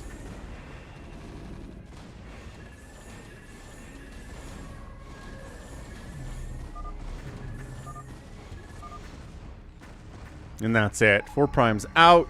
Woo! He won the last free-for-all, and he's out of there at 17 minutes. He is the second person to die. That is the nature of the free-for-all. It is capricious. If you get 2-gated by somebody, as a Zerg player, it can really slow you down. Whereas when he played Terran in the last free-for-all, he was the one that made the push on the Zerg player, Rengar, and killed him, and that put him in a good position. So Savior Sword, despite fighting so much over the first 18 minutes, is in a pretty good spot. He's got that third base in the corner. He's got these bases too. Whatever's left out of those for 4 Prime. Yeah, I think Max is just going to mind out here on 2 bases and die. But, you know, he's alive, I guess.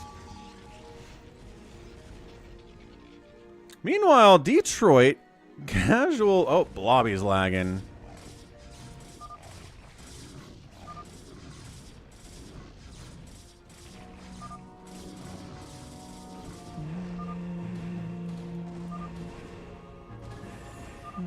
Blobby's out. That fixed the lag. It sure seems like it did.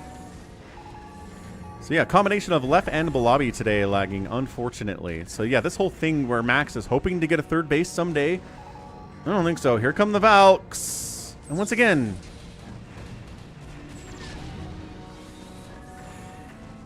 just know, you can kill interceptors with the Valkyries pretty quickly, but there's a lot of them and they rebuild. If you're attacking the carrier body, it's hard to kill them. The Valks are doing so small amounts of damage against the carriers, even without any of the armor. They've got 4 base armor. Every one of these rockets is doing 6 damage, so you're tickling them. I guess he's got +1, so it's 7 damage, which helps.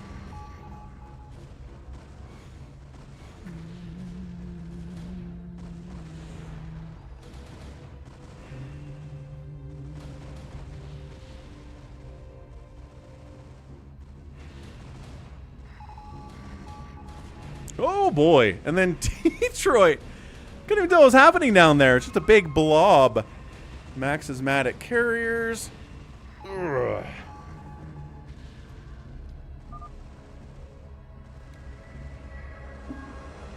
Savior Sword says carriers. Yeah, we just got murdered by carriers. There is Max's inability to spell Afkatinis properly under any circumstances. Cannot do it. So yeah, the two big players here. Well, I guess three. Maybe T-Rex is down here with a big old Wraith Ball being like, bring it on, carriers. But everybody else who's big is making a carrier ball. Afkatinis, huge. Detroit, huge. Happy, I don't know what Happy's doing. He's got tanks and stuff, I guess. He'll probably die to carriers if somebody finds him. Aqua Tennis.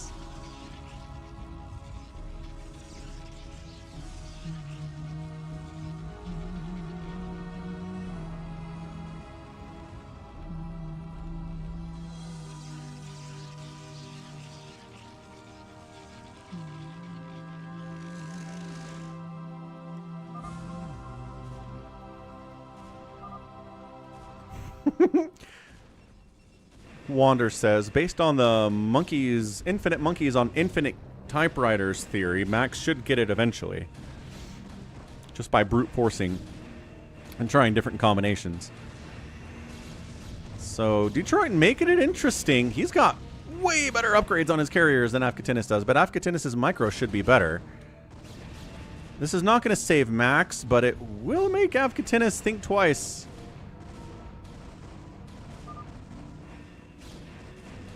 There's a Wraith Flock killing Savior Sword. Did baby T-Rex just Wraith snipe a bunch of Savior Sword's bases? Who? I mean, baby T-Rex obviously doing that. Ooh, Corsairs against the Valks too. They love stacking up. Anything that likes stacking up, Corsairs are good against. That splash damage is no joke. Never has been.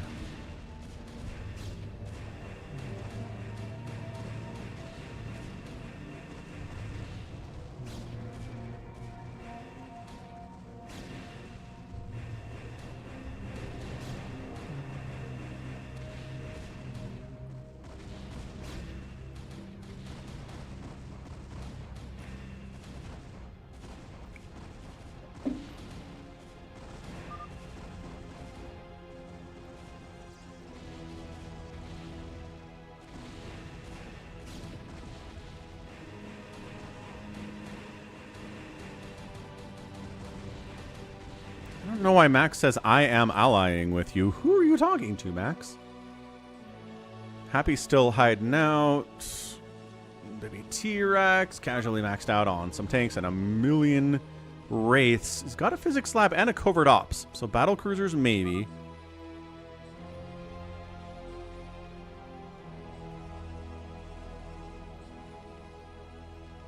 Ghosts also maybe from baby T-Rex.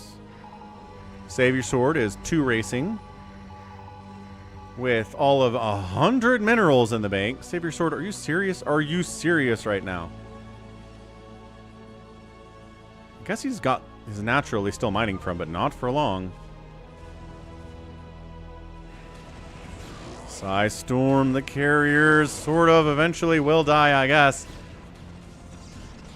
Afkatinis, here's the carrier engagement. Let's go. Carrier versus carrier. Once again, Afkatinis is carrier microing as best as he can here. He is outnumbered and he's out upgraded pretty substantially.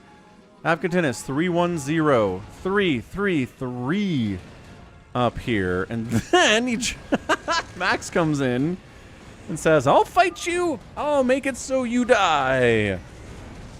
Sort of carrier wars. What are we? Oh, okay. Just killing buildings now. I'm like, are they defending themselves? No. Carriers. Fairly injured. Fairly okay, too. Mostly okay. Savior Sword makes a move on Afkatinis out of nowhere. Dude, Afkatinis is going to be salty.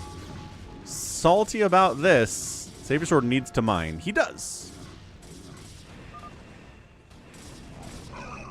There's the Avac.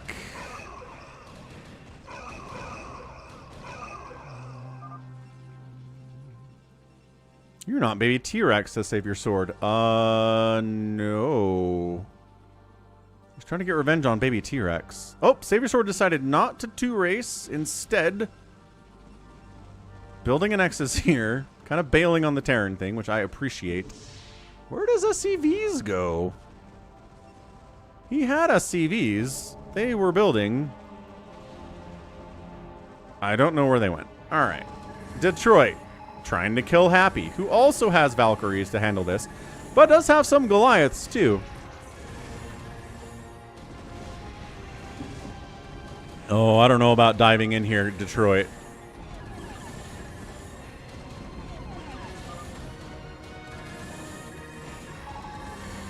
I mean, Detroit has the money to rebuild. The Valkyries are all dead. D-Matrix is gonna help a lot.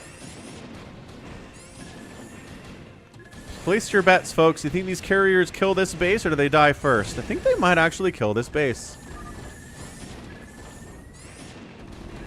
Happy says Big Wan. Top right, my base. You know the wraiths you made? Who's Big Wan? Is Big Wan baby T-Rex? Why? What is happening?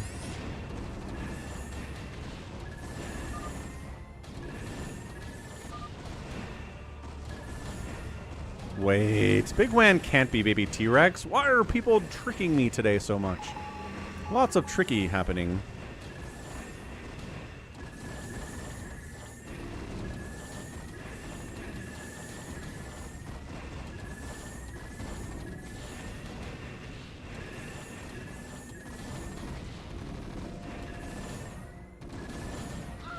Yeah, Happy's dead. It worked! I thought the carriers were in trouble. Look at Detroit being like, no, you don't run. You don't get to run from me. Everybody dies. Meanwhile, baby T-Rex or maybe Big Wan? Jericho, we got a Falcon Unrest coming next for the last one of the day.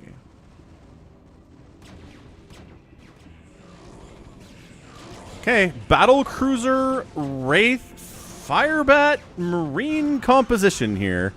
The battle cruisers are going to get mind controlled because bringing capital ships against Savior Sword is the worst maneuver in the history of the world.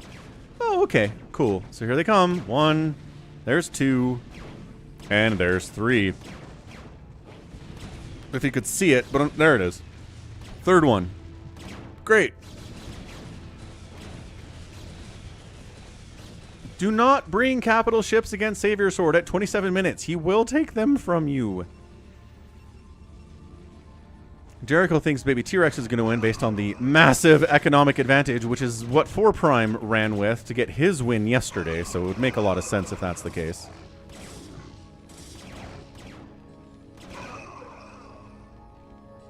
Blazers beat the Rockets, and the Suns beat the Knicks. This regular season for the NBA is insane. Thunder barely beat the Grizz. I don't know what to expect from this regular season NBA. Top Shelf said the same thing. We were talking about it on Discord the other day. A lot of Valks from a Cardiox. Baby Happy is gone. No, he's still alive somehow. Oh, he's over here. Sure. Sure, Happy's over here, I guess.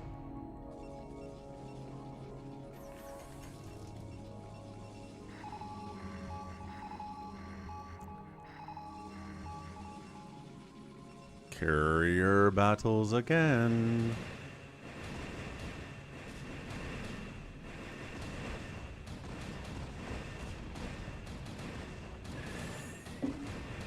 Ooh, got some scouts in this mess too. Big fan of them scouts. Still, I just don't think Afghatanis can hold here. The upgrade advantage is massive. Detroit's got to have more carriers somewhere. He does. He's got a giant fleet of carriers down here doing nothing. Detroit, move those carriers somewhere. He's microing these guys so hard, he's not paying attention to the fact that he's got more carriers elsewhere. Afghatanis running his probes out of there. Why are you not killing Max, he says.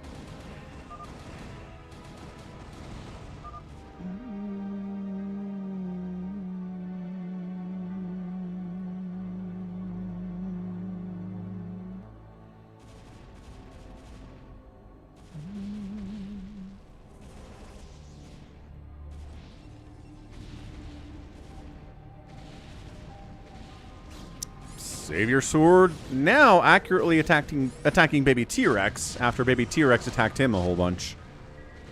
But T-Rex has so much more money and a bigger army. Oh my gosh, he's still making BCs. Why are we donating BCs to Savior Sword? Don't do that. Do not do it.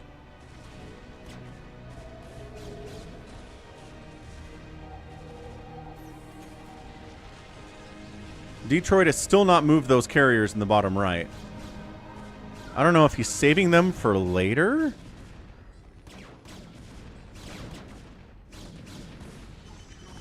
Well, yeah, tank BC against no Dark Archons means everybody in this army dies. Yeah, they're going to try to do what they can and kill as many of these BCs as possible, but getting wiped out.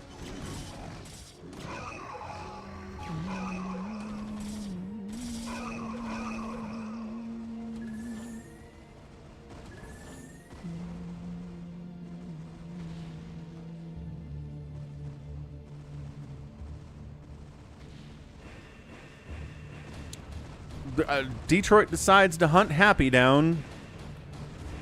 Kills his little setup here on the right side. Happy's back in the top right, though, so not really a big deal for Happy. This is chaotic, man. And then Baby T-Rex counter attacks on Savior Sword. Savior Sword has no money compared to what he's dealing with here and is probably dead. Dark Archons are good, but they're not that good. Detroit, you have 8,000 carriers down here. You're making interceptors for them, so you... Well, it's not all of them. Never mind. He has forgotten. He's like, I must win with these 5 carriers that remain. Dude, 24 kill carrier.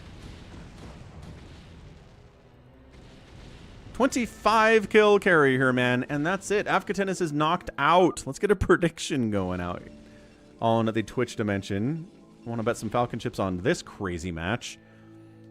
So Max is yellow. Happy is white.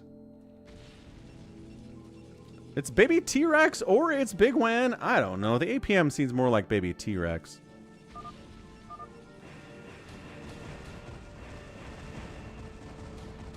Oh. Savior Sword's like, please bring me your carriers. Please. I need an army. I don't have one right now. If I get your carriers, that'd be way nice. But Detroit does not acquiesce to his request.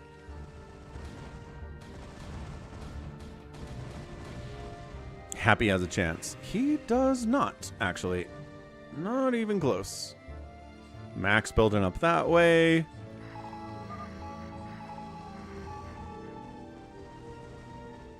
Max accomplished his mission of a Cardiox dying before he did.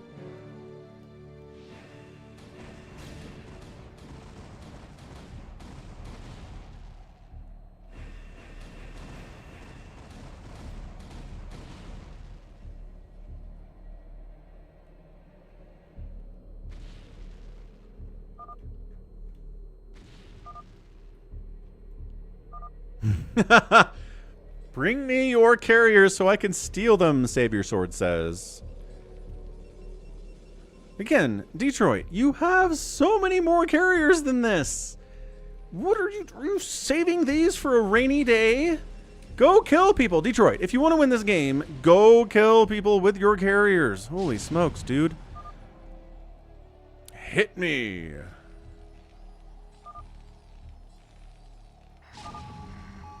Good old Dark Knight. Happy rebuilding for like the 4th time today. Savior Sword's 2 racing. He isn't. I mean, not really. If he has anything, it's not much. T-Rex sniped all of it. Oh, that's where all of his Terran went. Awesome.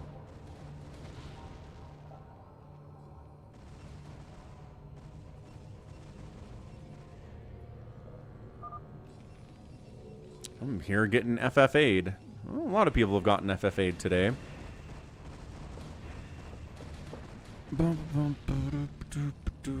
Detroit's the kingmaker here, or he makes himself king. One of the two. He's ginormous.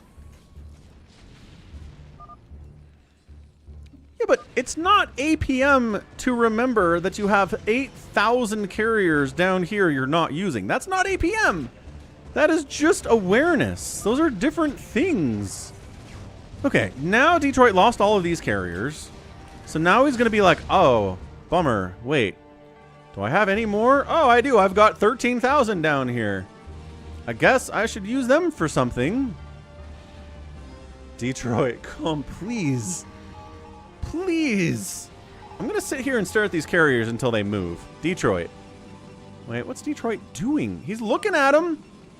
He's... Oh! He's doing it! Detroit! Let's go! No, the other group. Send the other group. Yes, he's Oh! Thank goodness. Alright, yeah, the death of Savior Sword is upon us. He's sending a smaller group of carriers up the right side, which is going to run into baby T-Rex, who doesn't really have an anti-carrier army at the moment. He's got battle cruisers. These carriers are heading over to this base. I think Detroit wins this.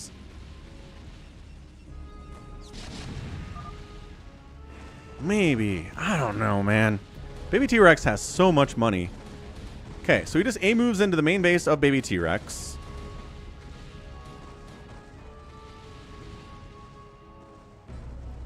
Savior Sword slowly dying continues. Detroit can only micro one carrier group at the same time.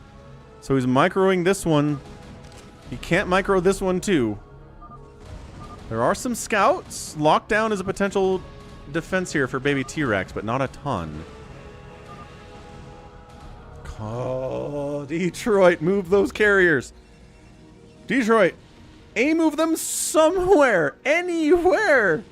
Oh, gosh. Oh, the carriers come back home to try to deal.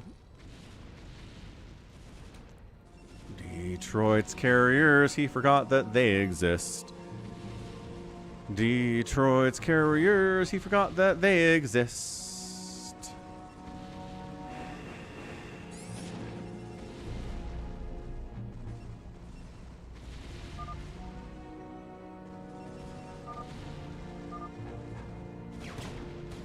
Okay, so he loses all these carriers.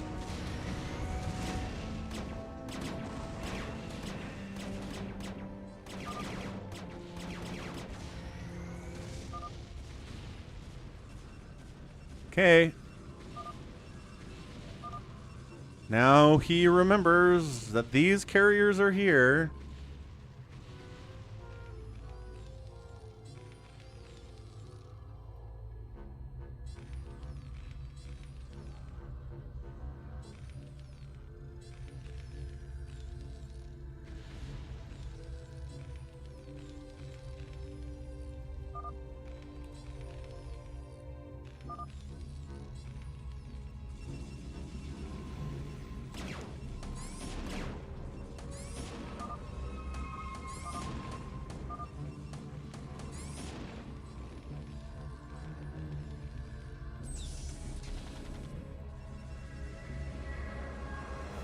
Detroit has a little bit of available supply, makes some scouts to help deal with these BCs instead of just carrier.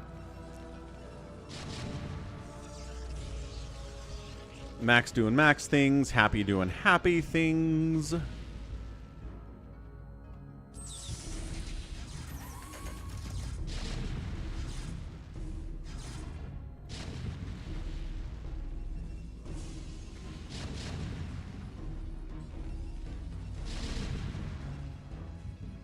Savior Sword lives. He's got his Ob Squad doing Ob Squad-y things as usual.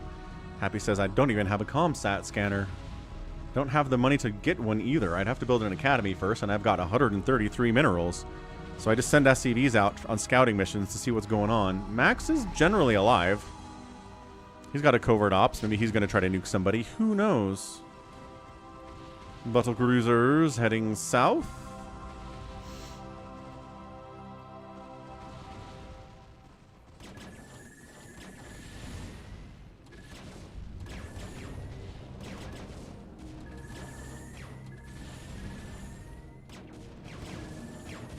Okay. I mean, scouts doing scouty things.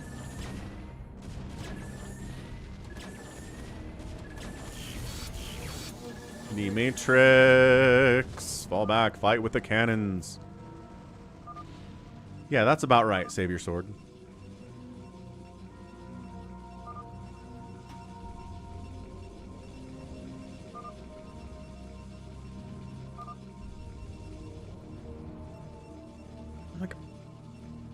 Detroit, you have a whole army down here. You're desperately defending this base against this army, and you're just not moving any of this.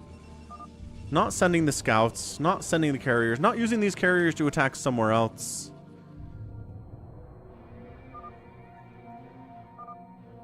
Big Wan killed me immediately. Why do you keep calling him Big Wan?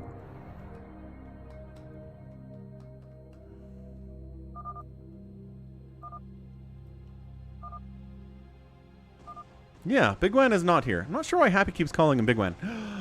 Detroit! He did it. He brought some stuff over. Awesome. Oh, wait, what is this? Why are there 4 carriers attacking here?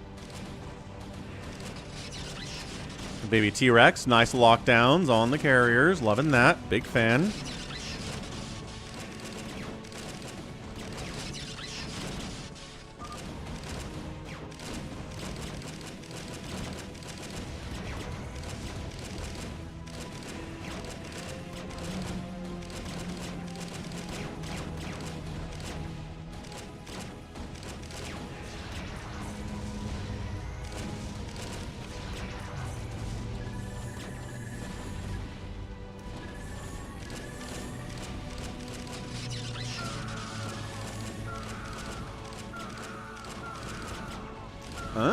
Sends the scouts in to wipe out those ghosts, assassinate them.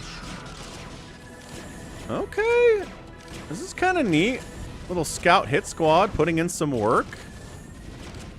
Again, full upgrades on these guys. We're only going to make them a lot better. It's just so rare to get full upgrades on scouts because you're not usually getting those particular upgrades in StarCraft unless you're, carriers against the Terran, and the Terran has good answers to scouts anyway, etc., etc.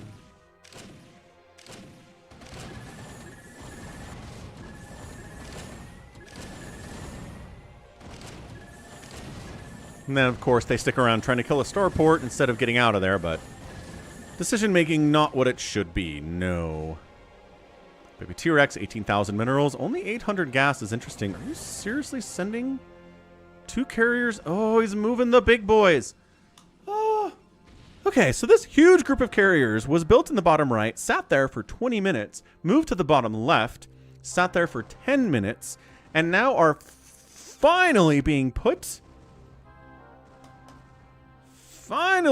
into service.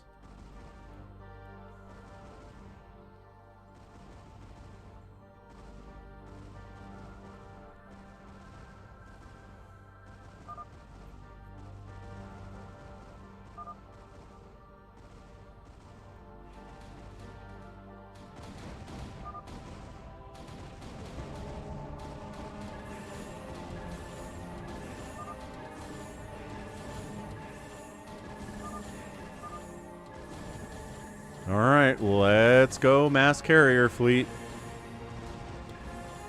Finally, these guys are on the board.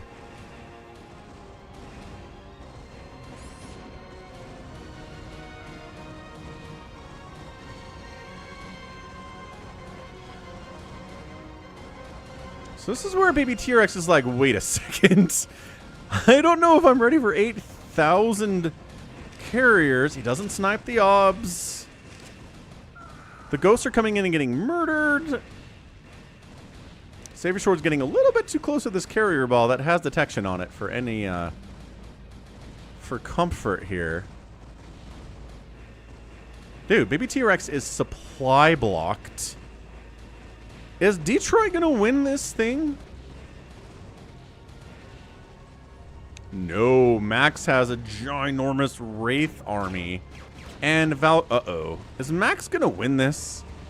Is Max really going to win this as Terran? Is that what's going to happen, you guys?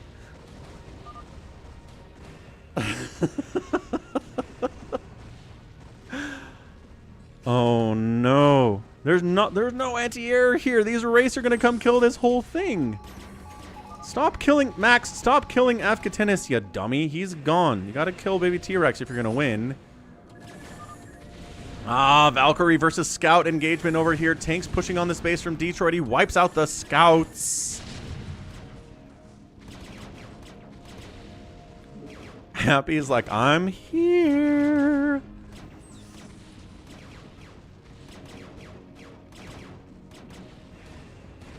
Yeah, baby T-Rex has a bank, and he is supply blocked by half. Baby T-Rex down the right side, trying to win by base racing.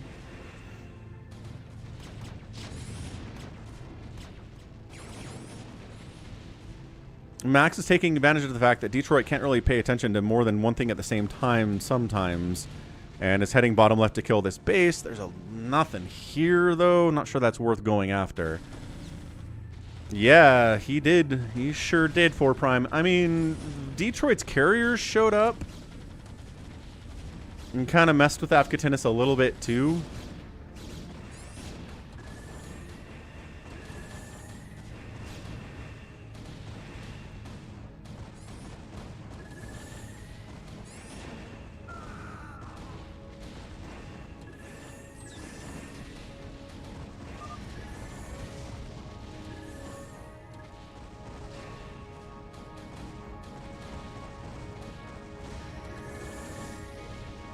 Detroit's got a big bank too. He's not building anything with these Stargates. He's got a lot of available money and a lot of available supply, but he's not building anything right now. His Stargates are getting hit.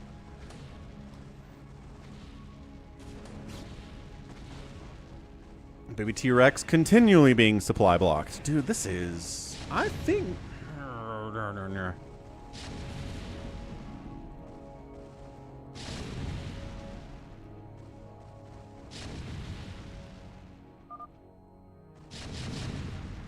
Detroit notices his base is getting murdered by Max. I think this carrier ball can handle this many Goliaths. I really do, especially with the upgrades they have. They're at 2-1 versus the 3-3-3, but they have to actually engage instead of just getting murdered as they run away. There we go. He's engaging. He's engaging. And then he falls back. He's trying to carrier micro. I appreciate it. I appreciate the effort. Dude, send... I mean, okay.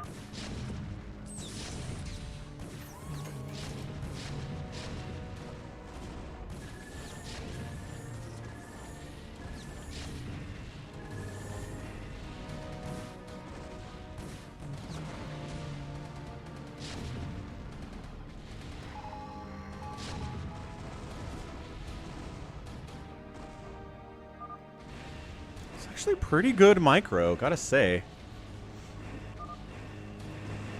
He's trying at least. Yeah, there you go. There you go. APM spiking into 36. Just letting the left base die entirely while he focuses all of his efforts over here to try to save this position. He's building stuff with the Stargates. This one, yeah, except not all of them, but two is good.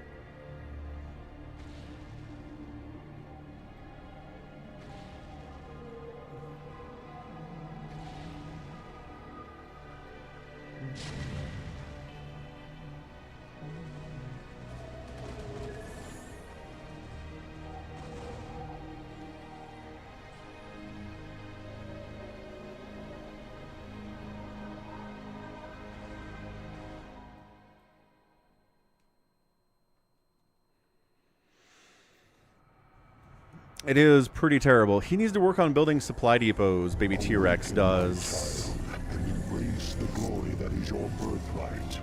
Know that I am the Kurdzie! eternal will of the swarm, and that you have been created to serve me. Thanks for following, Kurdzie. Did you get gifted a sub before you followed me, Kurdzie? That's amazing. If Happy wins, I'll be happy, says Rengar. Or Max.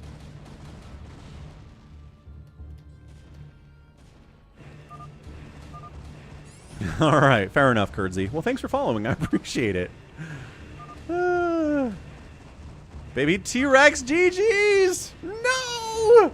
It's Max versus Detroit for the grand finale of the free-for-all on Neo Valley of Red. Oh no! I don't think we've ever had a Max versus Detroit finale before.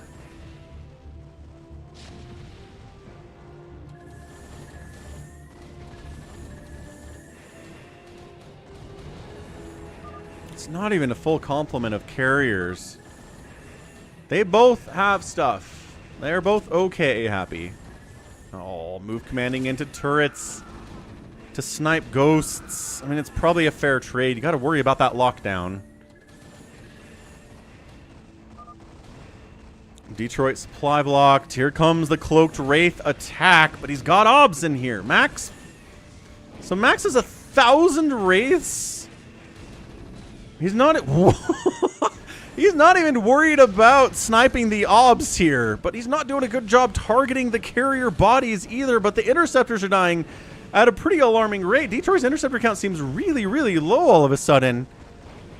Oh, and then the destruction of every one of these carriers. Oh boy. Max has been working on a mass anti-carrier fleet for some time now, and it totally worked out. Totally worked out. Yeah, that's it. Detroit is dead. He is 80 supply to 174.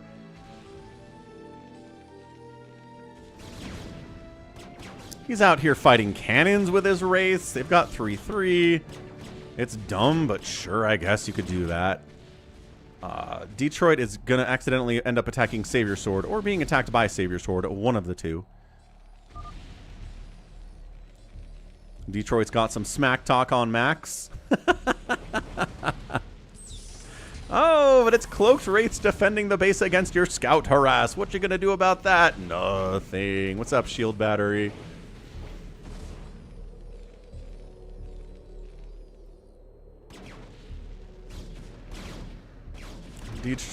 Max has so many Wraiths. It is so many Wraiths.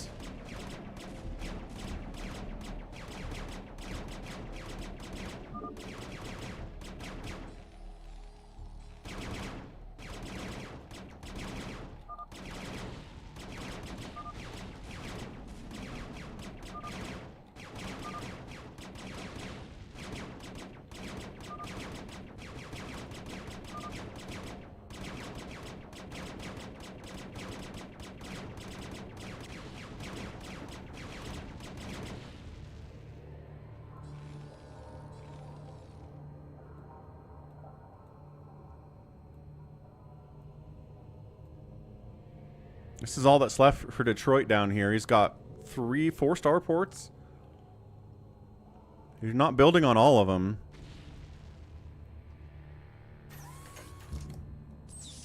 Dude, what a crazy free-for-all. Absolutely crazy, crazy free-for-all. I think this is just an A-move win kind of a thing. Detroit at least trying to make the battle go to Max instead of come to him.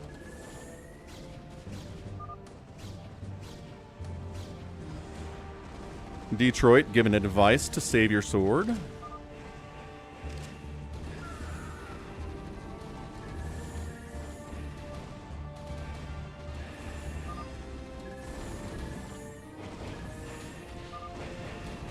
Does he not have detection with this? I don't think he has detection with these carriers. It was going better when there were observers, but didn't work anyway. This is like the most wraiths I've seen in a game in a long time. Outside of fastest map. We've definitely seen some maps in fastest map where this is the case, but Detroit is done. Detroit says Max knows who really won.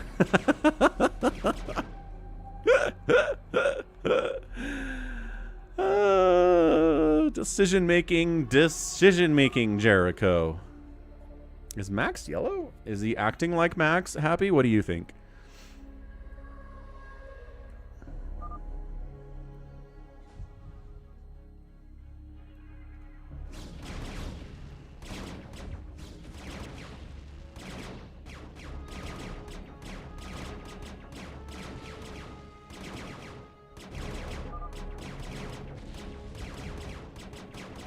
And that's it.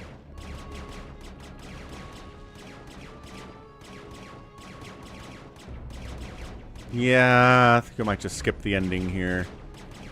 Detroit is dead. Max pulls off the victory. Insanity. Insane game. Lots of free-for-all happening there. A lot of people dying to people that weren't ready for things. Baby T-Rex had a nice anti-carrier fleet, but then he swapped over to make some Goliaths and a lot of tanks to kill Savior Sword. And then he didn't have enough to deal with the carriers when they showed up, and he had to tap out. 30 APM for Detroit, man. Taking second place today.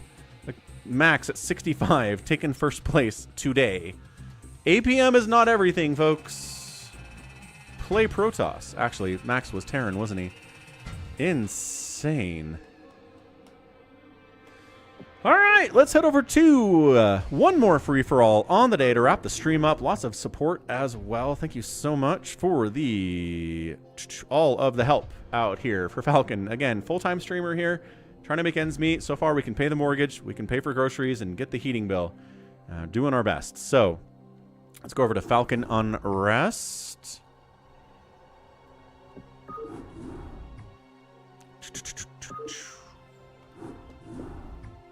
And let's go. I'm going to step away for just a second. You guys fight amongst yourselves who you want to be in this game.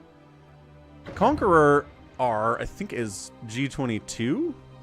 Garbage Hunters probably have Katinis, 4 Prime, Savior Sword, Detroit, Baby T-Rex, Rengar, Protoneer.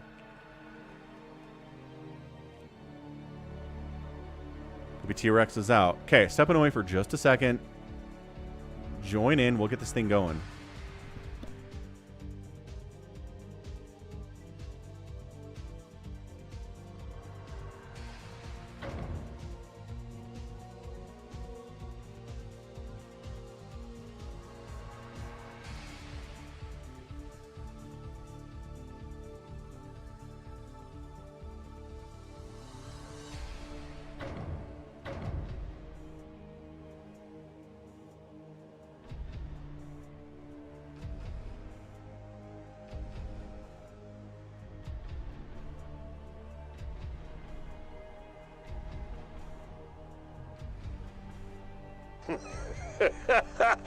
I like your style, friend.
Hoorah! We are back.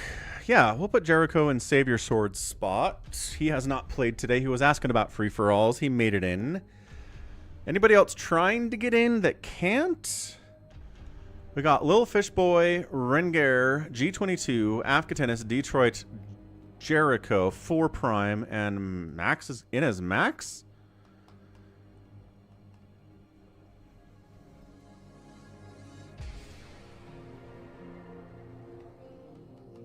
Oh, no, Jericho was in the Phantom mode. That's true, Wander. Good point.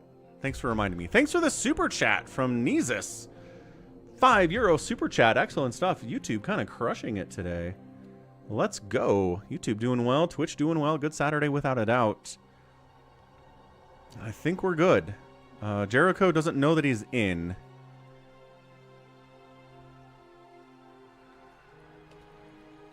Jericho, you in? Jericho. Jericho.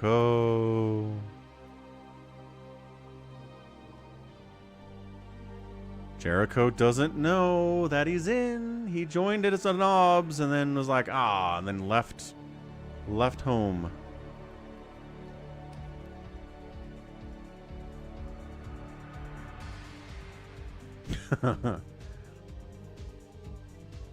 Jericho, bud. Did you join in as obs and then rage quit because you didn't get in?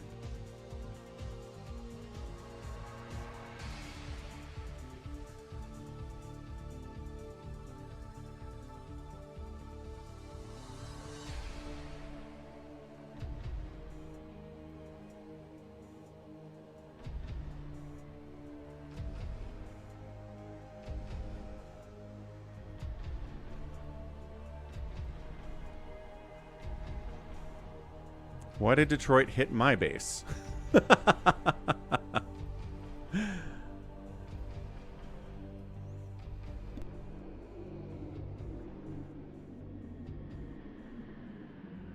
Ooh, yeah. Got a little orange here. Happy, don't watch the replay. You will find many answers. They will not be good answers.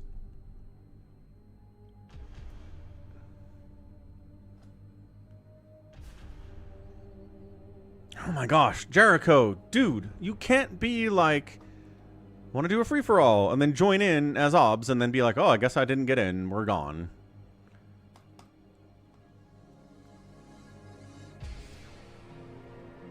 Ahmed, happy Saturday, man. How things going? How are things with the new mayor in New York City recently? Any positive changes?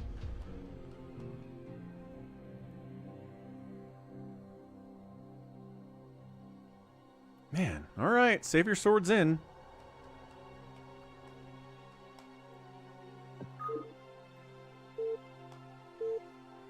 I don't know where he went. He got up from the computer, I guess, and went out to, like, get a taco or something. He gone. Universal childcare coming to New York. Ahmed's like, I don't have any kids, so it doesn't really affect me. Okay, well, that's one thing. Max, 12 o'clock. Ooh, he's right next door to Detroit. Oh, amazing. Center, 4 Prime. Down south, Rengar, 6 o'clock. Save your sword. He's magenta-ing. Right side, Avkatinis. He's hunting. We've got Little Fishboy in the center playing Green Terran. And then top right is the Conqueror, who we think is probably G22, playing Brown Terran as well. Durkey Diggs. Yes, yes, yes, I know. New York City is going to become a caliphate of Saudi Arabia soon. They're going to have Sharia law governing New York eventually. Yes, I've heard all that.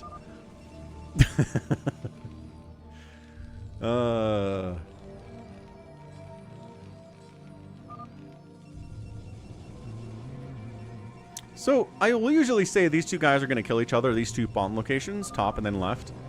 But Max is not going to do that, and Detroit's not going to do that. They're going to have a non-aggression pact, if anything else. Detroit's not even scouting. Yeah, Detroit doesn't even know who's there. I don't think Max is even there either.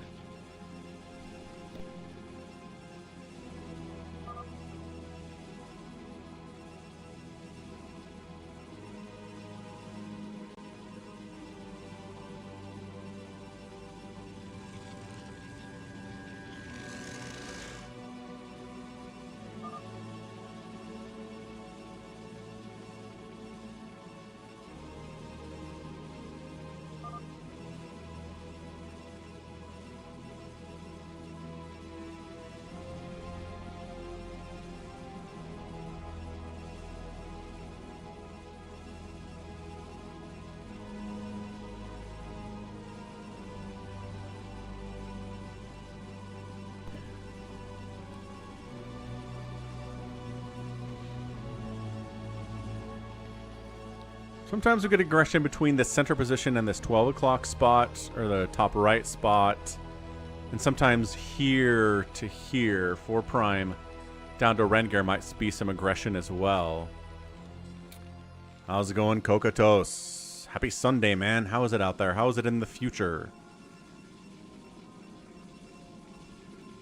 Max is 2-gating. Dun, dun, dun. Max may be going to be aggressive, or, you know, fake Max, whoever this is. Whoever this is.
Yeah, Max is 2-gate into Cybercore off of 1 base here. Also, Ninja expanding down the left side. Pre-cockroaching, you can call it if you want. Got Savior Sword getting murdered by a 2-gating Avcatinus. Interesting. Not sure why he's doing that.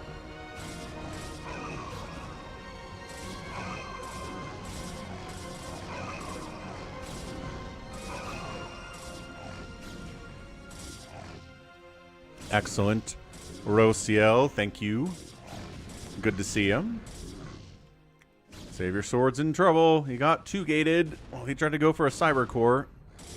Good micro. You can kill Zealots with Dragoons. It takes a long time, and it's crazy annoying, though.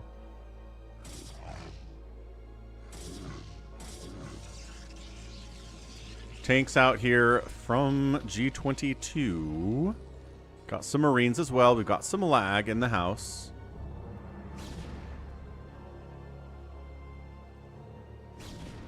Yeah, trying to kite. You should be attacking the same one. There you go. But the problem is, he doesn't have any income, and Avcatinus has income, so that's not going to work out for him in the long run, is it? No.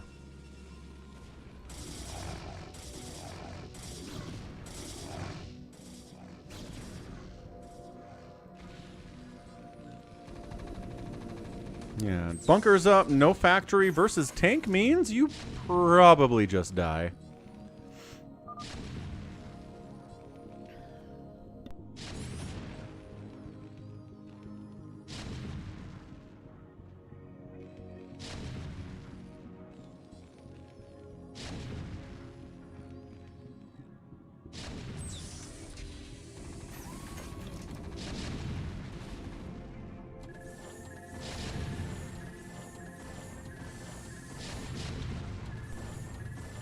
I mean, you're going to kill the Rax, but your income is nothing right now. Little Fish Boy getting murdered.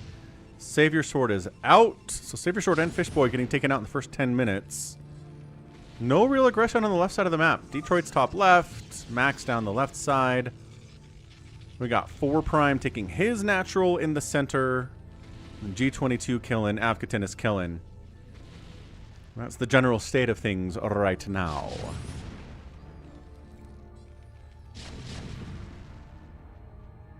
Trying to send his Marines down and save the day here, but...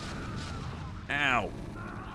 Ow, it's so many tanks now. Marines, get on top of them. Maybe they can do this, actually.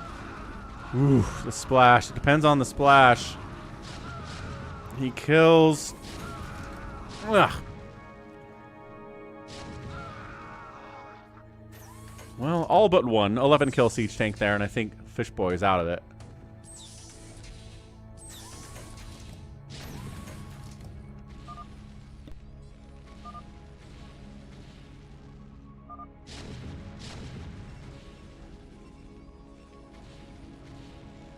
Yeah, so just 2 build order losses here. It was a 2-gate versus a gate cybercore here. 2-gate wins. And then it was a siege tank rush against Marine bunker in a TVT. And the siege tanks win that too.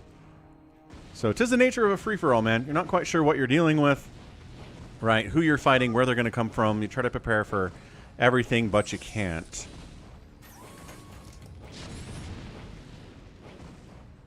So it's going to be TVT shenaniganery down here. Rengar versus 4 Prime. More Wraiths. Ooh, going after these tanks on the high ground is going to be pretty nice.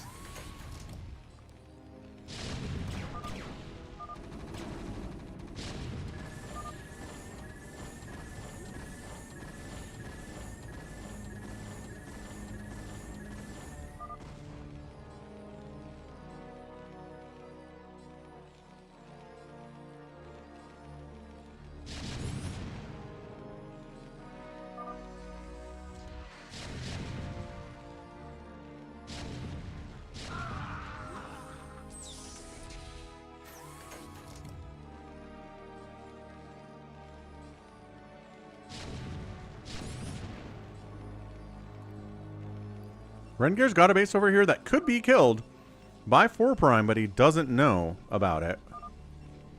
It's like, send a Marine over here and kill this whole darn thing. I mean, I guess he could defend it. I love sending the tank up the stairs. Can you imagine in war just randomly sending a siege tank upstairs like this? 4 Prime, a little bit heavier on the Wraiths right now, which makes him more mobile and better against tanks.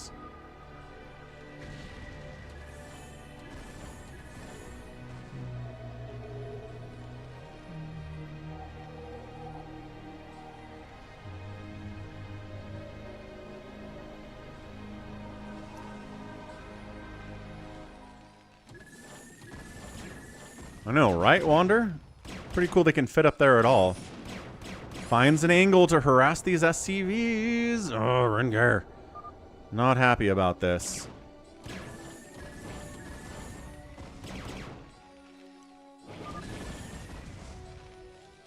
Pretty good micro from Rengar.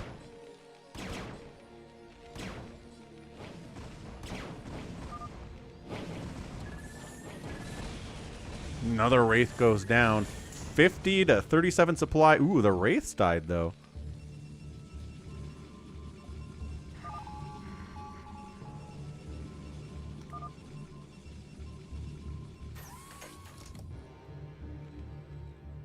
Can an Ultra go up those stairs? I don't think they can. Have we ever seen that happen?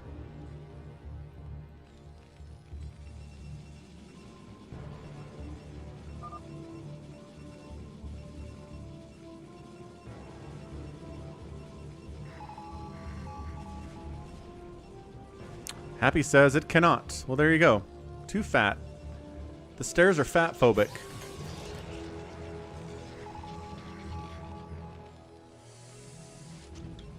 Man, I cannot believe 4 Prime came here, wrapped around, didn't notice this base was here. He does not know about that thing. And 4 Prime doesn't stream cheat, so he's not going to just know it's there by watching the stream either. Detroit, guess what he's doing? Carriers! Let's go. Little fish boy. Sounds good, man. Enjoy the campaign. Glad you had fun. Yeah, you definitely want to get a tank out at some point if you're a Terran in a free-for-all. It's going to be nice to have, no matter what's coming at you. So G22's up here. Alcatinis is down here. They're have an alliance going. They're non-aggression pacting. Max non-aggression pact with Detroit, but G22's here to kill Max. Intriguingly, Alcatinis not taking the honor for himself.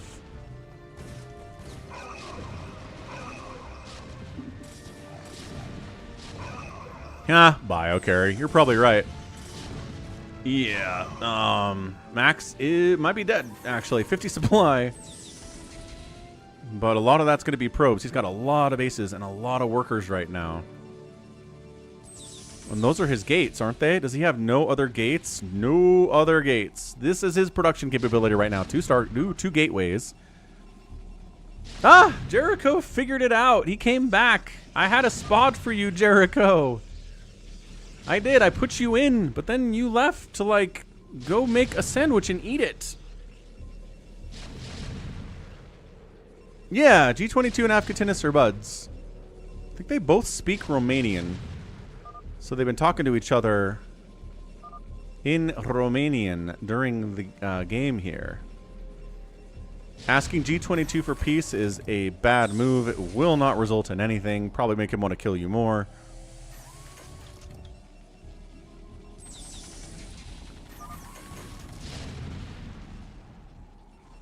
Yeah, trying to make more gates to make stuff to defend himself. 3 gates coming in. 4 gates coming in.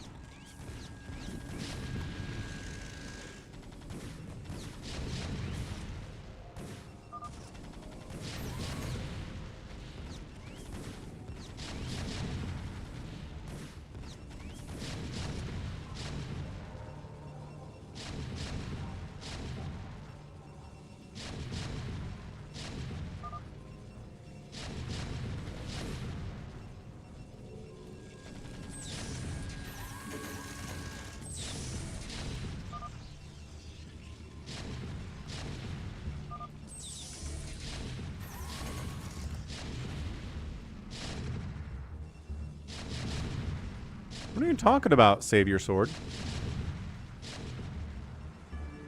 You're talking about a chat? Oh, look what he found. He found it. 4 Prime knows about this now. Does he know about this one? I don't know, but Detroit does.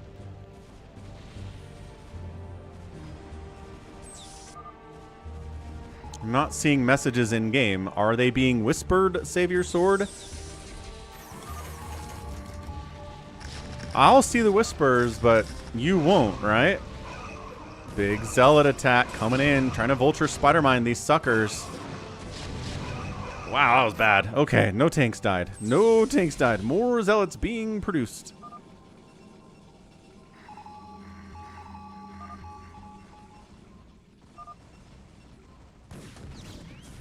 He's evacuating the probes out of there, trying to stay alive. Afghanistan is coming bottom left for some reason, like all the way down here.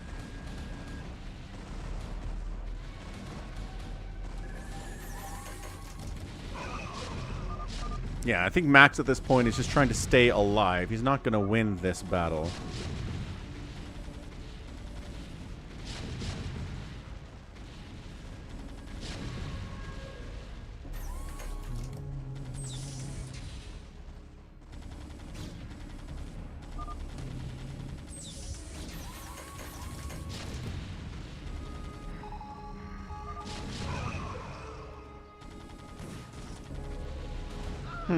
So Rengar's in trouble.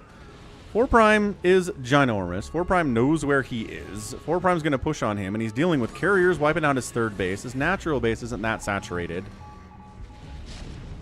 These tanks getting shots off on these Zealots. They don't even know where to go. See, this is what's so annoying to me about pathing in StarCraft sometimes. With siege tanks especially. You get hit by a tank, and the AI's like, I don't know, man. I don't know what's happening here. And they'll run around like chickens with their heads cut off and not go attack the tank. Whew. Tank is good. Tank is good. The slow death of Max continues. This base got spared for some reason because G22 didn't know what was there, I guess. Detroit might come try to save his buddy with a couple carriers at 15 minutes. No, he's accidentally or purposefully attacking Max. I don't know. No, okay, he decided not to kill Max. I think that was accidental. Ah, there we go. Afghanistan is coming in to find Max's cockroach position. They are 2v1ing him to get him out of this free-for-all.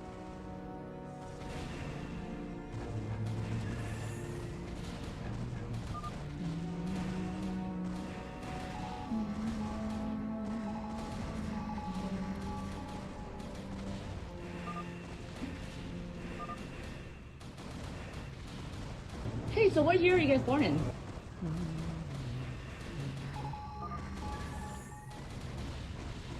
It is the last game, Goat, but definitely back tomorrow, sir. You did find this base for Max. All right. So I don't know where Max is going to cockroach at this point. I don't know what he's got. I don't know what he can do.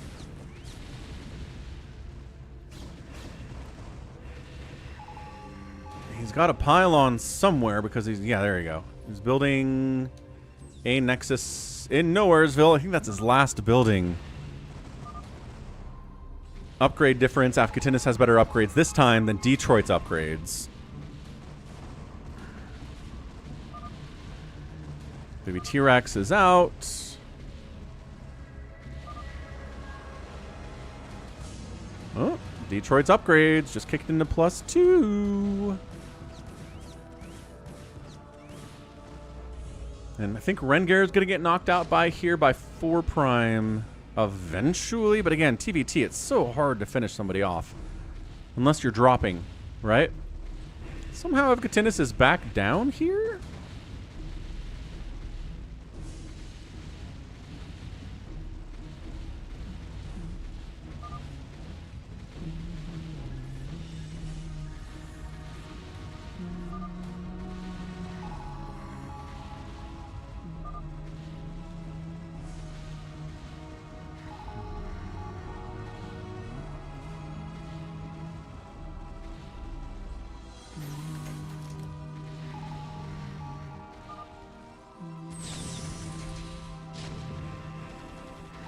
Yeah, Detroit getting squeezed between the Afkatinis and G22 setup.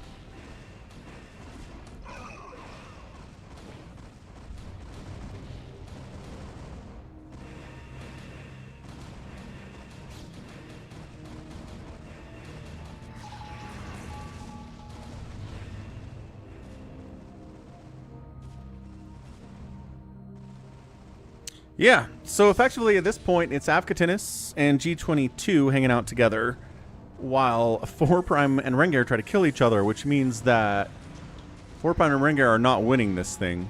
Once again, if you're spending all of your time trying to kill somebody,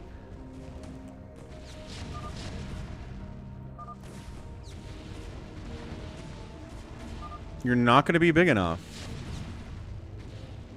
His carriers do 50% more damage. Ah.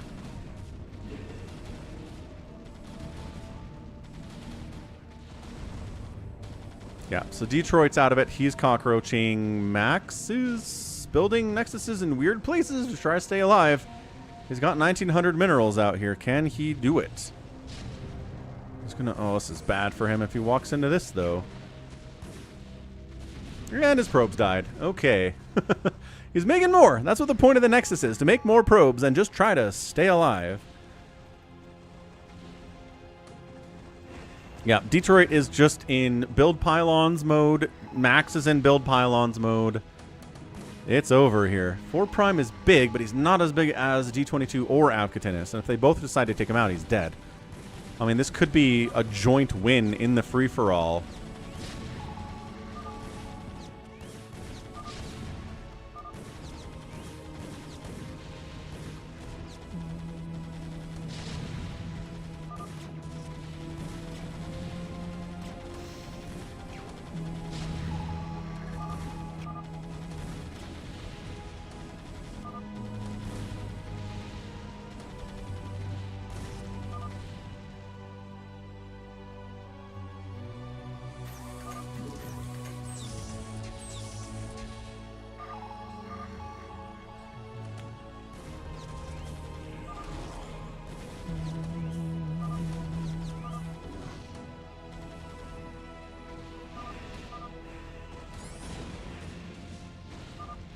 And Detroit's eliminated. He's out of it. Max is very close to dead as well. He's here. Rengar's dead. Yeah, this might be like the fastest free-for-all in the history of mankind.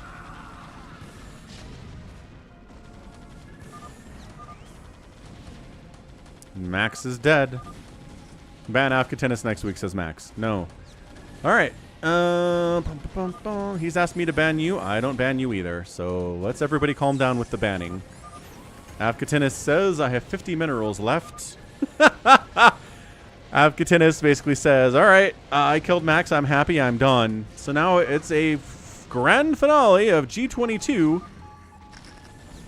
who's casually got 150 supply, versus 4 Prime, who's at 70 supply.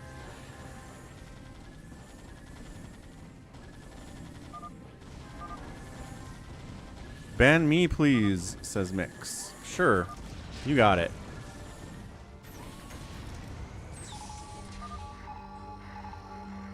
Who's still alive, says Rengar. You are, and Floor Prime and G22, sir. So Rengar not really in the mix.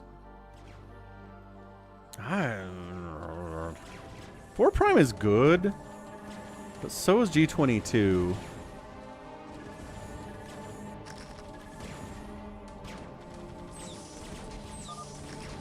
I'm not sure I even want to put up a prediction here because I think this just might be the death of 4 Prime. I mean, I don't know. We'll do it. We'll do it and see how it goes.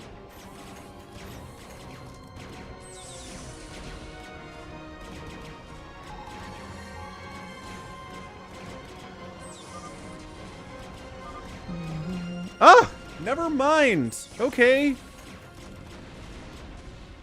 Wow. 22-minute free-for-all? That's insane. That is insane.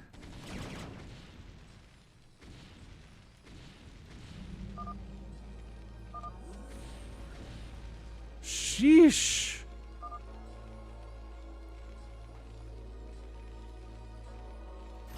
Now it's just Rengar hanging out down this away.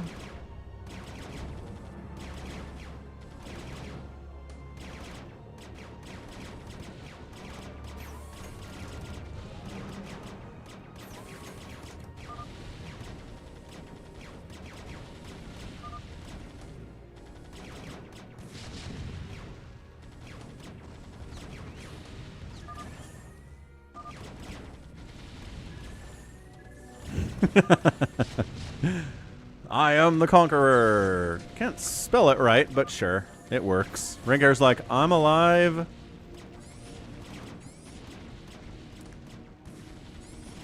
Yeah, they were working together, Max. You allied with Detroit. He's doing what you're doing. I don't know what you're mad about.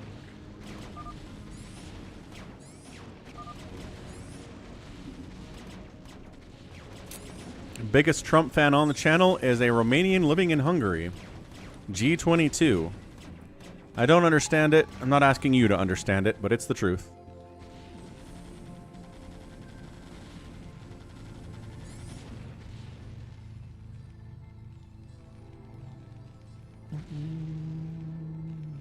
Where am I from? Mix AAA66. I'm in Utah.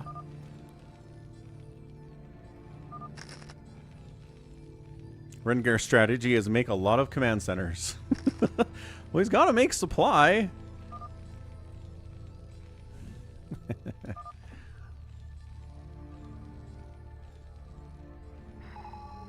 Can the Wraiths just win this? There are 2 turrets down here. Oh, he's making more turrets.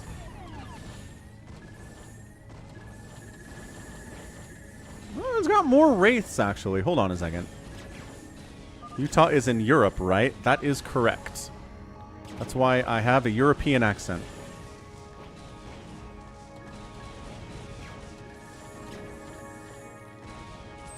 Non-aggression pact is not an alliance pact. It kind of is, actually. Max is happy. He won the free-for-all. The first free-for-all today. He's fine with it. Thumbs up. Agreed.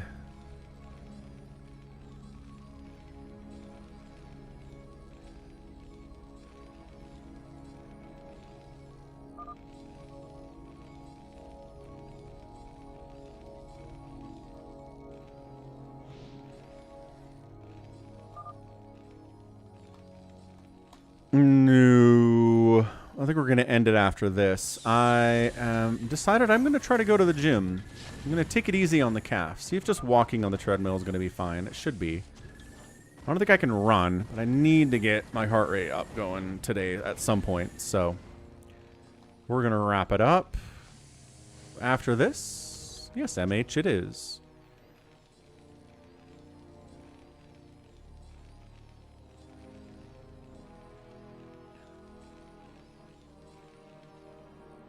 G22, 5 starports pumping out Wraiths. I think he's just trying to out-Wraith this guy. Got a few Goliaths in case they get jumpy. Sounds good for Prime. Orty says do some push-ups. You got it, man. Let's do some push-ups.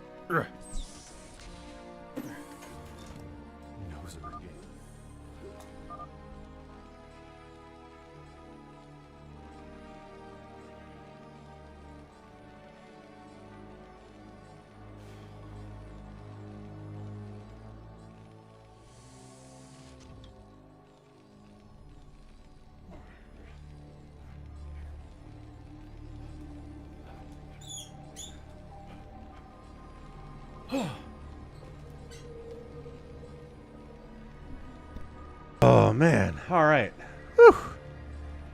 Push-ups completed. Oh, been too long.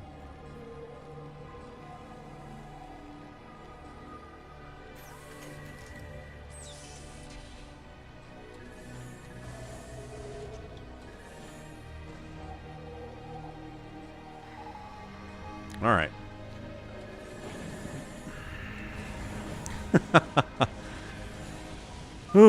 Sounds good, Afghatinus. Doing my best out here these days with my injuries. And that's it. G22 has more wraiths. He's got better upgrades. He's mad at 4 Prime. That's fair, Rengar. That is fair, Rengar. I believe Reek is spelled R-E-E-K, Max. Yeah, this is the first time I think we've had 2 players come into the free-for-all, ally right off the bat, have a plan and execute it. It really helped that 4 Prime and Rengar murdered each other. It helped that Savior Sword and Fishboy lost a build order, had build order losses, right? But it all lined up. Worked perfectly. Oh, all right. So let's wrap it up. Thanks everyone for hanging out for a Saturday stream. 5.5 hours of StarCraft. Back tomorrow, Sunday. Probably another 6 hours there. So thanks again. Let's get a raid going.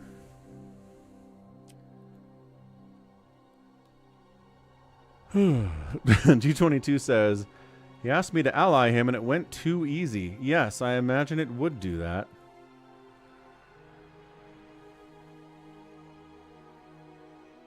Let's hit up Fire Phoenix. Playing 1v1 and 2v2s. Alright. Thanks again. We got super chats from Nizas and Martinez. We got follows. Focus Panic gifted 10 subs today. Got a super chat from a Cardiac. Psychonauts resubbed at tier 1 for 13 months. Blobby and YH had super chats along with Vanessa. Joe Bob Marcellus Wallace resubbed with Prime for 2 months in a row, and we ended up getting a $20 Venmo donation at Falcon Paladin from Detroit. So, thanks everyone. GG's to G22 winning the second free-for-all. GG's to Max winning the first free-for-all. Both pretty crazy games in their own ways. And we will catch you tomorrow with more StarCraft. Until then, stay safe and healthy. Love you all, and goodbye.